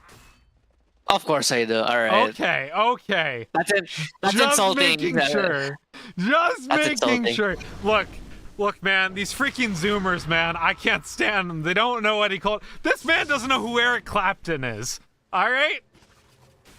A little bit of a Benny Hill situation. What? I'm not too familiar, super duper familiar with old music. I only know like either the mainstream ones or the It's either I do the mainstream or So when I I call barely that a come Benny across Hill them. situation, do you know what I mean by that? it's the one where it goes like na na na na na na na na na. That one, right? Okay. So you at least have some culture. Yeah. Also, I can say that the much. I can say 3v1 that. top side. And Pakashi's here. Gets the taunt, gets the dunk. Yeah. Another dunk. Yeah. Radiant's middle tower Dark Horse has Tempest fallen. seem to be running away with game number 5 this time around. FJ, stolen Dunk ability. again. Dunk. In comes the dunk from Pakashi. No! No, he's stunned, Angry he's Sun stunned. ends up getting the kill. As Pakashi was stunned up.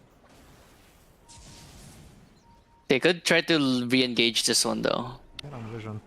Yeah, Jurusa here doesn't quite land with the sacrificial arrow, sacred arrow, excuse me, but Pakashi's there.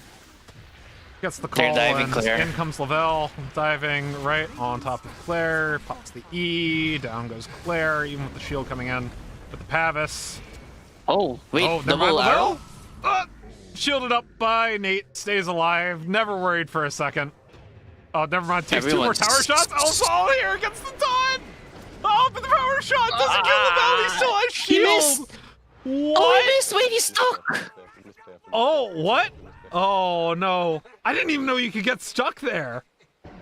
Yeah, now the more you know.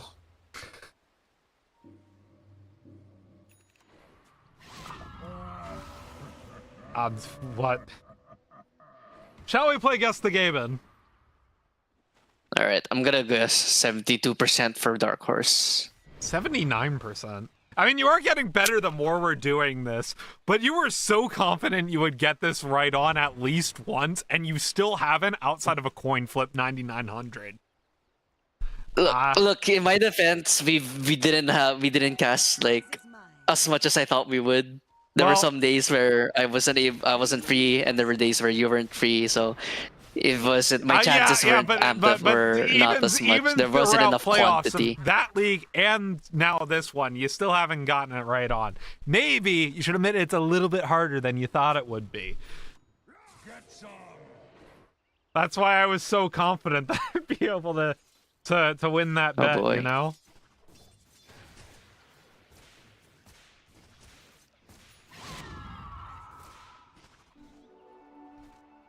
It's a good one. By the way, Rashawn up for the taking. Lavelle with Snot Rocket, by the way, can easily solo a Tormentor if he wants to.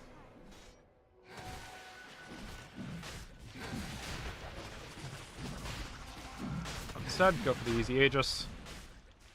Not sure if this one's going to go for Lavelle or Angry Sun. He's actually going... Not even the Bloodstone this game. He's just going Sanj and Yasha.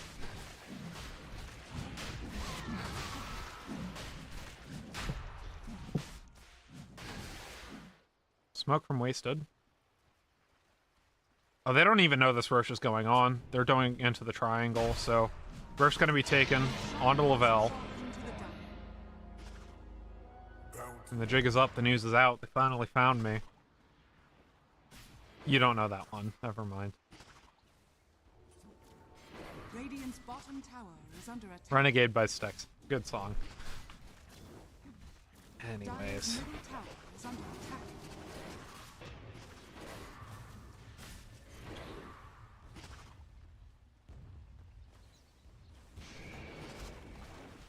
Radiant's bottom tower is under attack. I didn't even... What is that Suns fan voice line?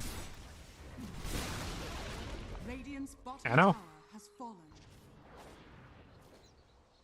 Has my co-caster crashed? Is that what happened? I believe my co-caster may have crashed. Okay. Well. In the meantime, I will be solo casting this. As it's a 9k net worth advantage for Dark Horse Tempest. No game is unthrowable quite yet. And Lavelle not going for the Bloodstone. Might be punished at some point, but Radiant's Not middle quite tower yet. is under attack.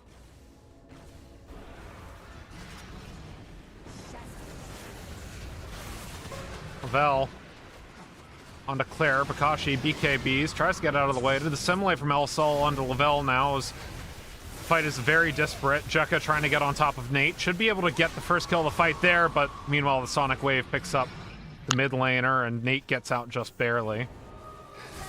Now for the dust. Lavelle here onto Jekka. Caught in the shackle. 2 men. Still has the Aegis up though and gets a heal in from the rest of his team as Angry Sun blinks back into the fight. And now Jekka goes down. Double kill for Angry Sun. Barely staying alive. Lavelle still here. Continuing to chase under the tower. Doesn't even need a Z for it. Triple kill for Angry Sun. As Claire picks up Bakashi. The only bit of a consolation prize on top of the Aegis. But Angry Sun, he's blinking back in. Claire's here as well. Getting that Shadow Blade up. On the Queen of Pain. Elsol is respawned. Sven. Nate in a little bit of trouble from the Aether Remnant, but stays alive throughout. By the way, for the Toadcaster longest back? time, yeah, no, I think the Discord call or private call lagged out because on my end you were super robotic, but the game was fine for me. I just had to rejoin. Aha. Yeah, sorry. What did I miss? I didn't know I had to rejoin. Aegis lost, but 3 kills go the way of Dark Horse. Yeah, I saw all of that happening. So they were able to get the Void Spirit at the start of the fight from what I saw. And yeah, Angry Sun with the triple kill going for the actually went BKB first and then going into the Aghanim's. So at the very least, they weathered the loss with getting rid of the Aegis, but still, overall W there for Dark Horse as they're pushing the base in. And Uh-oh. I find El No Sol, step. but Hulk has his shard, so a little bit of disengage coming through, but Angry Sun's here. Blinks in, Has one more dissimulate step. out from El Sol now. Gets out with the ulti. They- Astral He Step. canceled the TP on the Razor. Kashi. Swing and a miss. Blinks in, doesn't quite get the call. Radiant's top tower is under attack. Radiant's top tower has fallen.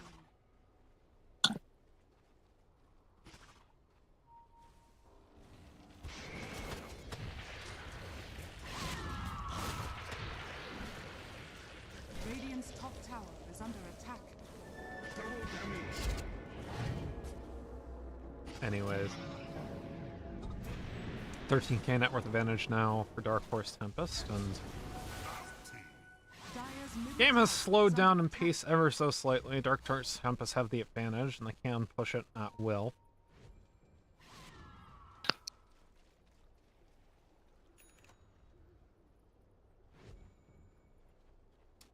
Dire So it's now is scanning. afternoon for you, as it is now morning for me. We have officially gone towards the 25th of August here on the US East Coast.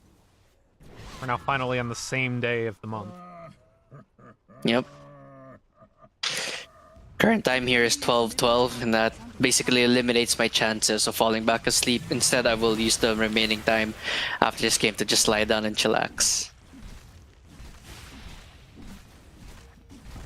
Just a little bit of chill time. Vel broken up under tower as they finally have Claire with the Silver Edge, but Lavelle stays alive, and it's an absolutely massive Sonic Wave as Lavelle turns back around onto Jekka. Force staffed away, but now stunned up is the Bristleback, and he goes down to the power shot. Angry Sun didn't get any kills off the Sonic Wave, and Lavelle smelled blood in the water, but his E was down and ended up falling for it. And it's a good reveal of the Silver Edge for Claire. The prize is mine.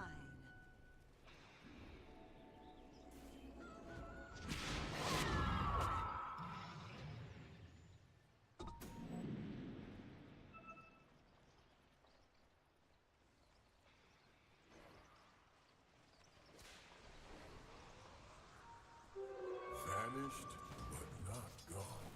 They're spotting, they're eyeing Sven right now. Radiant are scanning.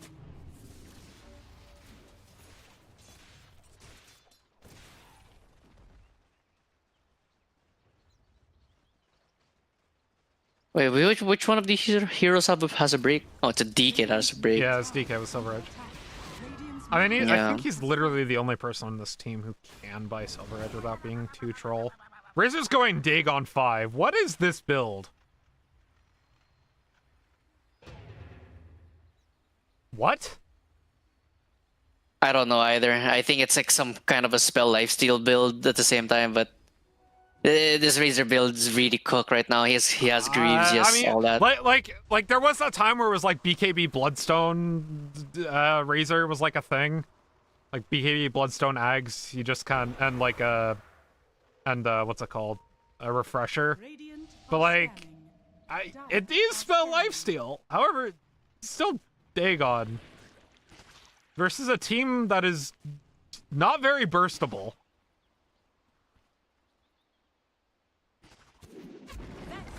Oh, Still. catch out here. As I say that, Shackle land on Angry Sun, but Pikashi's here, gets the taunt onto 2. Still Angry Sun goes down, and they push back around onto Pikashi. Has to pop the BKB to get away, and now the Wind Ranger Shark keeping Dark Horse Tempest in line with Wasted at 9 on a Tuesday. They still kite out of the way. Lavelle's still full health. Wants to maybe go back into the fight, but he has 9 seconds on his E. Nate TP's away, but he gets caught by an Aether Remnant. Yeah, unfortunate there for the Queen of Pain. Just gets caught out there by the Dragon Tail.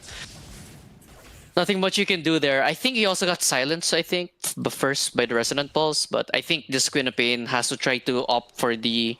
Either she can't show in lane like that, or she goes for Lincoln Sphere if she wants to play like that.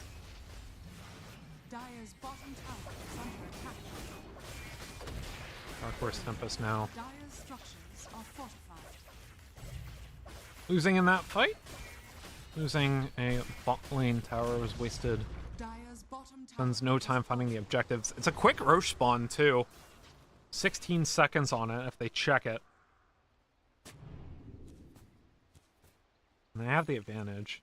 Dark Horse Tempest know that they're gonna probably try to play for this Roche. FJ in the pit just a little bit too early. So they spot They're out going Jekka. in near though. Lavelle, no BKB quite yet. Trying to dive in. Angry Sun what? here gets a Sonic Wave onto Wait. Jekka. Stolen Sonic Wave though. Lands on Angry Sun and he's caught up in the Dragon Tail, but he still gets his BKB out. Now trying to cut away from Elsol, who mantas to get away. Now Angry Sun finally taken down by the Astral Step and the Resonant Pulse. Meanwhile, Lavelle very low right now. Gets some damage in, kills the support, but doesn't have his E up quite yet. And Jekka pops his BKB. Pikashi's here with the taunt though. Gets the call onto 1. That might be nearly enough for the dunk, but it's not. Jekka stays alive, and Nate's here with the armor. Gets the Stormhammer down. Now trying to gets down Jekka, but they end up losing Pikashi for it. 2 for 2. It's Moonlight just Shadow to decent so get far. out. These fights are favoring Oh. Wasted, and they found another one. Make that 3 for 2.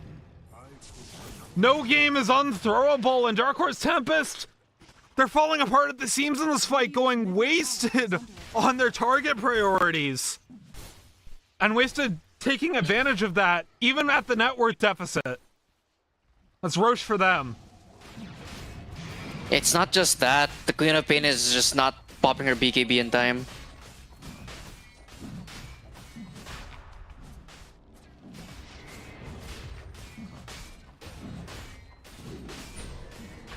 It's just been really rough for this Queen of Pain to get impact ever since the Resonant, the Aghanims, as well as the Dragon Tail.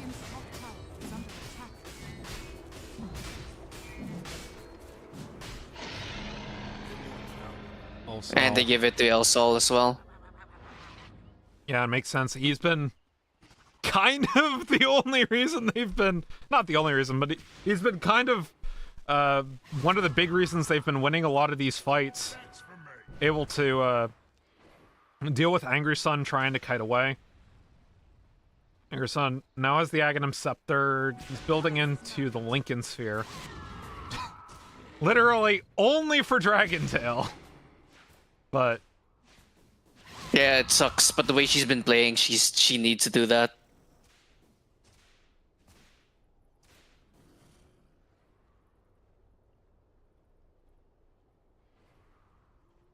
still, game 5. 8k gold lead up, Dark Horse Tempest. Wasted. It still is a bit of an upset for them to even get to this game 5. A lot of people had Dark Horse Tempest winning this series in much quicker fashion.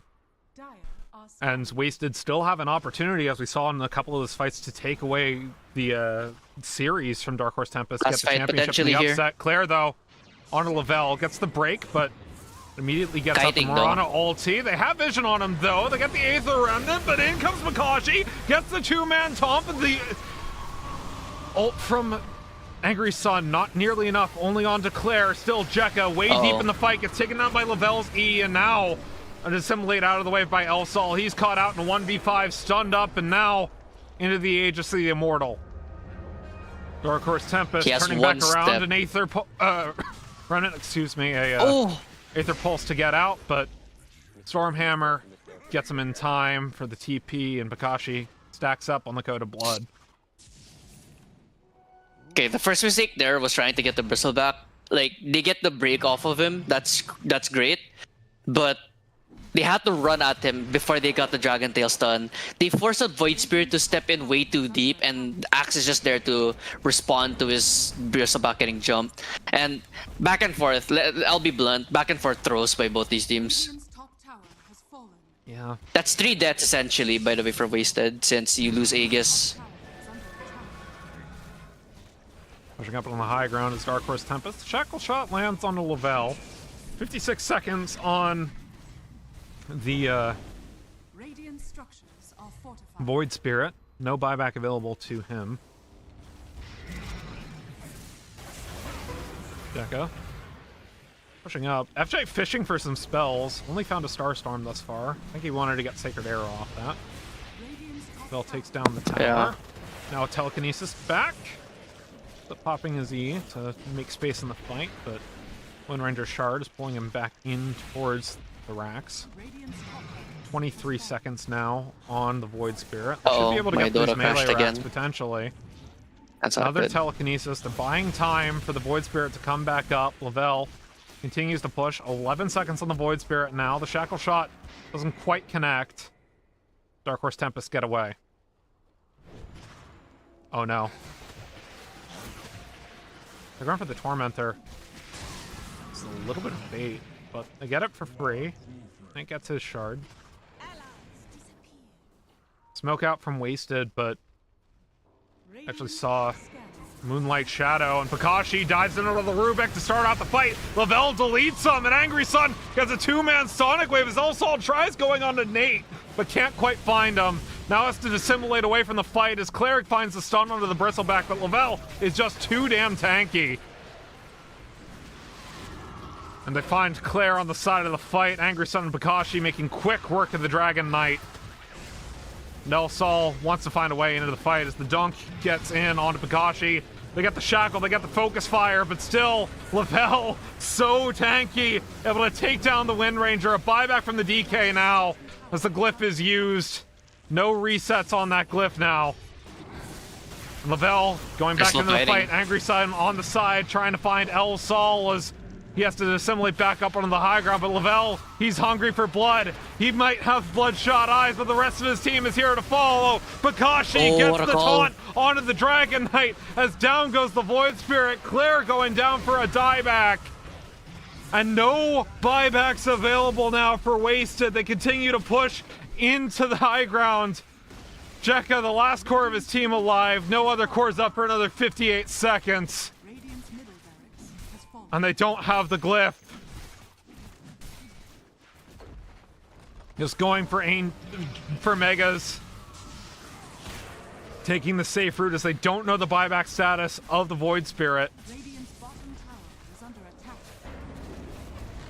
They might know now. He hasn't responding for the racks. And that is Megas for Dark Horse Tempest. As Bakashi blinks in once again onto the Rubik. Oh Down he my. goes. Jekka in Three-man trouble Sonic. from a two-man Sonic Wave. Gets the BKB off. But unfortunately for him, it's just him and Hulk for another 18 seconds. The Void Spirit coming back up very soon, but Lavelle continues to chase on Jekka. He is so slow right now. And Bakashi gets the kill, not even That's committing game. the Culling Blade for it. And that's Megas. 4 seconds on the next core Radiant's middle for Wasted at 9 on a Tuesday. Dark Horse Tempest middle tower was very shaky for them. They got all the way to Oh, game number Max 5, and Panaro. props to Wasted for doing so.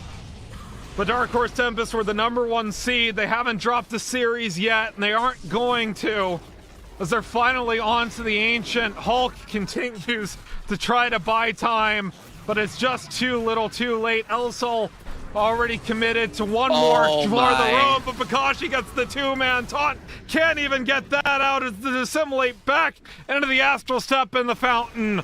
And Dark Horse Tempest are your AD2L Season 41 Champion League champions.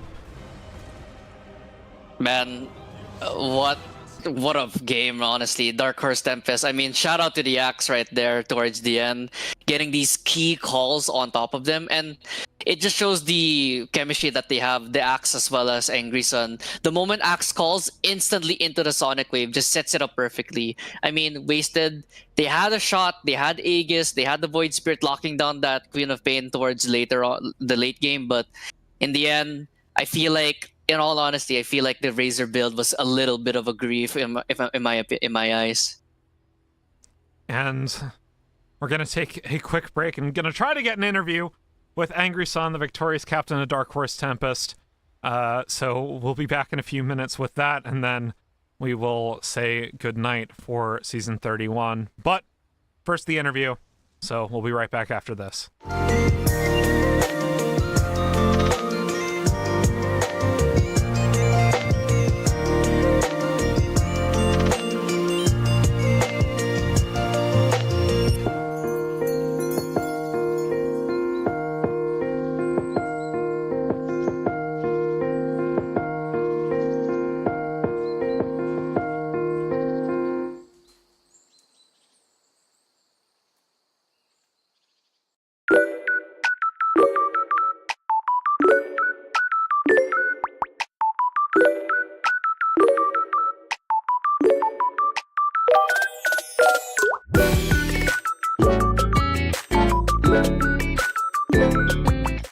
Welcome back, everybody, and with me and Anno, we have the victorious captain of Dark Horse Tempest, Angry Sun. How are you feeling after the 5-game series?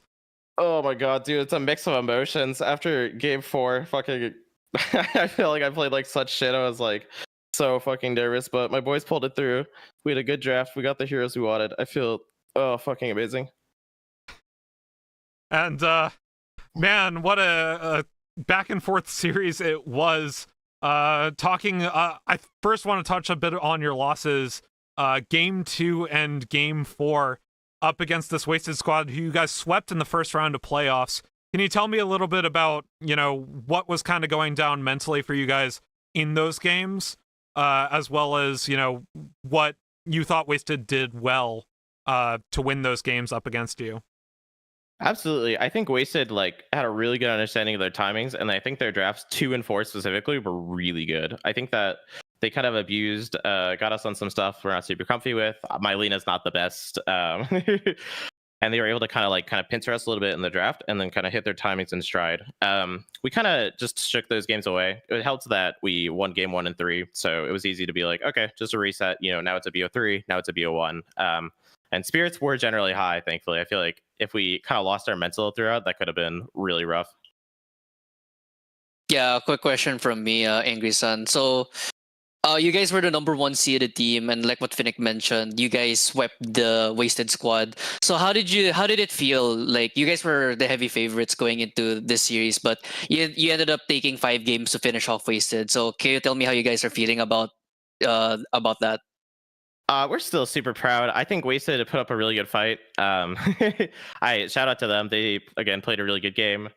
I think more than anything, potentially after game 1, maybe we had a little bit of frustration. At least for me, I feel like I let the pedal off the gas a little bit. And then after game 3 as well, it's kind of weird. After I would say game 1 and 3 were probably considerable stomps. So after that, at least for me mentally, it's kind of hard to reset. I don't know about the rest of the boys. And I think they, again, all hats off to them. I think it says a lot about them that they were able to kind of take it to 5. They played incredibly well. Yep. One more from me, I think, Finnick, if that's okay. Yeah. Who do you think? Who would you name MVP for your team throughout the 5-game series?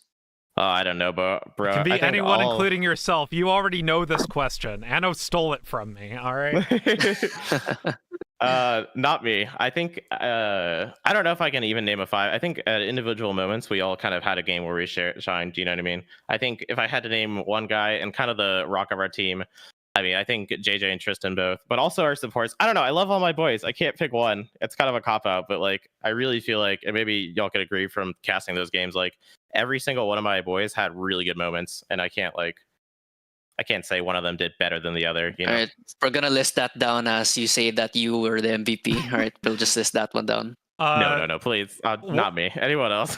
Once again, though, congratulations on winning your first AD2L championship, and good luck next season. I think you guys said you might be moving up to the Heroic League. Is that true? Potentially. We have to see kind of what everyone's plans is. And for those of you who haven't played an AD2L season, it takes a lot out of you getting this far, and kind of like it's a long process. So we have to kind of evaluate, who's going to come back, who wants to play. So it could be a heroic again. I think potentially we'll just see. I'm not sure. And with that, that is it for tonight's broadcast. It's late. My name's been Finnick. That's been Anno, and we will see you around next time. Goodbye.